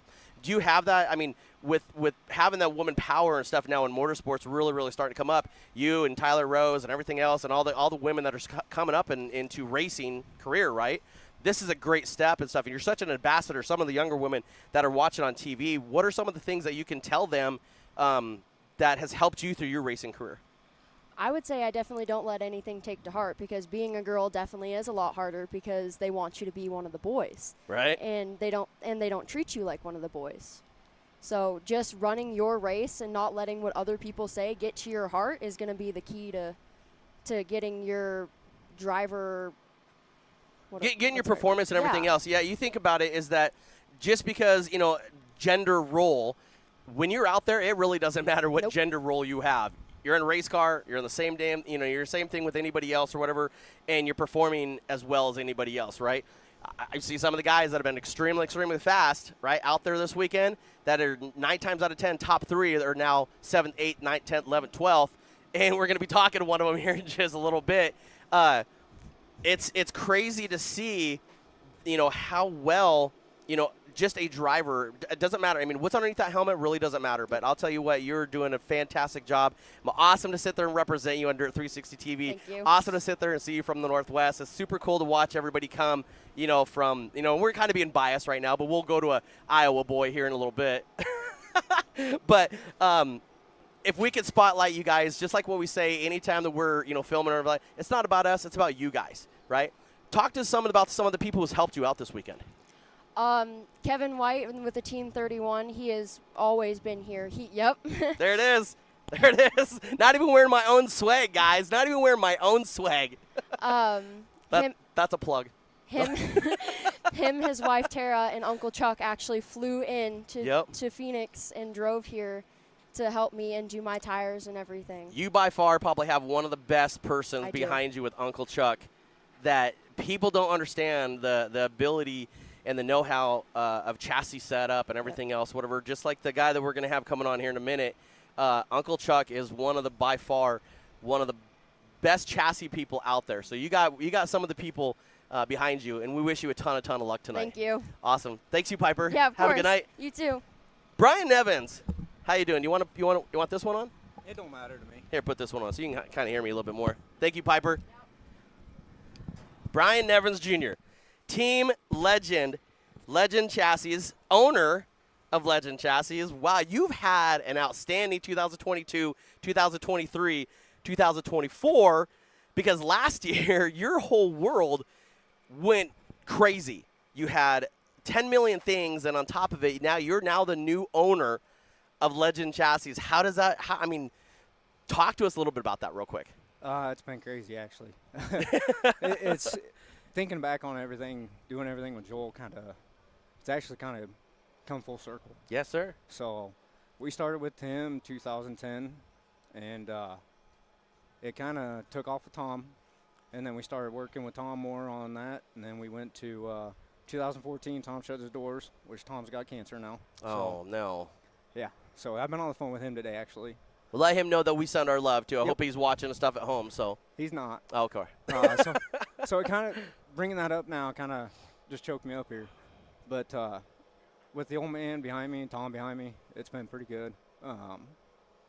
You got a really good crowd over there. I mean, I walk over to that little deal. Well, I raced for you just not 9 months ago, right? You and Scott Bully. Yep. And I probably had you work more on my stuff than you did on your stuff.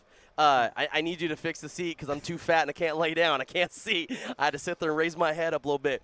Then the seat post, because I was too fat, and I leaned over and it got into the glass. Man, listen, guys, I will sit there and fuss on myself all day long. Listen, I ain't no spring chicken, right? I'm in my 40s and stuff now, but I can't thank you guys enough. Team Legend, Assassin Tire Solutions for allowing me to come out, Scott Bully Enterprises and Racing to come out and let me use their car. Man, thank you so much. That was super cool for me. I couldn't handle it on Saturday. 10 laps and I was done. The arm strength and everything out here. Talk to us about the track this year now than we had back in the Holiday Classic. So back in the Holiday Classic, we had a lot more rubber on the racetrack. For some odd reason, the track's not taking any rubber today or yesterday. Towards the end of it started to, but then it kind of went away, and now the track's starting to do the same thing. It's starting to back up even more. It's getting more dusty, where back when December the track got rubbered up and we actually got really good in features. It was crazy. The speeds and stuff you're carrying into the deal, definitely not. This is more my track than it was back in December and January. Yep, and the biggest thing with us right now is I'm on the new car that we're actually producing out of our shops. Talk to us a little bit about that. So that car is the same design. We've just stepped up in material what we're using instead of what, like when I was working with Joel on it. We went to a Wayfinder material. Cars are more reactive. We don't have to have a bigger window on the tires now. You can be off and the car still works a tremendous amount. I'm just being a dummy right now and testing way too much stuff is the way to put it. Our Yamaha is actually a prototype junior kart that we're riding. Trying to get it dialed in, see what it needs for the junior program. We're not 100% on it right now. We got a putt back at Newton that runs for us. He's 4 out of 6 on wins on it. So good deal. For the junior stuff, it's really good. For Yamahas and a higher horsepower, it's just way out there. So we're trying to fine-tune it in case somebody does want that Kart. But the car we've been riding, it's been phenomenal with the Yamaha on it. Like I said, I'm testing stuff with the 450. We're going to be hopefully here really good in the future. Car's been way too free on entry for me. So once we get that figured out, I think we'll be right up there again. I'll tell you what, man. Talk a little bit about Tyler Bully, man. It's first time out of the junior UAS. She had a little bit of miscue over in turn 1 about 3 times during a heat race. Is it just kind of frustration, or is it just learning the new car? It's kind of learning a new car with the new motor program and everything else. I know she was really comfortable with her Saddam on, and now she's got that BRC on. Yep. So it's a lot more straightaway speed for her, trying to get that calmed down, getting into the corner, and then just trying to get the car back underneath her. That's the biggest thing. I know she's got a ton of pressure on herself right now. Well, she does. She puts it on herself, yeah. Yep. And I flat out, I just had a conversation with her. I said, there's no pressure on you. Yep. Just go qualify. Just go have fun. Yep, exactly. And that was kind of brought back to her on that point because I consider her as my little sister. We already know. Yep. You already know. That's all of us right there. Yep. We were talking a little bit earlier about some other things, whatever like that, and that little girl right there will probably have about 100 people would have like that walking with her, so you already know. Grand Nationals 2025 coming in your neck of woods, brother. What do you think about that, huh? It's going to be wild. It may be totally cool. We got the owner and stuff at the track here racing with us or whatever. Have you had a little bit of time to talk to him? Yeah. We actually worked with them on tires for coming down here. So Justin's been on our program for the whole day. Cody Benhart, which is the admin, he's been assistant for Tyler and all that. It's down here. He's actually taken a lot off my plate. I can't thank him enough. Him and Brad, my brother, they've actually just freed me up to be able to take care of customers, which is absolutely awesome. That's awesome, man. And of course, my 16-year-old daughter walks up here and be's a pain in the butt. Well, she's got a churro in her hand and ain't sharing with nobody. Oh, it's for your dad. Yeah. No. Wow. No. With everything with the Legend now it's kind of calmed down a little bit. You kind of got your cycle going on. You kind of got a rhythm and stuff going on. You're away from your person. I mean, you don't work no more. You just now work for yourself, right? Nope. You still work on a day. Dang, son. I'm still. You are a full-time, and a full-time. Yep. It's 10 hours for work. How do you do that? 4 hours of sleep a night. We can tell. Yep. No, I'm playing. Trip down here pretty good. Yeah. Everything else, I mean, it was really good. We didn't have any issues coming down. 23-hour trip. I think it was like 1,700 miles for us. How many miles is it from the next track? 3 hours. There you go. Well, for us, 3 hours. yeah, for us, it's about, let's see, the flight there and this and that. And yeah, I got to go talk to him after a little bit, too. So yeah. No, got to get everything worked out for 2025. You know how we do it. So, we appreciate you very much for coming up. It's always a pleasure. You already know that. I consider you like my brother. Exactly. So I love you so much, and I appreciate everything that you did for us for the Holiday Classic.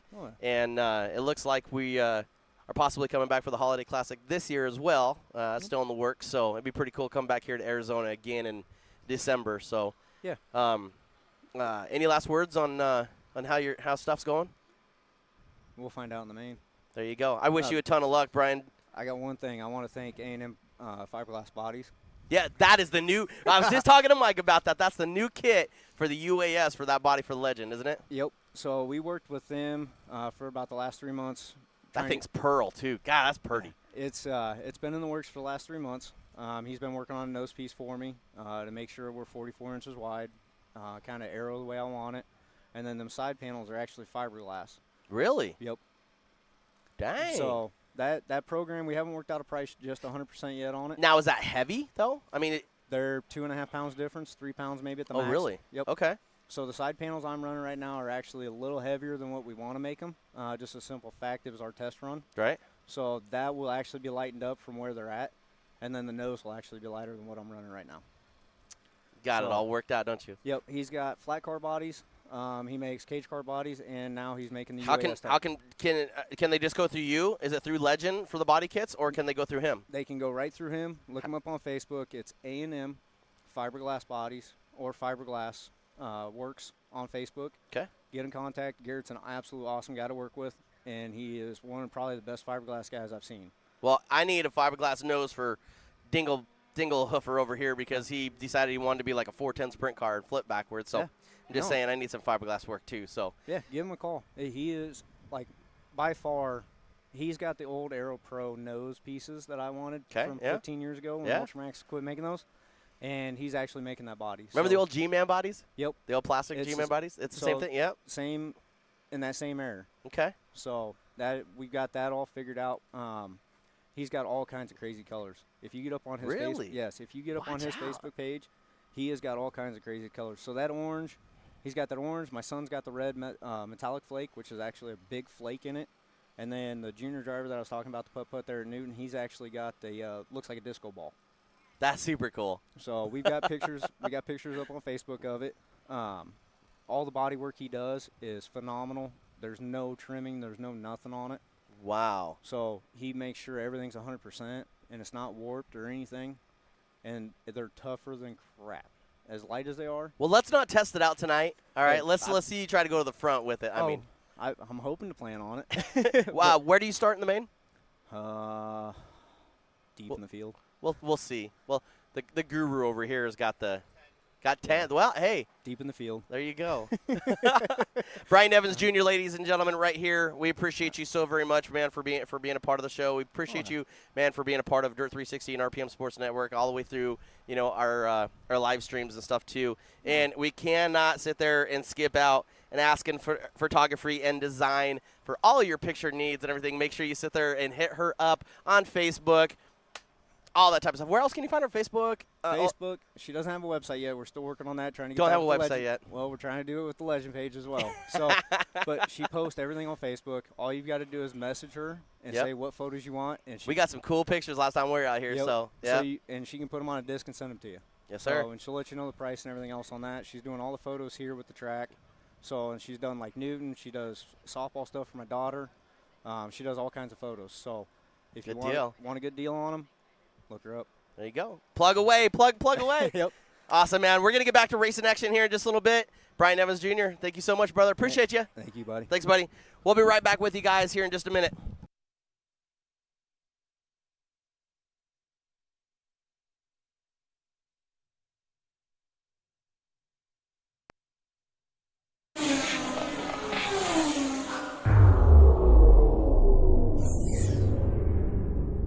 Pit Stop USA is the online motorsports superstore. Pit Stop USA has over 100,000 products from over 600 of the top brands in racing. From sprint cars to street stocks, late models to modifieds, racers everywhere have trusted Pit Stop USA for over 17 years. Racers nationwide trust the experts at Pit Stop USA for keeping them safe. And we carry the largest selection of driver safety equipment on the planet. Whether you're looking for a new helmet, a racing suit, driving shoes, or the latest in head and neck restraints, Pit Stop USA has the safety equipment to keep you safe from head to toe. Pit Stop USA is the online motorsports superstore. Visit us today at pitstopusa.com. For over 50 years, karting has been a cornerstone of sports adrenaline in the Northwest. Kartorama is the place to go to become a part of the fun. One of the most thrilling of all motorsports, karting is safe and exciting for ages 5 and up. And a great way to sharpen motor skills and fuel confidence. Kartorama. Karts, parts, service, and apparel. Just off Highway 167 in Sumner, have Kartorama get you on track.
Why do we put up with the blood, sweat, tears, and empty bank accounts?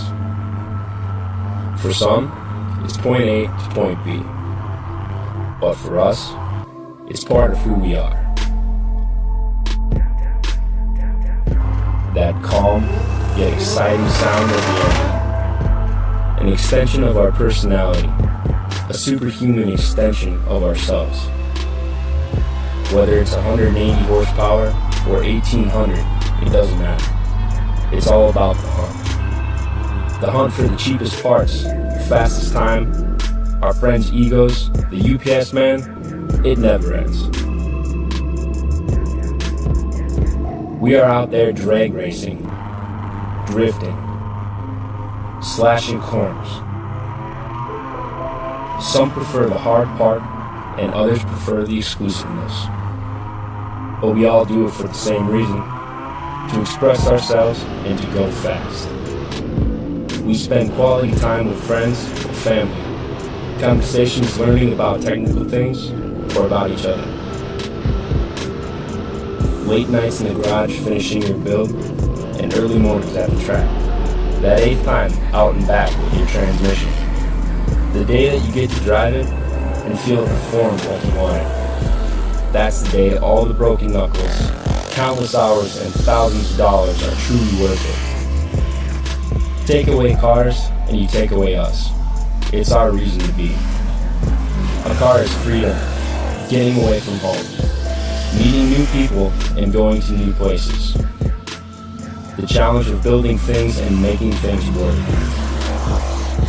Even though more often than not, that wrench is getting thrown across the garage. Some say poor financial decision. Some say big ego, which for some may be true. Some dare say pointless. But for us, it's an addiction, and a good one.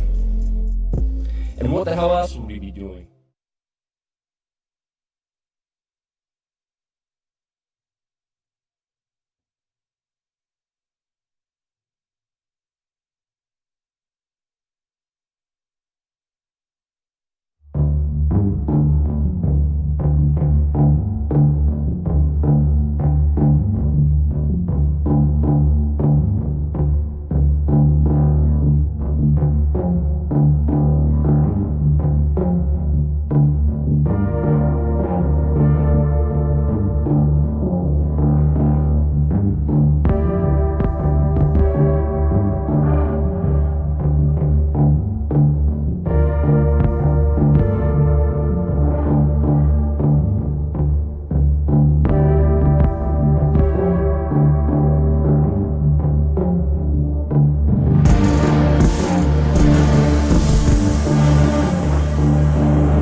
If you're after the best seat in the house, you gotta get there early. Put in late nights at the garage. Get her all set up and set up right.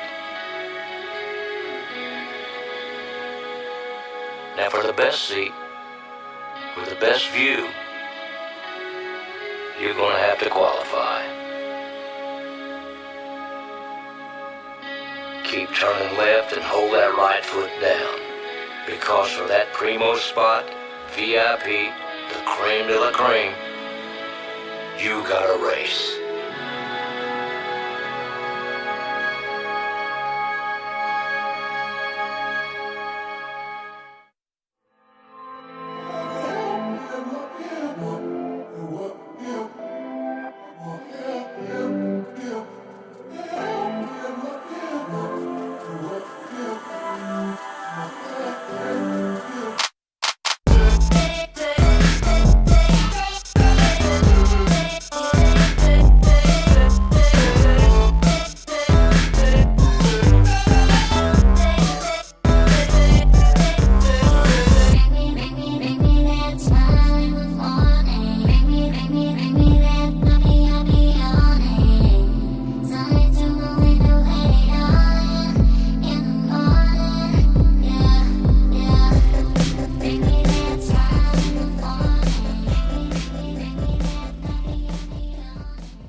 Pit Stop USA is the online motorsports superstore. Pit Stop USA has over 100,000 products from over 600 of the top brands in racing. From sprint cars to street stocks, late models to modifieds, racers everywhere have trusted Pit Stop USA for over 17 years. Racers nationwide trust the experts at Pit Stop USA for keeping them safe. And we carry the largest selection of driver safety equipment on the planet. Whether you're looking for a new helmet, a racing suit, driving shoes, or the latest in head and neck restraints, Pit Stop USA has the safety equipment to keep you safe from head to toe. Pit Stop USA is the online motorsports superstore. Visit us today at pitstopusa.com. For over 50 years, karting has been a cornerstone of sports adrenaline in the Northwest. Kartorama is the place to go to become a part of the fun. One of the most thrilling of all motorsports, karting is safe and exciting for ages 5 and up. And a great way to sharpen motor skills and fuel confidence. Kartorama. Karts, parts, service, and apparel. Just off Highway 167 in Sumner, have Kartorama get you on track.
Why do we put up with the blood, sweat, tears, and empty bank accounts? For some, it's point A to point B. But for us, it's part of who we are. That calm, yet exciting sound of the engine. An extension of our personality. A superhuman extension of ourselves. Whether it's 180 horsepower or 1800, it doesn't matter. It's all about the hunt. The hunt for the cheapest parts, the fastest time, our friends' egos, the UPS man, it never ends. We are out there drag racing, drifting, slashing corners. Some prefer the hard part, and others prefer the exclusiveness. But we all do it for the same reason, to express ourselves and to go fast. We spend quality time with friends and family, conversations learning about technical things or about each other. Late nights in the garage finishing your build, and early mornings at the track. That 8th time out and back with your transmission. The day that you get to drive it and feel it perform like you want it. That's the day all the broken knuckles, countless hours, and thousands of dollars are truly worth it. Take away cars, and you take away us. It's our reason to be. A car is freedom, getting away from home, meeting new people, and going to new places.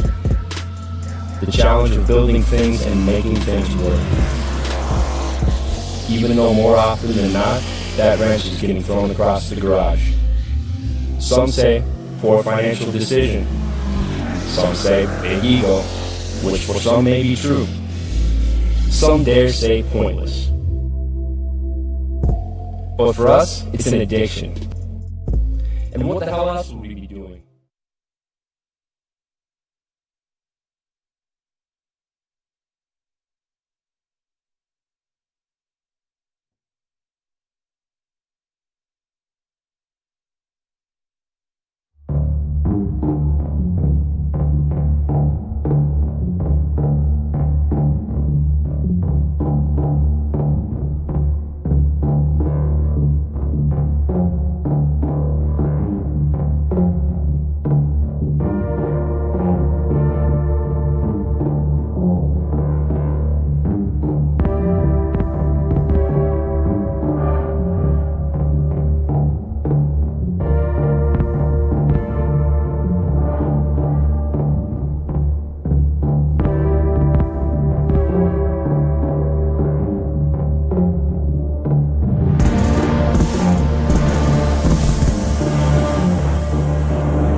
If you're after the best seat in the house, you gotta get there early. Put in late nights at the garage. Get her all set up and set up right. Now for the best seat, with the best view, you're gonna have to qualify. Keep turning left and hold that right foot down, because for that primo spot, VIP, the cream de la cream, you gotta race.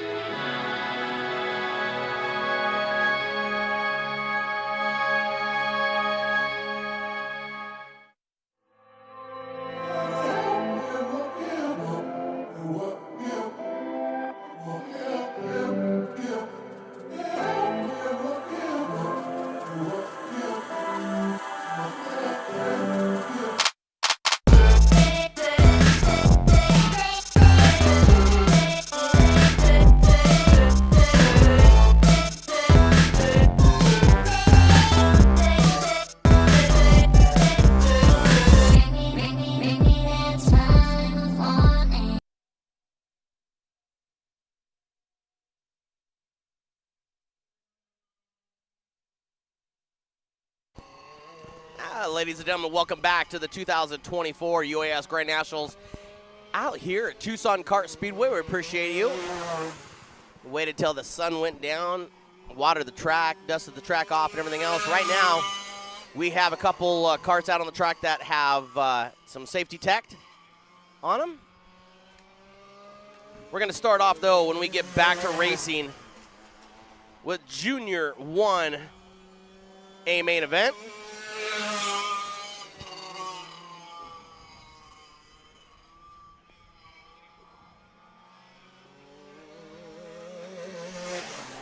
Got Mr. Mike Lane sitting in the booth right with me. Yes, sir. Mike, how you been, man? It's getting past my bedtime. Remember, I'm still on East Coast time. Hey, don't worry. Next time we're together, whatever like that, it's only going to be an hour difference. Yeah. So yeah. We'll figure that out later, right? And well, I think it'll be easier too because I'm gonna drive that one. I think it's like 13 and a half hours for me. So man, so I'll just I'll pack my crap in my truck and head out, and that way I've got my own vehicle. And yeah, you don't have to drive that EV. I like that car. Yeah, I know you do, man. I like that car. If I had if my wife was working in Syracuse again, because she works from home because her company's out of Albany, right? And they basically don't have room for her in the Syracuse office. So if she was working from home, and we were driving back and forth to Syracuse together like we used to, we would probably get one of those. You know, probably because for economy wise, it would be great. And she and I always commuted together because it just made it easier. And she starts a little later than I did, and she gets out a little earlier than I do. So, Junior 1 A main event is on the grid. I don't have a list for these guys yet, but it's going to be the 44. It looks like the 14S on the inside of the front row. 09, second row on the inside. See if we can get Sophia Medrano. There you go, and then the 14S. The 15 of Tatum Barr.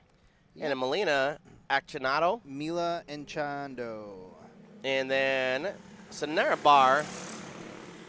That is your A main event. Going into turn number 1.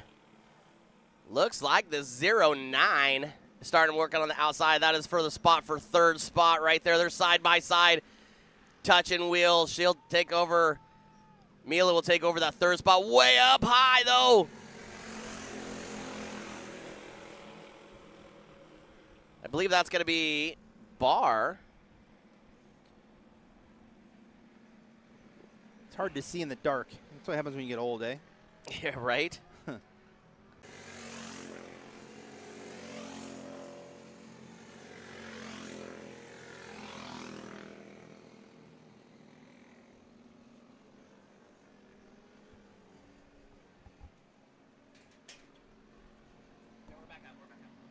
You're good?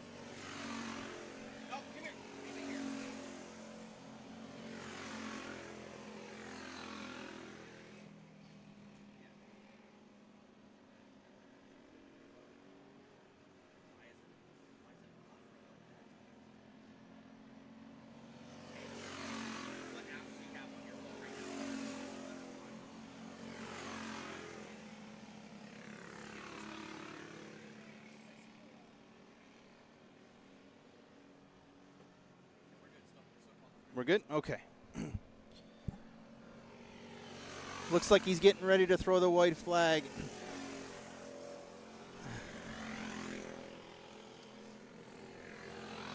Junior Clone 1. Tatum Barr still in command of the race, followed by Sophia Medrano. 16 is Serena Barr and Mila Enchando in fourth.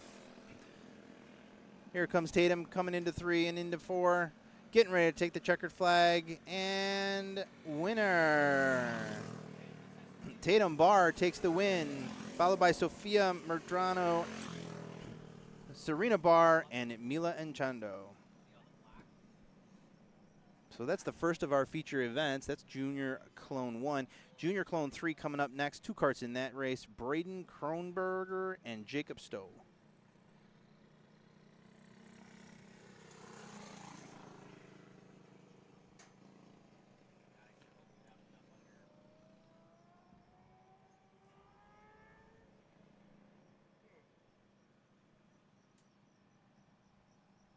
Looks like they're trying to get him fired over there. Not sure exactly what's going on, but hopefully we'll get them. Oh, here they come. Looks like there's 3 of them. I only have 2 on my list, so that's interesting. So the 99 of Braden, 027 of Jacob, and not sure who the 3 kart is. I don't have that on my list. Junior Clone 3. I'm assuming another 10 lap. I think it was 10 laps, so we'll see. They're going to go green here coming out of 3 and 4. Winds died down. The American flag in the middle is sitting still. Green flag flies as they come out of 4. Braden takes the lead. The number 3 car coming in second spot. Wiggles in coming out of 2. Jacob Stowe in third, gaining on the 3 kart. Whoa, the 3 kart goes way high. Gives Jacob Stowe an opportunity to get underneath, so now he's going to try and run down the 99 of Braden Kronberger.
All right, well, after a quick break of trying to figure out our Wi-Fi situation so we can go live again, we should be good for the rest of the night. Looks like we lost one of the carts. Oh, and looks like Jacob Stowe just spun coming out in between 3 and 4 there. Braden pulling way away now. Junior 3 clone, one of the sport classes for this today's racing events. Braden has just got his head down and he is just turning laps. He was fast there in the first heat and stuff too. I mean, he was just He checked out after everybody just kind of spun, and he's just got his head down and he is methodically turning it on. Up next, the UAS B main. On the pole for that, we'll have Tim Mendez. Outside pole, we'll have Rusty Stegan, then Ed Villette, then Pete Gresh Jr., 27T Tyler Boley, 808 of Damian Smith, 44E of Emilio Torres, and making up the tail end of the B main, the 8S of Sam Cervantes. He was out there earlier trying to get the cart running, right? He was.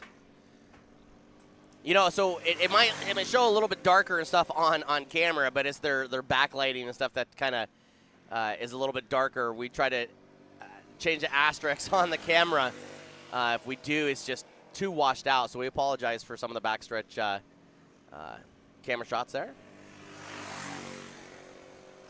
Man, when the sun goes down, it sure does start to get a little chilly here, doesn't it? No, it's nice and comfy. I don't know what you guys are talking about. That's because you were born in the snow. You got that right. I think this is the first time I've ever seen you in shorts. I always wear shorts. Do you? All the time, every day. Every day. All through the winter, I wear shorts to work, everything. Really? -10. Yeah, I'm in shorts, getting in my truck, going to work. Jesus Christ. So you're almost kind of like Aiden. Yeah, my brother's the same way. My brother has MS, and that's what causes him to be too hot. But, yeah, it's a family thing. Wow. So it looks like we're getting some UAS carts fired up and ready to go for the B main. B main, 12 laps. Top 4 in the B main transfer to the A main, and we'll make up our 20 cart field. It is going to be crazy, crazy race here in just a minute, guys. Hopefully these guys can all keep it together, keep it clean, and we can have a good B main. Best B main I've seen ever was last year. Looks like Sam Cervantes hasn't made. Oh, there he is. There he is. All right, looks like we got all of the carts out. We're going to go one more and then go green, it looks like. 12 laps is the distance in your B main. 12 laps. 4 carts go to the A. The key to this race is to be cool, collected, and not try to push it.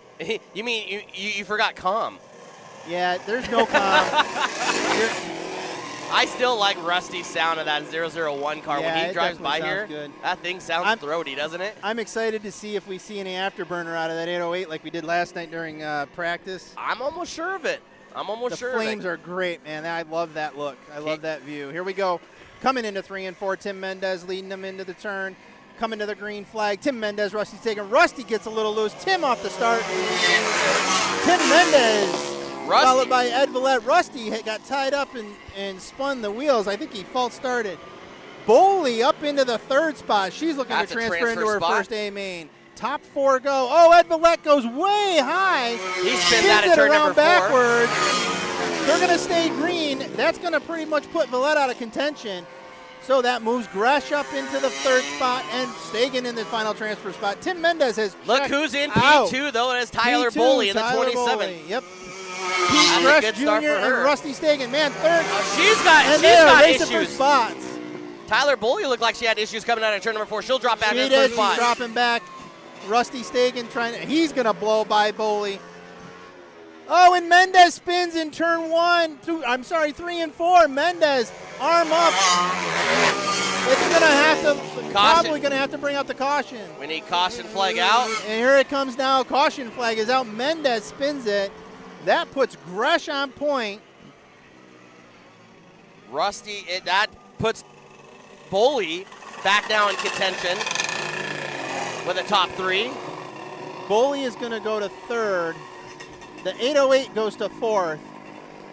That's Dustin or Damian Smith. Damian Smith, yeah. Mendez is going to pick up the back of the field. Everybody needs to get caught up to Gresh. Gresh was in the right place at the right time. Yeah, he was. He's leading the race now. 4 laps down, 12 laps is your distance.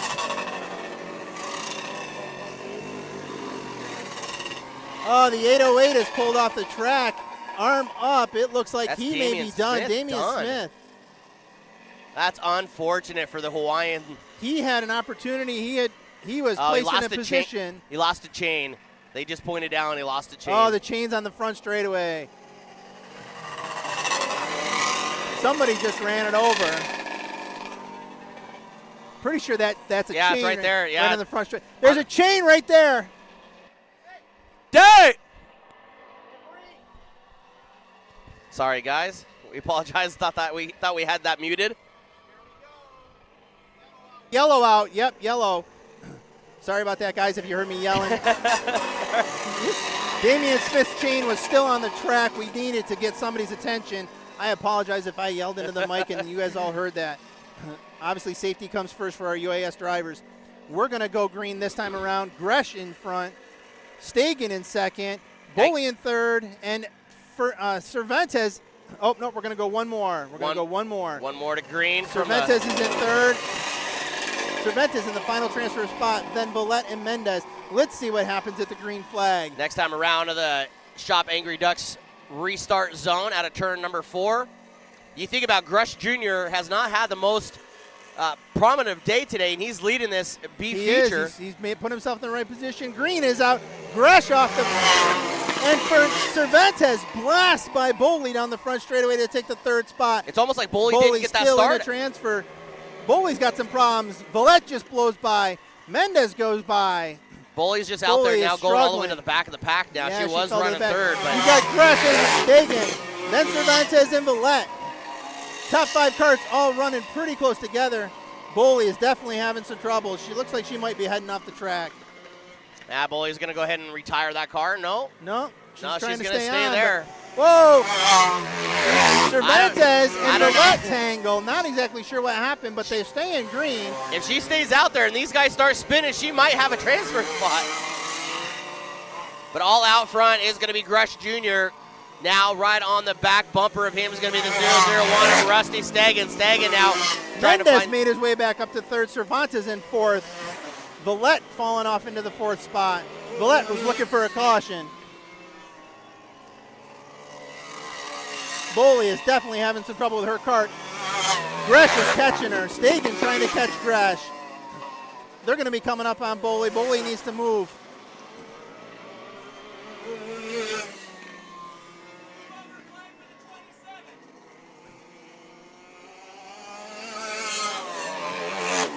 Looks like Boley figured out her issues and she's getting a little smoother. Here comes Gresh. Boley trying to race with them. I'm not sure why. Stegan coming up to the back of Boley. She needs to let Stegan go by. Stegan not knowing where to go now. Yeah, Boley's kind of holding him up. Boley needs to move high and let Stegan go by. She's letting Gresh get away. One more lap to go now. Working. White flag coming out now. Stegan gets by her finally. Looks like it's going to be Gresh. Looks like it's going to be Stegan, Mendez, and Cervantes. That's your top 4. If they make it out of turn number 4. Flag comes out. It's definitely Gresh. Definitely Stegan. Mendez makes it into the main. Cervantes coming around, and he's going to finish in the 4th spot, followed by Villette. Yeah, Tyler Boley just didn't look like she was up to speed all night long in that car for the B main. Yeah, she definitely was struggling with that cart, having tremendous number of issues with that cart, trying to get that cart to run right.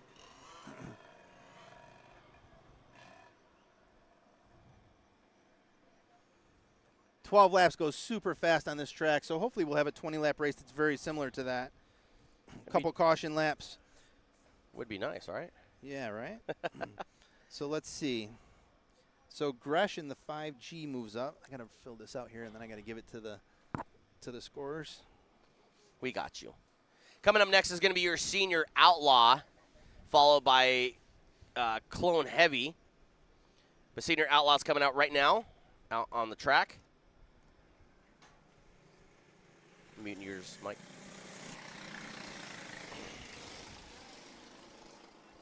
Senior Outlaws.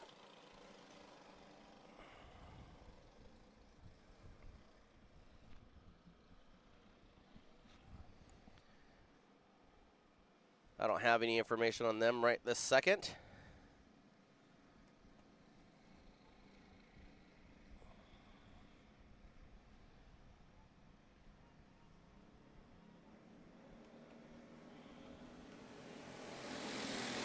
Senior Outlaws are not coming up on the live time and scoring. We do apologize for that. A little squirrely out of turn number 2. Okay.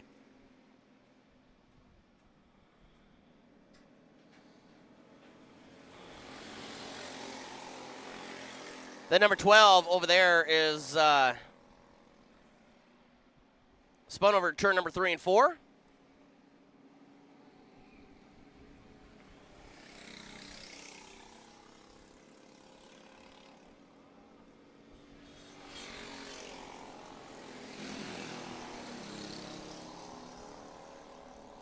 Unfortunately, we do not have a list for your senior Outlaws. Apologize for that one. My laps is a little behind.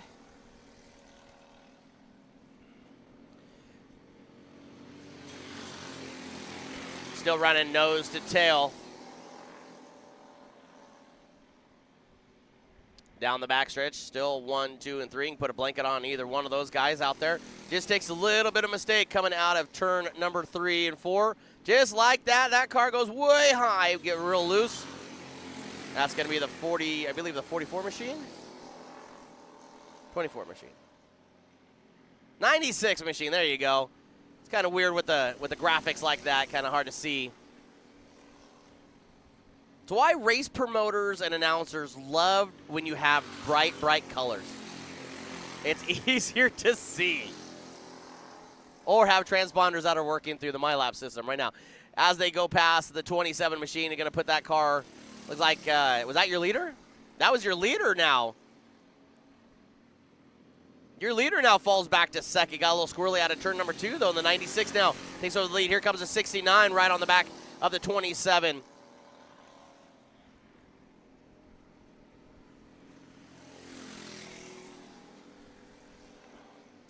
Coming up after your Senior Outlaws is your Clone Heavy class.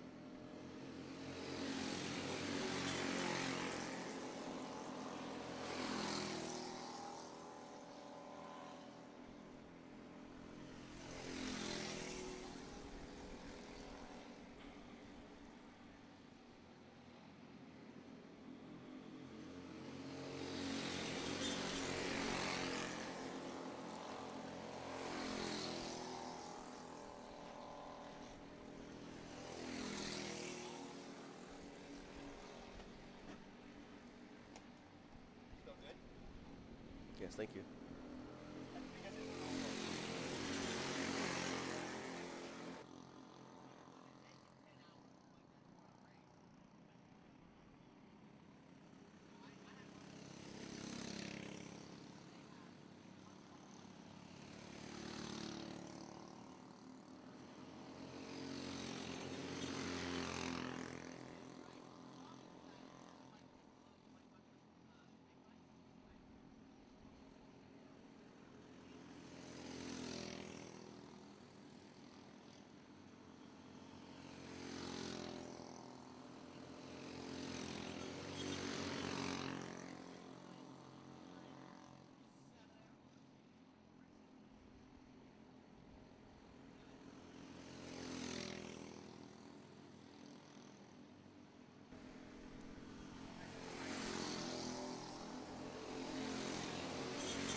Senior Outlaw A main event still running. We apologize, have no live time and a scoring through the MyLap system, so the 69 is still your leader. Sorry, the 96 still your leader. The 27 still third. 69, or sorry, the 27 second. 69 is third. Great shots right there, Jordan, our cameraman. Zoom out, see how far ahead. The 96 taking the white flag this time around. One more trip. Next time will be your senior clone coming out next.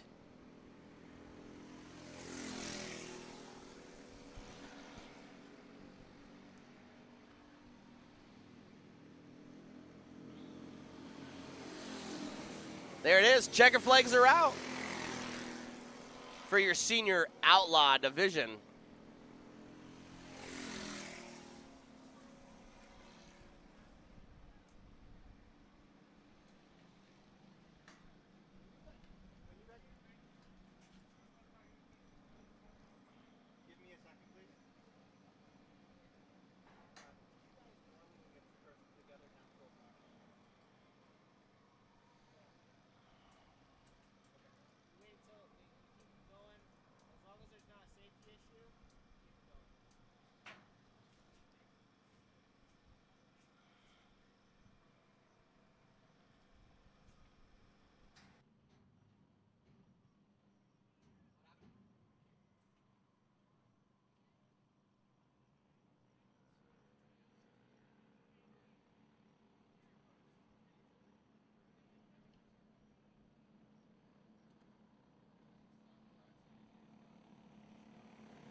Coming out next is your senior clone heavy class.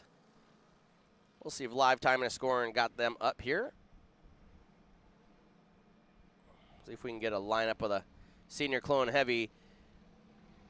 I believe it's going to be the siblings.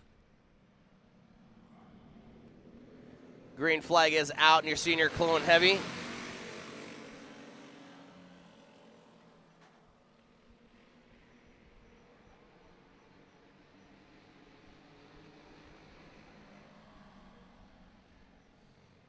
Don't have any lineups and stuff from them either.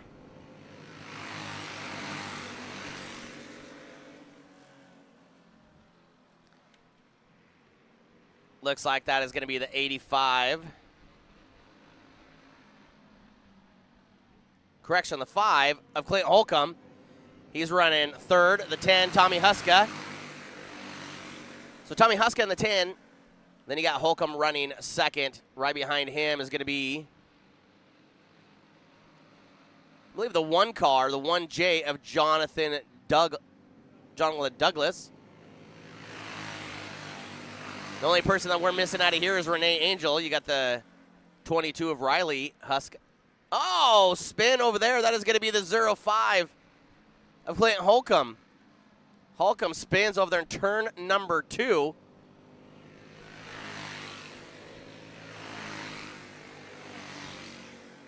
The 10 of Tommy Huska, still your leader out in that green machine. So that's something. That's very simple. You can see the letters, you can see the numbers, right? Then I got to be flashy. Leads this race out of turn number 4. And the 1 of the 1J of Jonathan Douglas, he'll run second. The 22 of Riley Huska and Clint Holcomb, your top 4.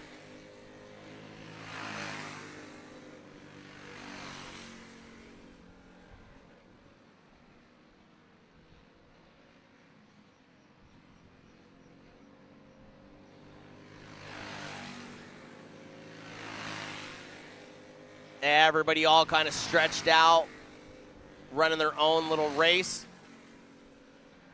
Still out front, the 10 out of turn number 4. That is going to be Tommy Huska.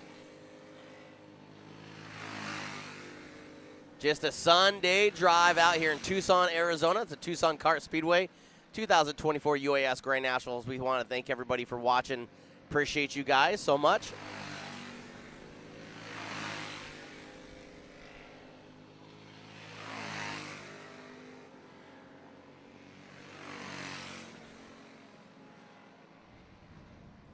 Couple more laps, they'll see the white flag at a turn. Oh, halfway this time around. Halfway down for your leader, the 10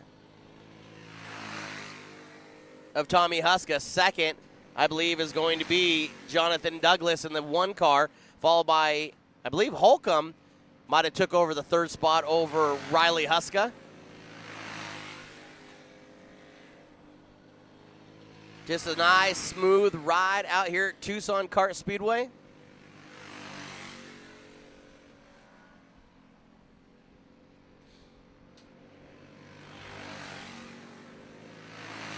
Your leader's passing by now, 2nd place right there. Here comes 3rd. And rounding out your field. But here comes your leader once again. That's how quick they are around here at Tucson Kart Speedway. Leader starting to come up maybe on some lap cars here.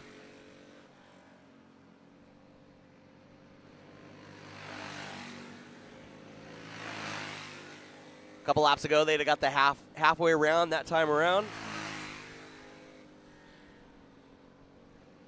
Your senior clone heavy.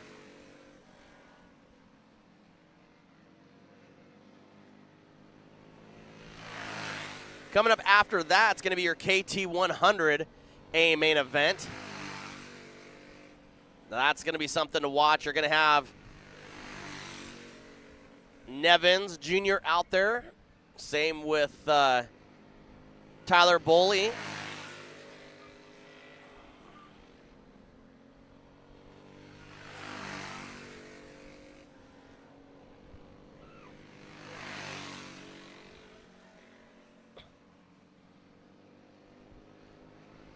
And your leader coming past the flag stand. He'll see the 1 to go next time around, I believe.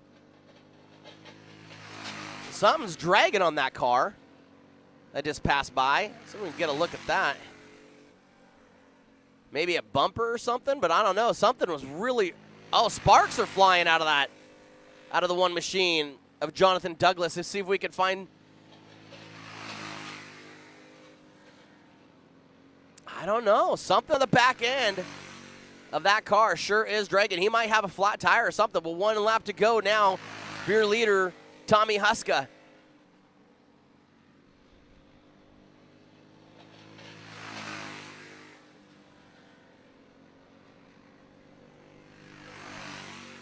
Tommy comes around, turn number 4. Checker flag is out, and that is your winner in Clone Heavy. 2nd place is going to be Jonathan Douglas, followed by Clint Holcomb and Riley Huck and the 22 of Riley. Up next, ladies and gentlemen, is going to be your KT100.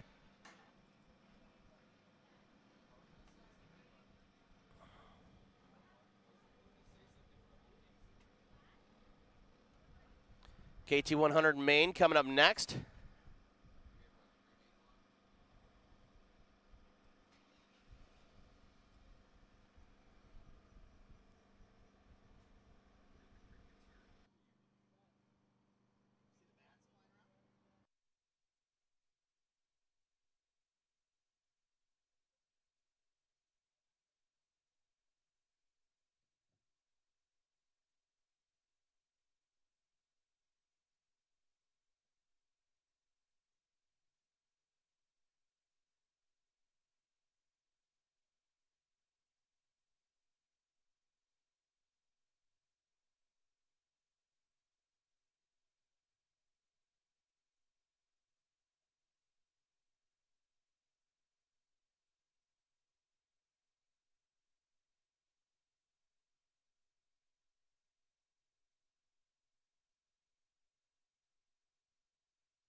Schaefer in the 69 just came out, and it almost sounded like it stuck it on the front stretch here. KT 100 out on the track right now. I still don't have any information for the KT as well. Trying to get live time and a scoring up and running for some of these guys.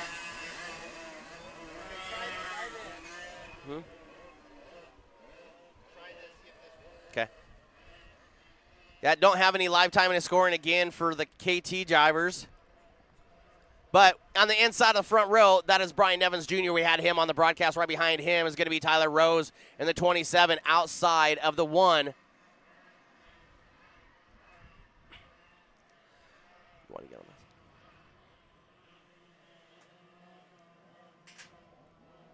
this? That's going to be Nevins Jr. on the inside of row number 1.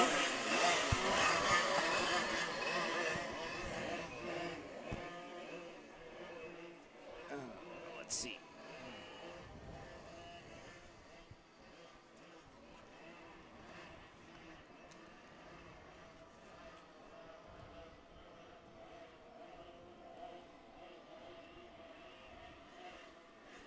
Outside front row, I believe. Well, Schaefer, we know in the 96 just went out.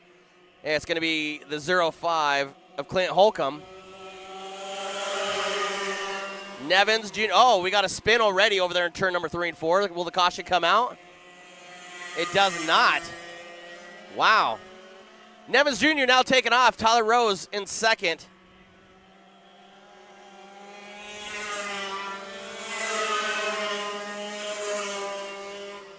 Trying to figure out who's running third there. Yeah, you know, I kind of agree with the driver in the 07 over there, or whatever the last place card is. I think Travis Hooper. I think if you spin on a start, there should be a caution. There should be, right? There goes Tyler Rose. She's off the track on the backstretch. She'll lose third. But all out front is Nevins Jr. He's dominant when it comes to KT stuff.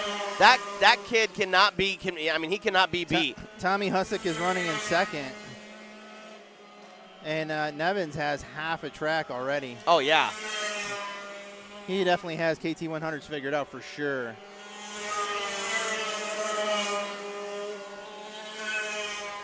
Sorry for all the folks and stuff that are asking about where's live time and scoring. We're asking the same thing. It's not up. But we do have.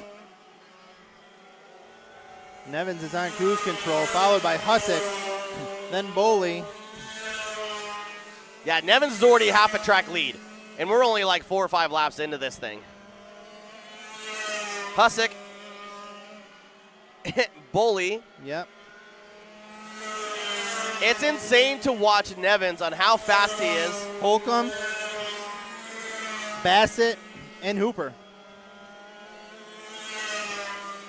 Well, he's definitely got his KT program because he's going to be lapping cars here in, I don't know, I say about 2 laps. So this is what I was telling you about. Oh, and Hooper does a big spin into 3 and 4. Hooper again over there in turn 4. Keeps it running.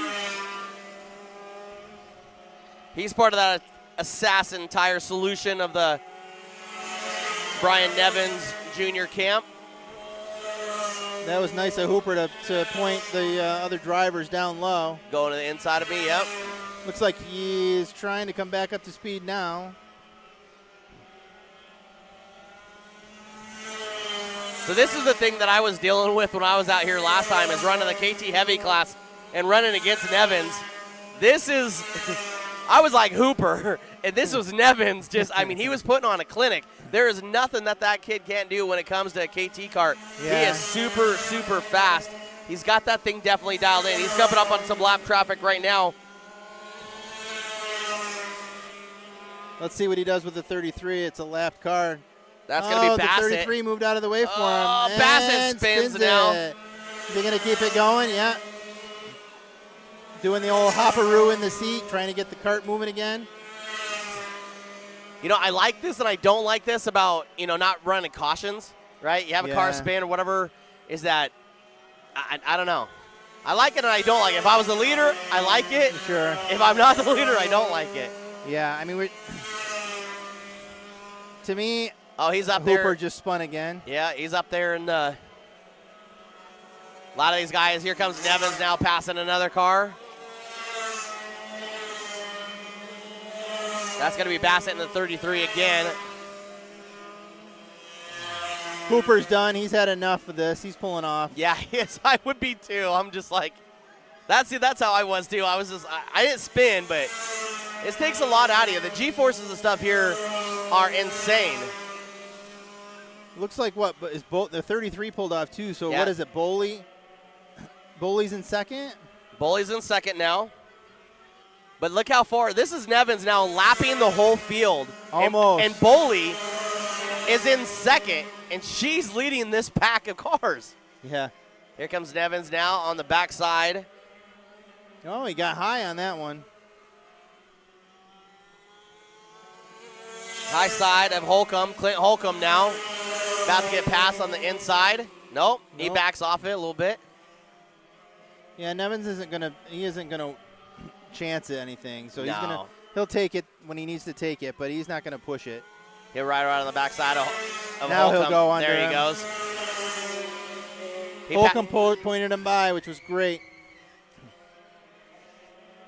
Here comes Nevins now on the backside of. That was Tommy Hussick. Nevins trying to run down second place. Tyler Boley. This is where he's going to start putting on that clinic for her. They'll see one lap to go this time around. One to go for Nevins. Can he catch her? I don't know. I don't know. He's trying. If he gets that run down the backstretch, it gets into her. I don't think so. I think Tyler. No, I think Tyler's going to hold on to. Oh, no. Nevins. He's right there. Right though. on her bumper to come across for the checkers. Give the win to Brian Nevins Jr. That was a clinic and a half. Coming out next, ladies and gentlemen, is going to be your junior USA main. UAS. UAS main. Running in the USA. Running in the USA. And then I just had a friggin' grasshopper hit my eye. Oh, my Lord. It's right there. Look at him. Yeah, these grasshoppers are. Dude, like, that is dangerous. they are nasty. Did you see how big? That dude just, man. Wow. Yeah. Okay. Big old grasshoppers out here. That thing just hit my forehead and my eye. Oh, my Lord. Well, we're getting through the mains pretty quickly. Junior, huh? Yeah, junior UAS A main coming up here now, and then we'll line everybody up on the. What's on the pole?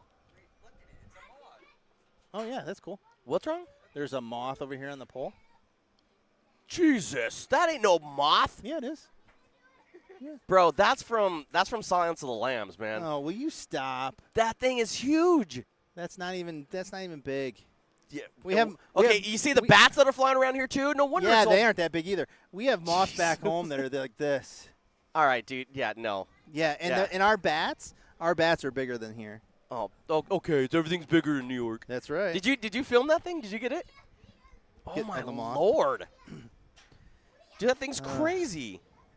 Hey, he's just hanging out. He wants to watch too. Yeah, he does. All right. I'm gonna give him the mic for the senior UAS race.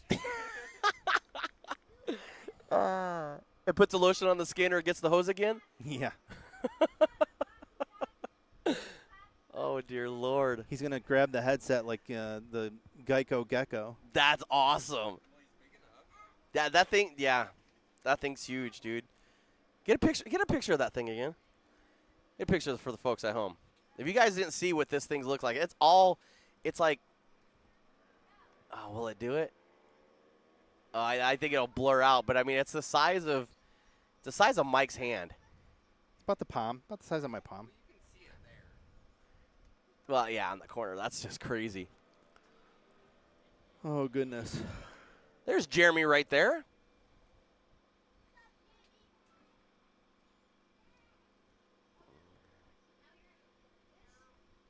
Jeremy looking over the track, getting ready for the junior UAS main event coming up. See if we can get live time and scoring on these guys here. I know some of you are asking what happened to live time and scoring. We're asking the same thing. So we'll get lineups though here. So I think that I think your lineup for the A main for the juniors is going to be Piper Harless on the pole, Steven Smith outside. There it is. Yep. Then you'll Cooley. have Cal Cully. Cully. Yep. And then you have Jackson Mitchell in the 8X. And then Colby Wallace. Colby Wallace on the 54. Yes, sir. Now, any of these guys, this is the thing, guys, is any of these guys have the chance to win the national championship, junior UAS and national. I mean, basically, whoever's going to win tonight is going to be your national champion. Right? Yeah, I think I'm not sure because I know Piper doesn't have as many points as the other guys do. So I'm not, but she's not far off, right? So, let's see. So she's at 206. Okay. Wallace is at 208. Cully's at 208. And Jackson Mitchell and Steven Smith are at 210. So if Steven Smith or Jackson Mitchell, being that they are at 210, they have to be in the back. And Piper has to win. Piper has to win, and they have to finish 4th and 5th. Right. In order for her to get the championship. What a crazy turn of events, huh? But if she wins, right, and Cal Cully or Cal Cully or Colby Wallace finishes in second, either one of those finishes in second to her, then they win. They win. That's so. In order for her to win, all 4 carts would have to not finish. Not finish well. So there's not gonna. I don't think there's any mathematical way for her to win, from what I can tell. Well, you never know. 20 laps? Anybody can break. We've seen some crazy stuff already. They're going to go ahead out there and maybe wet I'm pack, wrong. Wet pack this thing. Well, if Piper wins and you have... So if Piper wins and Cal Cully or Colby Wallace finish in second or second and third, so Jackson Mitchell and Steven Smith have to finish in 4th and 5th. Right. In order to give Piper an opportunity, a chance at winning the national championship. That's if she wins. Because you get 200 points for winning the Grand National race. So if she wins, and then it would be 198 for second. So if she wins, she'd be at 406, and then 198 for either of the two that are in 3rd and 4th right now would give them also 406. So you'd have a 3-way tie. Then it'd go to qualifying, right? Then I don't know what the tiebreaker is after that. I have to ask Jeff Davis. Jeff Davis is the one who I has think those it goes to fastest qualifier is who gets that. But I could be wrong also. Let's see if it's in the rule book, because that's where you should go to look at this stuff. Right? I mean, hey, you're an administrator. I'm just the guy behind this screen here. Let's see. Driver. And you're just the guy on the camera. Point calculator, regional series circuits. Blah blah blah. National ranking. Please stand by and talk amongst yourselves. Yeah.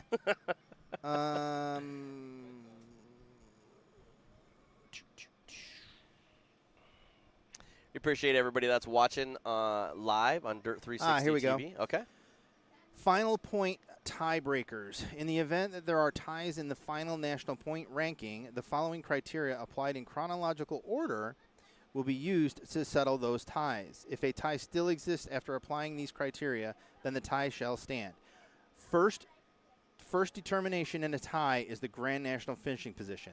Harless wins, and either of those other two guys finishes in second place, then because they have a tie, she will win the championship because she won the Grand National Championship race. Gotcha. The second tiebreaker is the most total quarter point race wins. Third tiebreaker is highest point total without drops. And then the fourth one is previous year national ranking. So she needs to win, and so what needs to happen is she needs to win, and she needs Wallace or Cully to come in second. Second and third, and Smith and Mitchell need to finish fourth and fifth. Yeah. Man, UAS point math. I'm glad Jeff Davis does it. He's got it all figured out on a friggin' spreadsheet. He can just plug the numbers in. That's awesome. Sitting at home, or I'm sorry, sitting on his boat. I'm sure he is too, isn't he? Yeah. He sent me a message. He's camping on a boat this weekend. Is he watching? No. Of course not. He doesn't have live stream. Whatever. Or he doesn't have the ability to live stream, I guess. I'm not sure. Something like that. Not out on the boat. He's too busy, yeah. Hey, Jordan, will you do me a favor? Is that going to fall? What happened to my...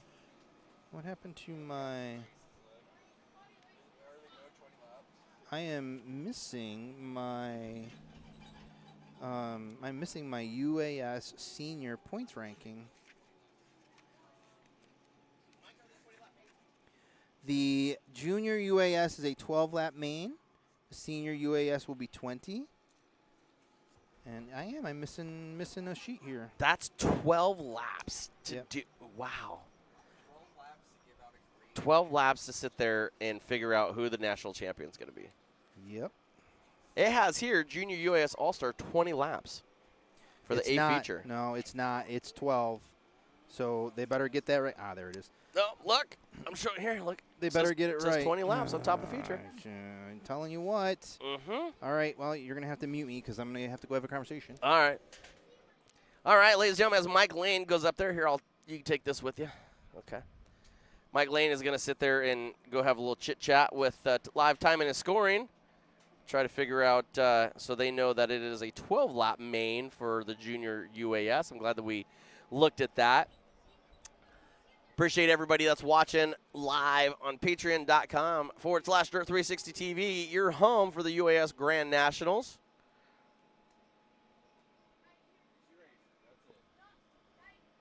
Got 2 races left, ladies and gentlemen. We have the junior UAS and the UAS main event.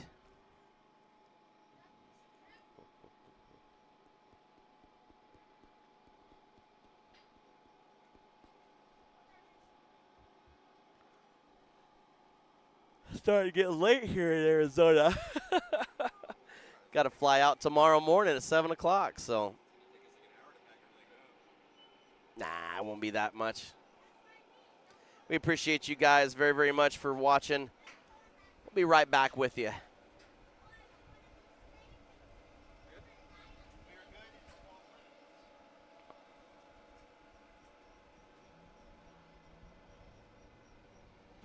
All right. So now that that's fixed, it shows 20 on the live timing and scoring sheet. And right. It's because he had it originally set up as 20 before I had long conversations with all of them. Junior UAS A main is 12 laps. Why only 12? Because they don't have a B main and they're a junior UAS group. There you go. Makes sense. Yeah. So the cold roll in this track is what I understand, is how they explained it to me. They did put down some water though on the inside, I think. Yeah, they did. Try to keep the dust down, maybe. I think possibly to make a 2-groove track, because right now it's not. I know they worked their butt off on doing what they could with it, but it definitely didn't turn into a 2-groove track. Yeah, it's not hot, and there's 0 wind. Well, I got the fan and stuff on me, so. So you're windy, you're saying? I am. It feels good.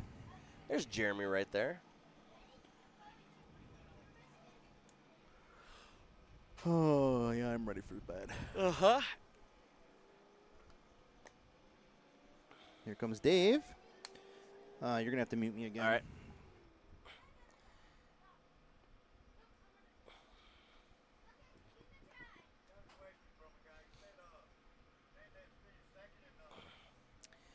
Running about 7.5 hours of this live stream.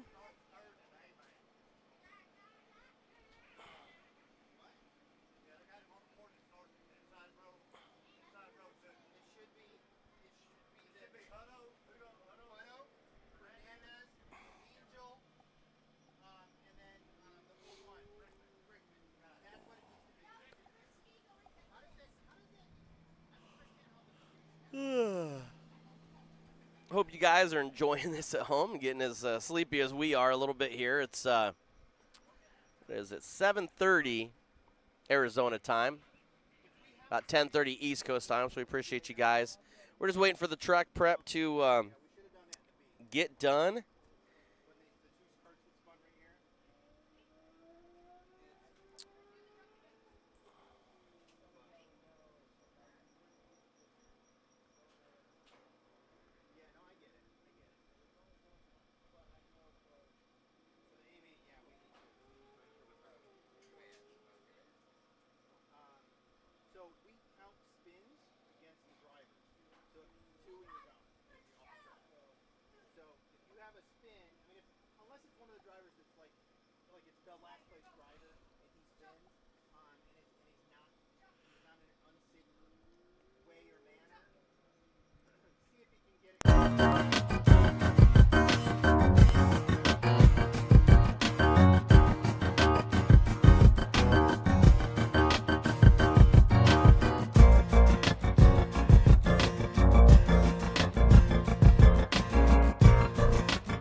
Well, ladies and gentlemen, I have young lady of Tyler Boley coming up here. Wow, young lady. Was it the nationals you were looking for? Really good at the beginning. You, I think, mode turn 2. I'm trying to be nice. What happened, hon? Just hit every wall I could, I think. Listen, it's almost like Days of Thunder just in the bull league. Yeah, you know, if you're going to, lose, you might as well lose wrecking. Hey, there you go. Make life hard for Dad. Right. Yeah, I mean, rebuild all the carts. We have a race in 2 weeks. Of course. You know? Right, why not? Yeah. You know? Sutherland gave you that motor. What happened to it? We don't really know. It's a new motor, so of course there's going to be some challenges. Mm-hmm. There were a bunch of cooks in the kitchen, so I think we all just kind of started talking over each other. But, you know, we learned. We'll figure it out. What are some of the things that you learned from coming here this week and running that motor now? One that you've never, you never ran before, but, now you've got it. Was it just the fundamentals of trying to learn, throttle position, coming in and out? What was it? It was definitely a lot of using my brake in the center of the corner, because when you throttle a car that has that much power, it just gets really loose, and we were struggling with just grip all night. We had the car too tight originally, and then we had to loosen it, and it got too loose.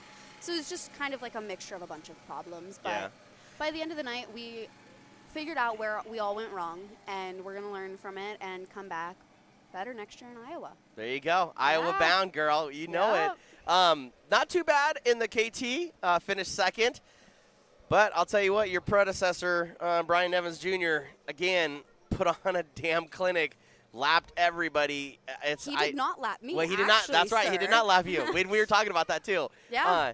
Super excited to watch you out there. And that's something that you're very, very good at is that KT class. The motor package. KTs, That's all you've really known.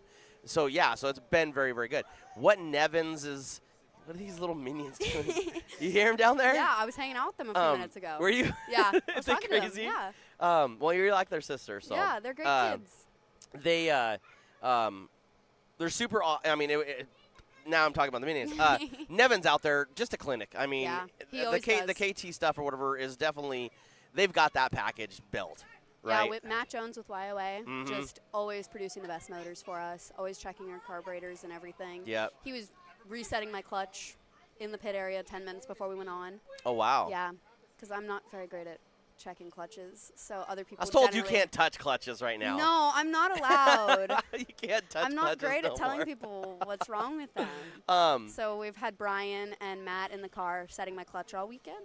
There you they go. They usually do. So yeah. but luckily they fit in the cart. So.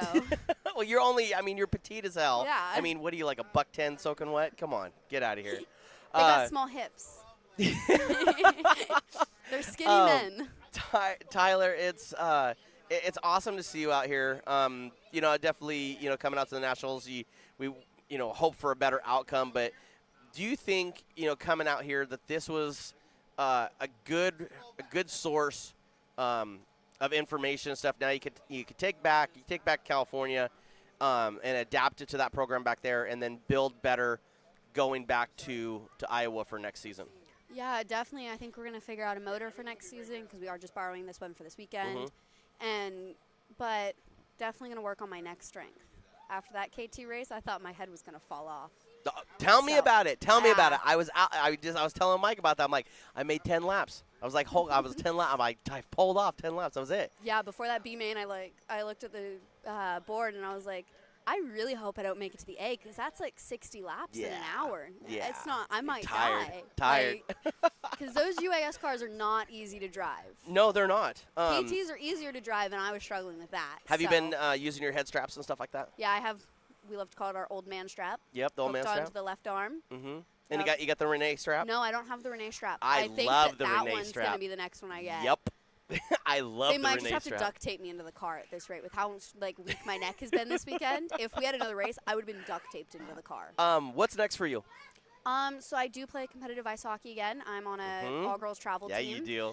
My team's in New Mexico right now. You guys are first right now, aren't you? No. Oh, no? No, we're in New Mexico right now. They won their game yesterday with 7 skaters. They won 6-4. Wow. And then they unfortunately lost today's game. It's because you weren't there. I think like 6-5. They are doing amazing. They're great kids. I love hanging out with all of them. Yeah, it's super cool to see you. It's a bit bittersweet being here. There was a whole plan of if there were 2 games tomorrow, I was going to bring my hockey gear, and my mom and I, after the UAS From game, here, drive down to New Mexico? Drive to New Mexico and play the games tomorrow, but there's only 1 game tomorrow, so there's really no point. That's too bad. But, I'm rooting them on. They've been texting me all day. They've been super supportive with it all. That's awesome. Of course, they were making fun of me originally for missing a hockey tournament, but then they kind of realized what it was for. Well, I remember when they first found out that you actually raced, and they're like, "No way!" Yeah. Okay, so you have the hockey family, and we're like, and they're like, "Hold on, wait, you race too?" Yeah, that was. My coaches are super supportive about it. That's awesome. They've been emailing my mom about it all. I love that team. Such a great group of kids. We went to a tournament in Boston a few weeks ago. Yeah. We got in a bit over our heads, but they were so just resilient through it all. Like really? We were losing 12-0 and laughing hysterically on the bench about it. You almost kind of have to at that point, right? That's how I felt in that B main. You just had to laugh at yourself. So what goes through your head, jumping from, the UAS cart to the KT, what's the mindset that you go through and go, okay, well, this KT, you've grown up with that. That's almost like the back of your hand. And the UAS stuff is like, oh, wow. Is it different from the junior UAS? The UAS, yes, it's very different. The junior UAS, I was super comfortable. I've been driving the same motor for like 3 years. It's sedan, right? It was a Comer. Comer, okay. Yeah. My sedan was my other one. Oh, that's right. Senior UAS. Okay. We have 2 of them sitting in the trailer right now. Dual carburetors. Scary motors. I Very bet. big gas tank. Custom made. Had to go straight up because I got short legs. Yeah. Can't even see how much gas is in the gas tank. You kind of just have to pray. So you got hockey, and then what's your next racing deal? I believe SoCal has a race in Victorville either next weekend or in like 2 or 3 weeks. Okay. You guys are going to go to that? Yeah, I'm currently leading points over there. I think right we're on. second in points, something like that. Chris cool. Southern and I are very close in points there. We've been battling all season. And what cart are you going to run there? The sedan. Okay. Actually, if it's Victorville, I am going to run my grandpa's Cobalt, the dual. Yep. Yep, my grandpa. That was the first ever go-kart I drove. It's a whole family thing with the Gibbs and everything. Yep, everything. Yeah, well, because at Victorville, if you have a go-kart that can go sideways, you run that because it's fun. And the Cobalt can go sideways because my grandpa made it. Yeah. So I love the Assassins, but we can't go sideways in those. Yeah. So we're going to take the dual out there. Plus, kind of just want to show off that we can make a dual work because it's not a very common thing around here. We do a lot of the pavement racing where we'll see some duels out there. Right. But it's just not as common of a thing anymore, and it's really sad because it's such It a is. cool class. The dual class and stuff years ago when we ran like for Phil Fowl and everything else, and the Northwest had that.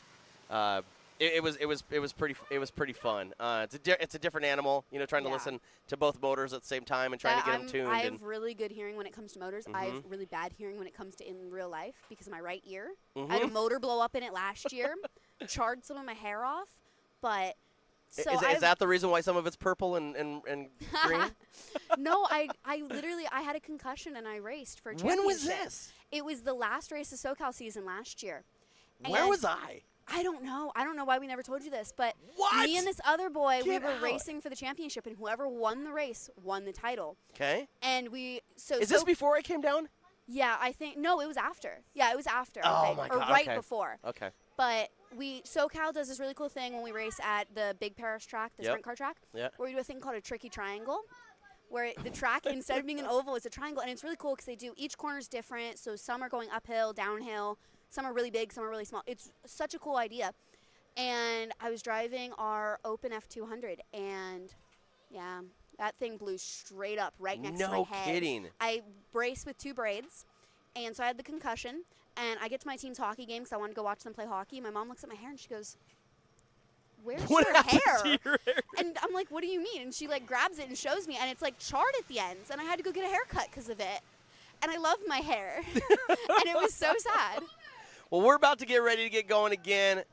Tyler Rose, I love you so much, sweetheart. Come here. Come give me see a us hug. after the race. Absolutely. You already know I am. I got a bunch of stuff I got to go down there, too. So we'll wish you a ton of luck and stuff. And like always, keep calling. Of course. We'll call you this weekend, too. You already know. We're on a speed dial basis yeah. anyway. So, all right, sweetheart. We're going to get back to some racing and stuff here. Junior UAS is coming out. Are you excited? Yeah, I love Junior UAS. I wish it was a bigger class. Yeah. But it's always such Who do fun. you have for this class? Who do you think's going to win? Piper, she has my heart. Like, I've raced against her. She's a sweet kid. Gotta always root for the girl in the mix. You already know. Absolutely. Yeah, I mean, you guys already knew that answer. But they're all such great kids. They're all such great racers. So I think any one of them to win it. Well, we're glad that we saw you graduate from junior UAS into UAS and stuff now, and we see nothing but, big hypes and stuff for the future. So, you have all of us. Yep. Love you, dear. Thank you. We'll send it back over here to Mr. Mike Lane. Mike about to get ready for the junior UAS coming out on the track. Bye, sweetheart. Love you. And she goes down there and tries to beat up on the minions. They need some beating up. They do. Are you not hearing them down there? Yeah, they're causing a huge ruckus. Kick them. Junior UAS. I'm having a blast watching all of these bugs flying around and the bats just feasting away on them. That is is super fun. So crazy. I just hope I don't lose my moth buddy over here. Yeah. Maybe I should turn this light off a little bit. There. Is it still in the pole? Oh yeah, of course. Yeah, that dude ain't going nowhere. He knows he ain't stupid. He's like, yeah, there's bats. I'm gonna hang out here. Yeah. I'm good. I'm with the cool kids. All right, let's go. Let's get this show on the road. It's nap time.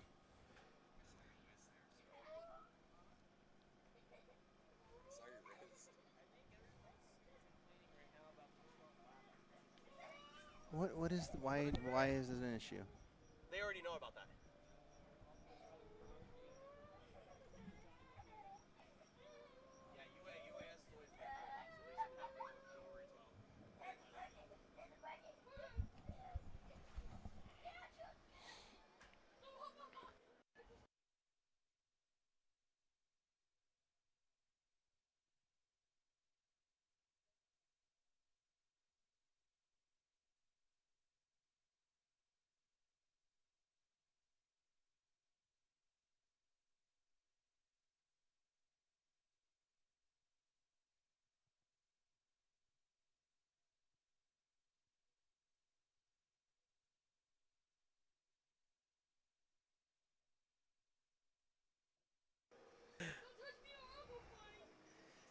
These minions down below here. I brought these two kids, right, to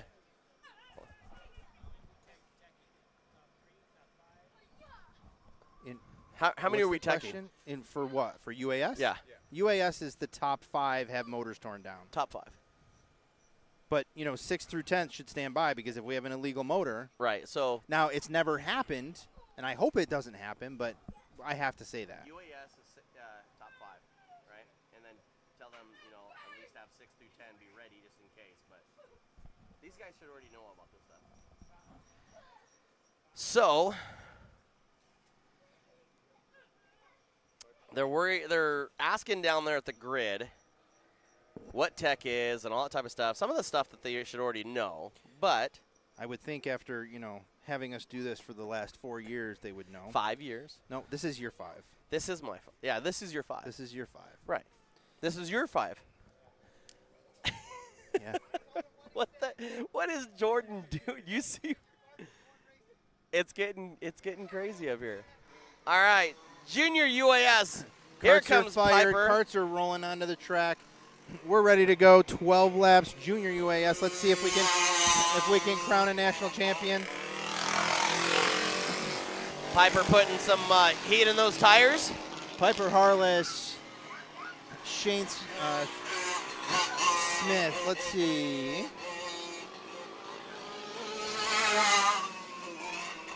Steven Smith. Piper Harless. You got Steven Smith. Steven Smith in the 25. 8 of Cooley. 8X of Cully. Mitchell. It's Cully. Cully. Right. That's what I said. And the 54 of Wallen. All right, let's see if we can get them all lined up. Getting a thumbs up, thumbs down on how the track feels.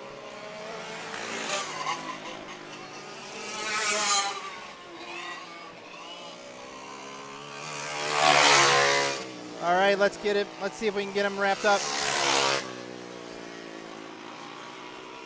We got them racked. We got the grandstands backed.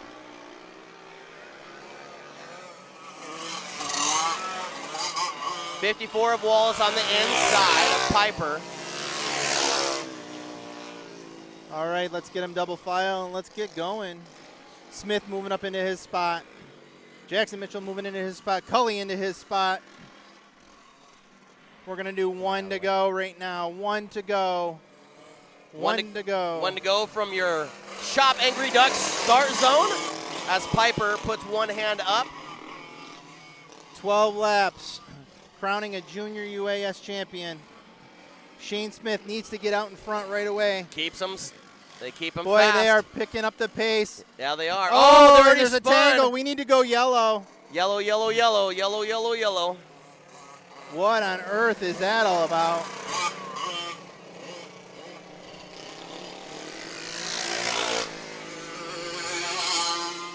What the hell happened there? Well, the two back cars kind of got tangled with each other and spun. Get these guys relined back up again.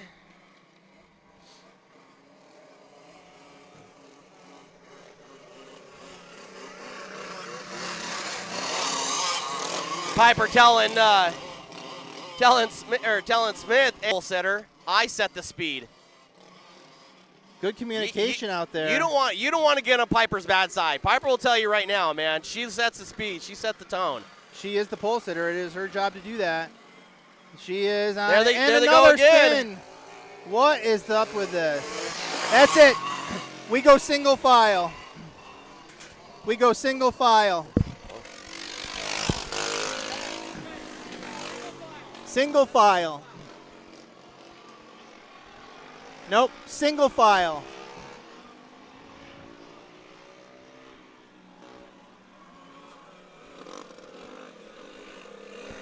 Single file.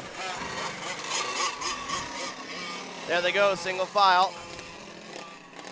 Give them 1 to go. All right. All right, here we go. Piper definitely now sets the speed. She sets the tone of what's going on. She's going to keep everything behind. Steven Smith in second. 1 to go.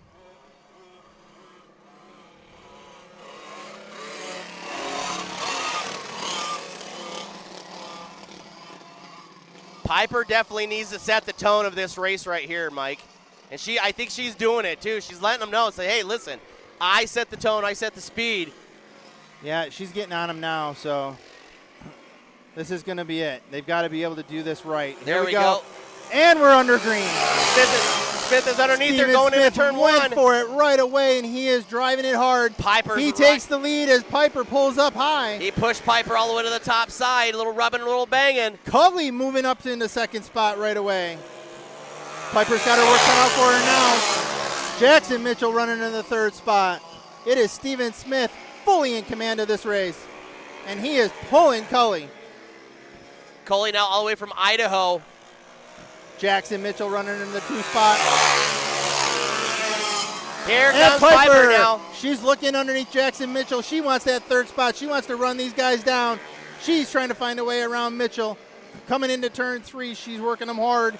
Piper definitely faster than Mitchell right now, trying to get around it. Here she goes, down the front straightaway, going into turn 1. Jackson Mitchell closes the door.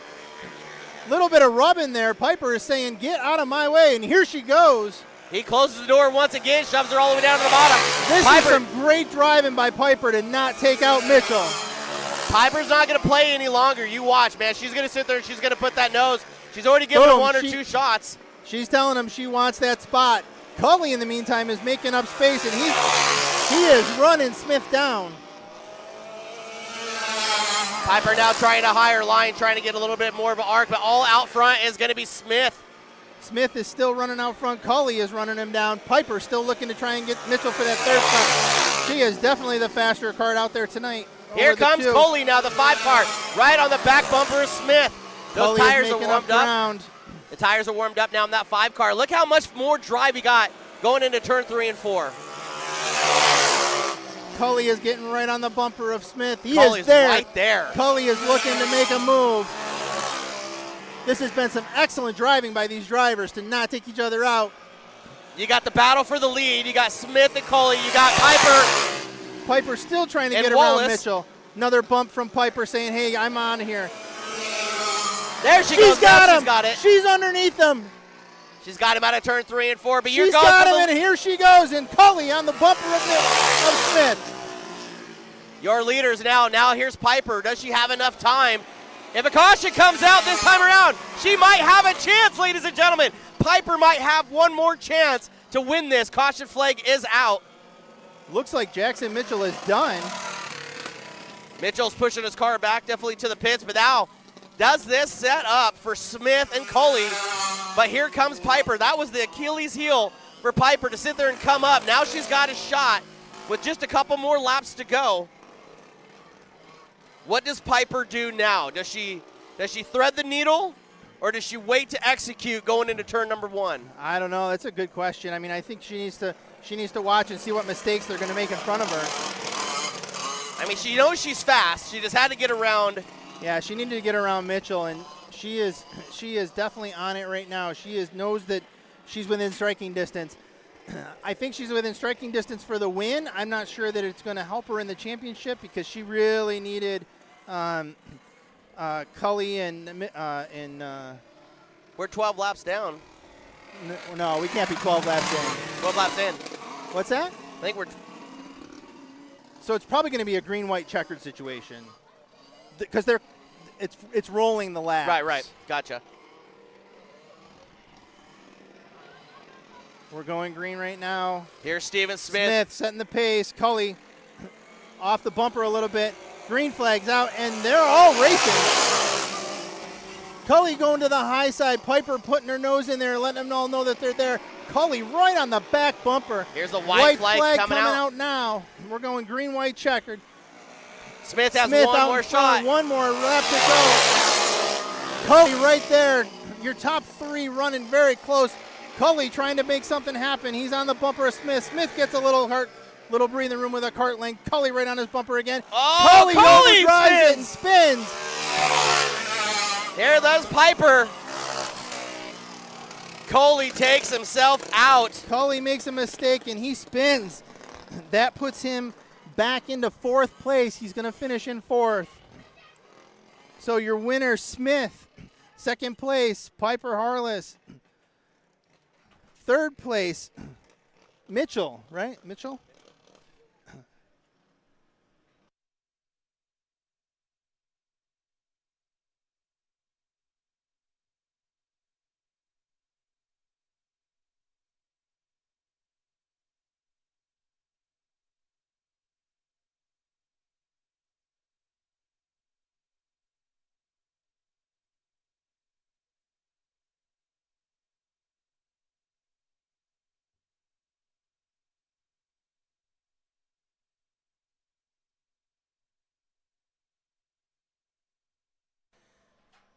All right, we're about to get ready for the UAS Grand Nationals A main event.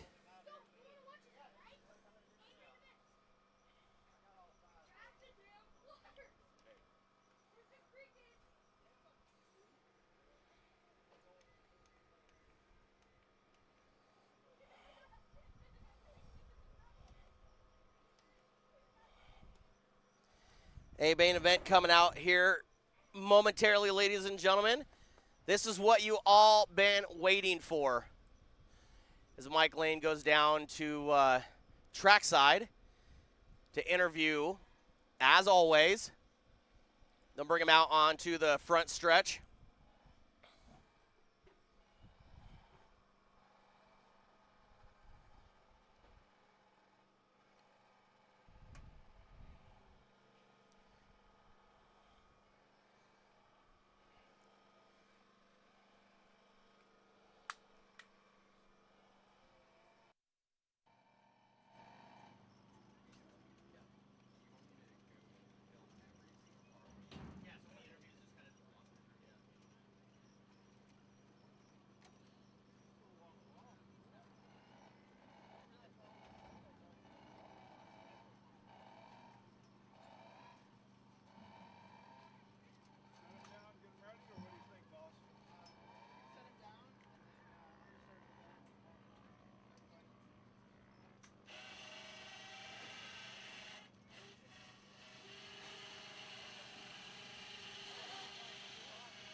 As you can see, all the drivers and stuff now working their way down through the front stretch.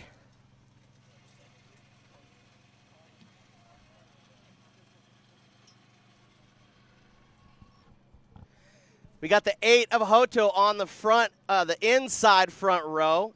Outside of him, the number 3. Renee Angel used to be a Washingtonian. Now she's a Tennessean Indian.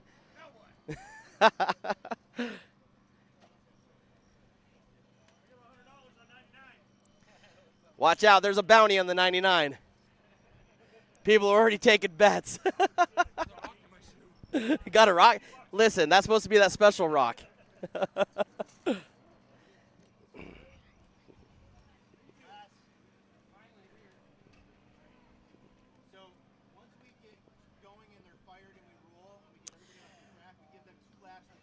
Mike Lane is explaining to race director and flaggers and stuff on how some of this is. We'll follow Mike Lane here as he walks through the pit area.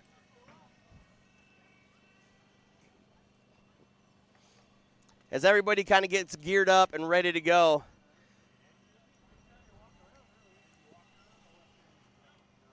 Brian Evans Jr. right there in the number 1 car. That is that's the assassin new look. That is the new legend look of that orange. Call it the orange peel. And then the 22 out of Washington also. That is Nick Moore. And the 11 is Southern. Keep your eye on that man right there. That is one of the guys that you might have to sit there and watch out for tonight. Go to the front. Very, very fast, very quick tonight. See if we can get Southern to wave up here to the camera, can we? There you go. There's a big pimpin'. You think you got it tonight, bud? Can you hear me up there, Josh? We can, Mr. Mike Lane. We can. Mike Lane's all the way down here to the back stretch. Start doing some interviews. Go ahead, Mike. Are we good? We are good. All right, sounds good. So starting from the 20th position, we have Sam Cervantes. Gets some points early on today. But it looks like he's going to make it out. Sam, how do you think? Oh, well, it's seriously a miracle that I even made it out here. We had to do an engine swap, missed qualifying, I missed my heat. How I to my team, they busted their butts all day to get me to this point, and I can't thank them enough. Great, awesome. Well, good luck. Starting in position will be Tim Mendez. Tim from Arizona. Tim, how you feeling about tonight? Oh, pretty good. I made the main. That's progress, right? Yeah. So, pretty happy. I'd like to thank my motor builder, Al Eschman, and Mike Collins for designing these motors, and my wife for all the help she gives me support. Let me spend all the money on it. There you go. All right, good luck. Starting in the 18th position, but it looks like he wants to fire up from the back. That's going to be Rusty Stagen. Rusty, how's it feeling? You looking good for tonight? Yeah, we come through the B main, had to struggle through that. We through that. Now we're in the big race, and you know that's always your goal, to start in the big race. So made that goal. Happy. So you think patience is going to pay off tonight? Are you kidding me? That'll be a must. Awesome. All right, good luck. Starting from, let's see. I don't know if patience really is a thing, right? So 17th spot, the 5G of Pete Grush Jr. How you feeling? Pretty good. We made the show. That's all it's about, and here to rock this 82 bug. Is this your first UAS Grand Nationals? This is my third. Third, okay. Yes. All right, great. Well, good luck. Hopefully you can make your way to the front. Awesome. So let's see.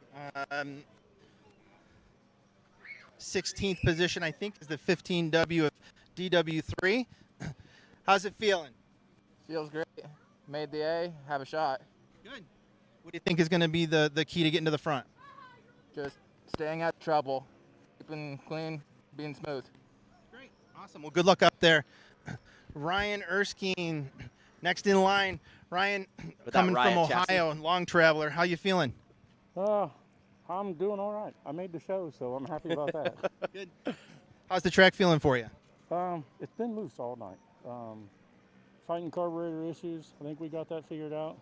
Didn't have much chance to work on the tire setup, so we're just winging it and hoping we can make some ground up here. Try to work to the front. That's awesome. Good luck. Thank you.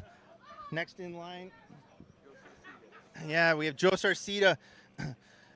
Joe, running a four-stroke. What do you got in there?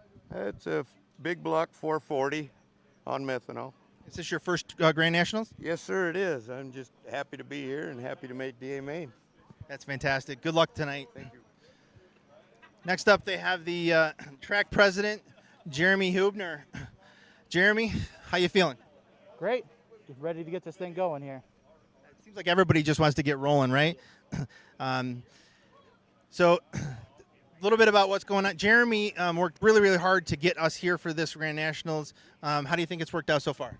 So far, so good. So we had a great outing. I expected a little bit more cars, but being so far in the Southwest area, I think that put a damper on us. But it turned out pretty great for our first National.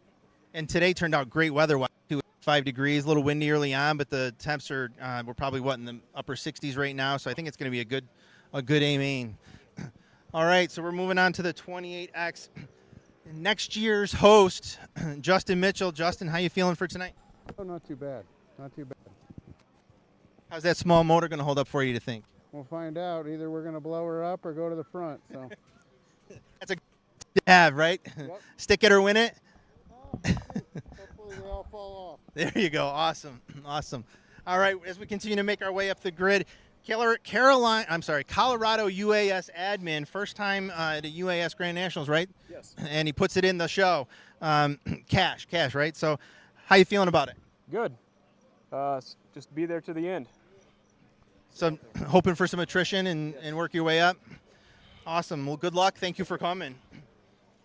Next up, we have Travis Hooper. Travis, another UAS guy. It looks like we have quite a few Arizona UAS guys here. So, Travis, how you feeling about tonight?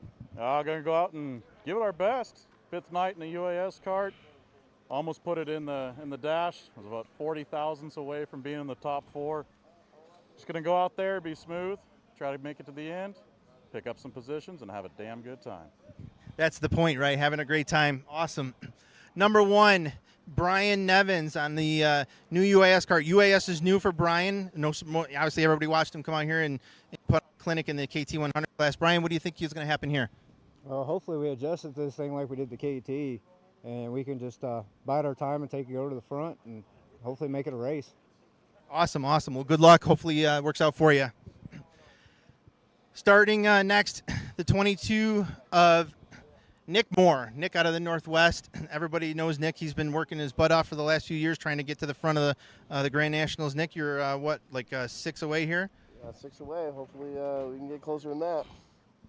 How's it feeling for you? Still feeling good? Still feeling good, yep. Awesome, awesome. Well, good luck, and hopefully it'll work out for you. Cody Welker, the next driver up. Man, this is a tall driver. He sits tall in the cart, too. Holy Hannah.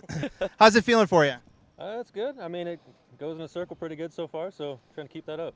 I noticed that you drive very conservatively through the turns. Is that the key to here, you think? Well, I mean, it's a stock 450, so I'm doing what I can with what I got. It's trying to spin the tires as least as possible, keep them on the car, and see where we end up. Awesome, awesome. Well, good luck. Winner of heat number 1, coming out of California, Chris Southern. Chris was in Spokane with us a few years ago when we first started. Chris, how you feeling about tonight? I feel good, man. We went backwards, then went forward, and hopefully we went forward again right now. We can get it up there. Awesome. You think it's going to be a patience race, or what do you think? I think on my end, it's going to be definitely a patience race for sure. I'm concentrating on hopefully the podium, and we'll go from there. Awesome, awesome. Well, good luck. Another Arizona UAS guy, Cody Hosler. Cody, what do you think? Not too much. Just getting ready for the laps and see how we can run them down or hold them off. See what it takes. Patience is the key in UAS. Do you think that everybody's going to have enough patience and we're going to get through the start? Not at all. No, you're not thinking that. No, we'll have to go single file, I'm sure. All right, sounds good. Starting from the 4th position, had some trouble in the dash. What happened in the dash? Our cap 4 muffler came off, so not the ideal time, but better than the feature. So we got it fixed and got a lot of people watching, so hopefully we make them proud. Awesome, awesome. That's Jared Rickman from the Tennessee area. Yes, sir. Awesome. Thank you very much. All right. The lone female in the field, but everybody knows this female. She's a superstar, Renee Angel. Renee, how you feeling for the main? I'm about ready to puke, actually. I should not be nervous, but for some reason I am. I don't know why. Really? Renee. I wouldn't expect that from you, but you know what? Sometimes nerves is a good thing. Yeah, definitely. I think it's because I know that I have good equipment right now, and I hope I made the right tire choice, and yeah. All right, well, good luck. Hopefully you can make your way to the front. So we finally have made our way to the front row. Interestingly enough, these 2 gentlemen are the 2 gentlemen that are coming in here with 210 points. Both of these gentlemen are trying to win a national championship as well as win the Grand National race here tonight. Ryan Fernandez, Daniel Hutto, right? You guys want to shake? Yeah, perfect. Awesome. Awesome. So, Ryan, coming out of California, you've had a pretty good year this year. You're on the Cervantes number 3. This is the kart that won in 2017, right? No, actually, these are new Recons this year that we built and developed, which has been pretty nice. They're a little stiffer chassis. They carry a little more corner speed. They're a little more consistent. Something we worked on all year was my consistency and the kart's consistency, and so hopefully this is what we need here tonight. Awesome, awesome. Glad to hear. Well, good luck. Hopefully you can move to the front and capture that title. Daniel Hutto. Daniel is the Arizona UAS administrator. Coming into this race, what did you think your chances were? I was pretty optimistic. I mean, it's home track. I've been racing here since I was 8, so I don't have any excuses. But no, just really proud to be on the front row. A lot of great drivers. I've been on some front rows before, but I think this is probably the most prestigious. Awesome, awesome. Glad to hear it. So that's your field for the 2024 Unlimited All-Stars Grand National event. The two karts up front, again, like I said, 210 points each. They both have an opportunity to become Grand National winners as well as UAS national champions.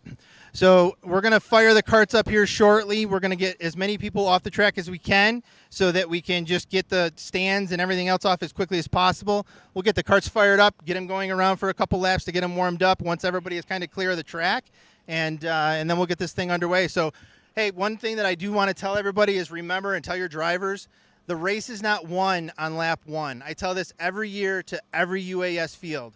There's 20 laps, okay? So let's try not to have a single file start off to the first. Everybody use your heads, and let's get have a great race for the rest of the night. So let's get underway. Thank you, Mike, so very much. Mike was down there on grid.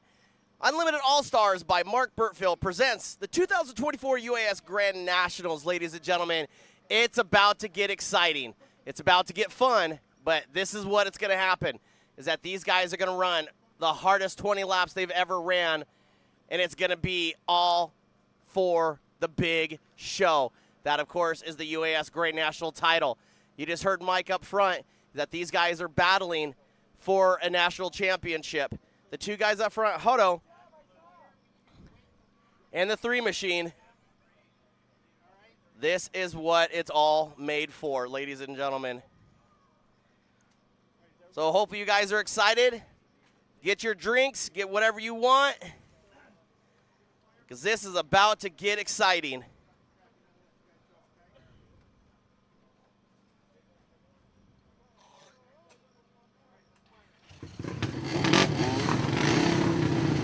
As we fire them up, you listen to it, ladies and gentlemen. Here it is, the 2024 UAS Grand Nationals, live from Tucson Kart Speedway, right here on Dirt 360 TV.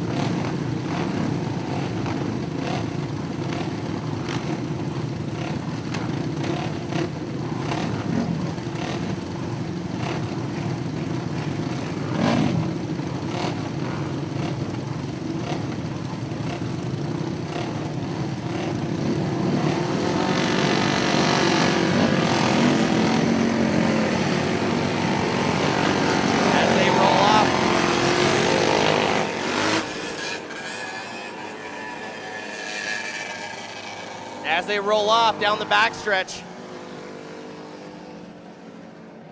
Fernandez and Hodo, your front spot, Renee Angel, Rickman, Sutherland, Holzer Jr., Nick Moore, Welker, Hopper, Nevins Jr.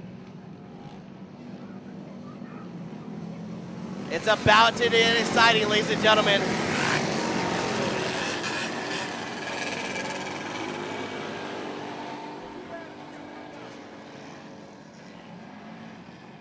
We're going to give these guys 2 hot laps to get their motors up and running.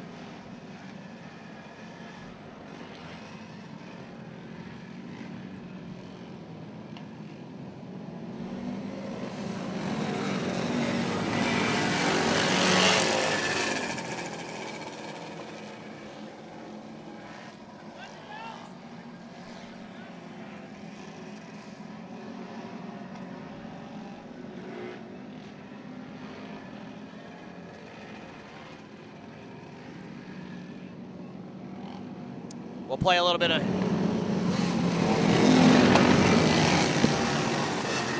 this sound and excitement, Mr. Mike Lane. Here we go. 20 laps. Hutto, Fernandez on your front row. Angel, Rickman, that's your second row. Here we go, ladies and gentlemen. Coming out of turn number 4. Hutto on the fire. And we are good through lap 1. Oh, some little bumping and bumping. We got a spin up in the turn. We're going yellow. We're going yellow. We're going to do a single file restart.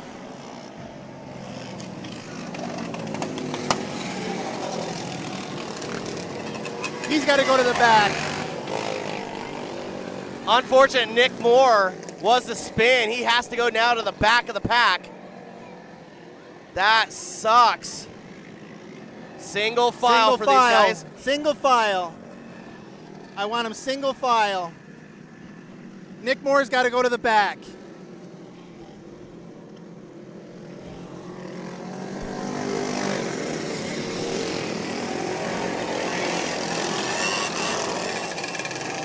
Unfortunately, Nick spun. I know he doesn't like it. He's shaking his head. That is. Let's go 1.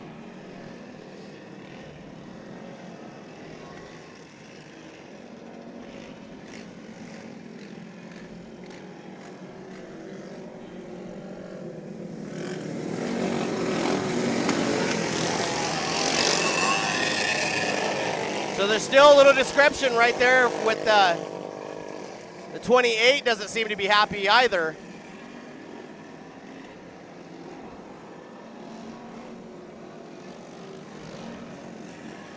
Here we go. We're going to try it again. Green flag is out of your shop. Angry Duck restart zone. And we're underway.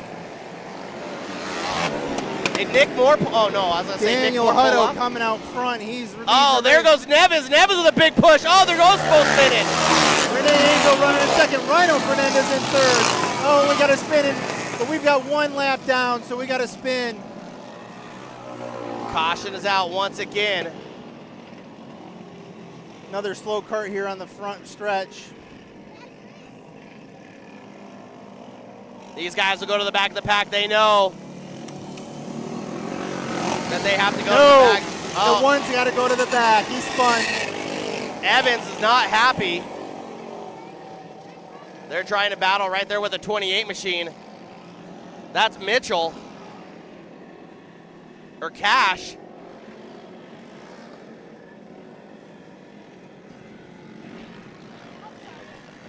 Go ahead, go ahead, go ahead.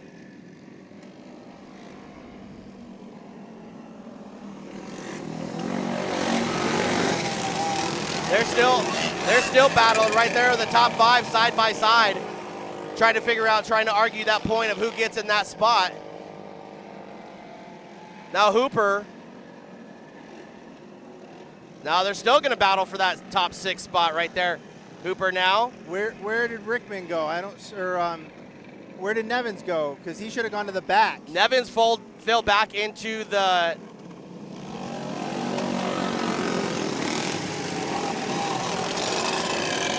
Looks like Nevins is off the track. Nevins pulled off the track.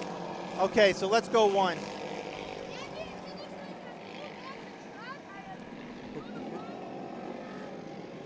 This gets crazy, ladies and gentlemen. It's still Daniel Hutto, Renee Angel, Fernandez, Hostler Jr. They'll go 1 to go this time around. Your shop, angryducks.com, restart zone out of turn number 4.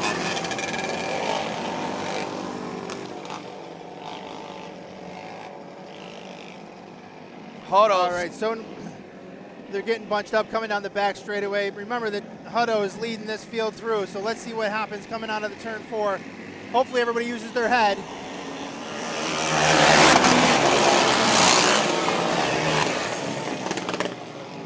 Still clean and green so far.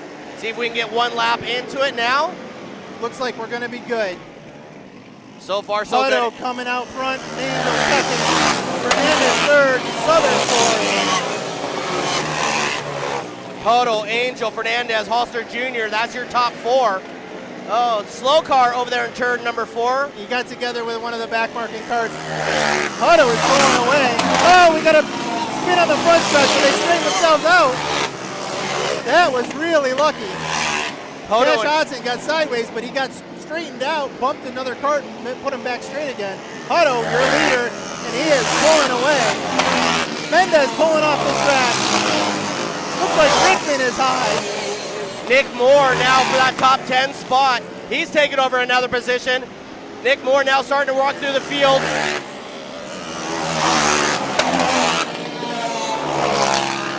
Oh, we got another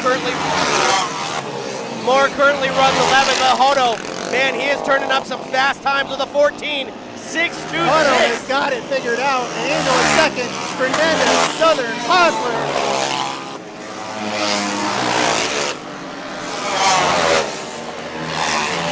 Rickman trying to make his way back up after spinning. Hutto is just on fire. He's these guys the back of the field. Yeah, Southern almost gets spun, gets turned back around. Now here here comes Auburn. Southern gets spun again. All right, so caution flag is out. Give me a second.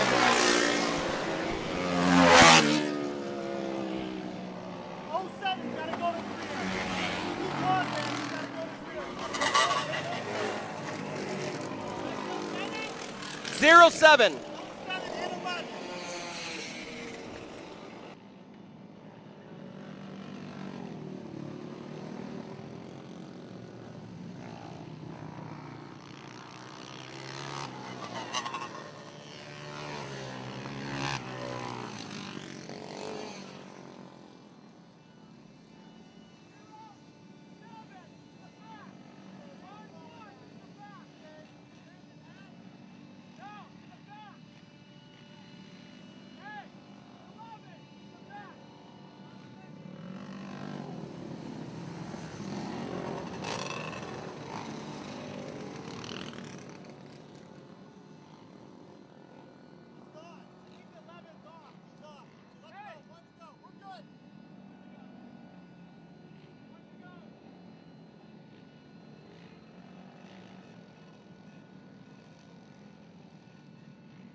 All right, as we get the lineup set.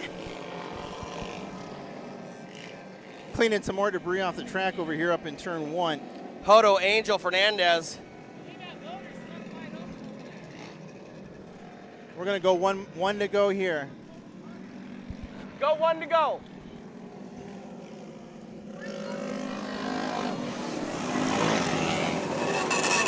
Hodo, Angel.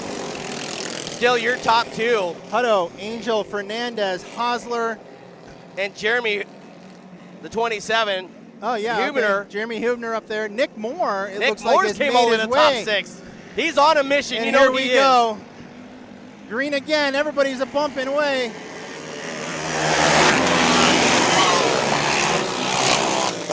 And Huebner spins in front of everybody. Did he take Nick Moore with him? I don't think so. He does. He Oh, took Nick did. Moore with him. Nick spun to avoid it. Unfortunately, that puts them both to the back.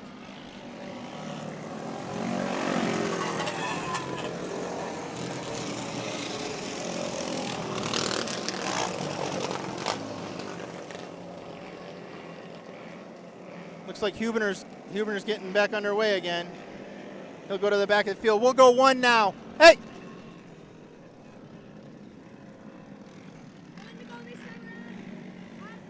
Here we go. We're going to go 1, and then we're going back to green.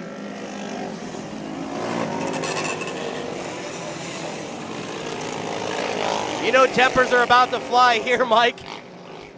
It always gets crazy here. Tempers and... But look at Renee Angel. Man, she is holding her still own hanging up there in there, but 2-2. Hutto is very strong. Here we go, going back to green again. Let's see if everybody makes it through this time.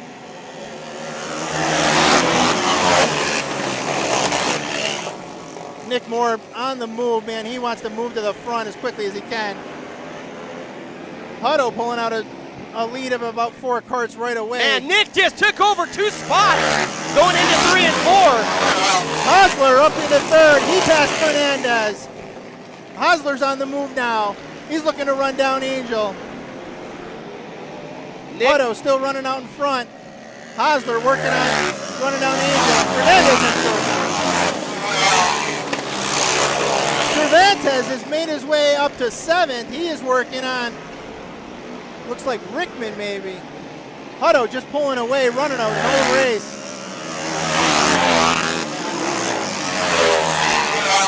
Cervantes takes another spot away. Cervantes is up to 6th. Hutto still pulling away with Angel in 2nd. Hosler in 3rd. Caution's out once again. Caution, caution, caution. That's for the 07 of Huebner. 07 of Hopper. Watkins got drawn up into that. And there's another cart over there. It looks like it could be Huebner. Huebner, Hopper, and looks like Watkins got caught up into that. There's a fire over there. I'm not sure what was happening with the flames coming out of the exhaust of one of the carts there, but. Well, I think that's going to be the 8. Is it the 8X of Joe? No. It is the 8X of Joe Scareno, yeah. That's the 07 and the 8X. Yeah, but there's the 27 is over there too. 07 gets refired. We need to get the other cart out of the way. If he can't refire, we got to get him off the track so we can get this show going.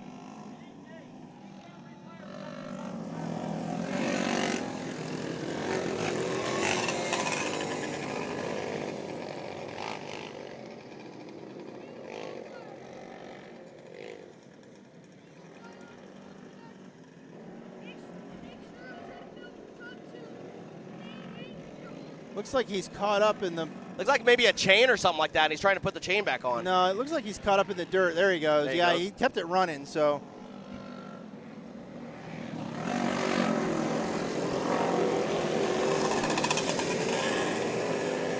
All right, we're going to go one more this time around. Any idea how many laps we're in?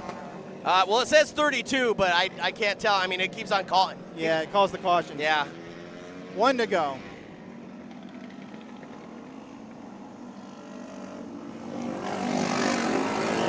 Hutto leads Angel. Hosler has made his way up to third. Fernandez in fourth. Hodson is in fifth. Sam Cervantes is in sixth, followed by Erskine. Then Welker. Then Welker. Rusty. Then Rickman. Here we go, green again, and they're all firing away.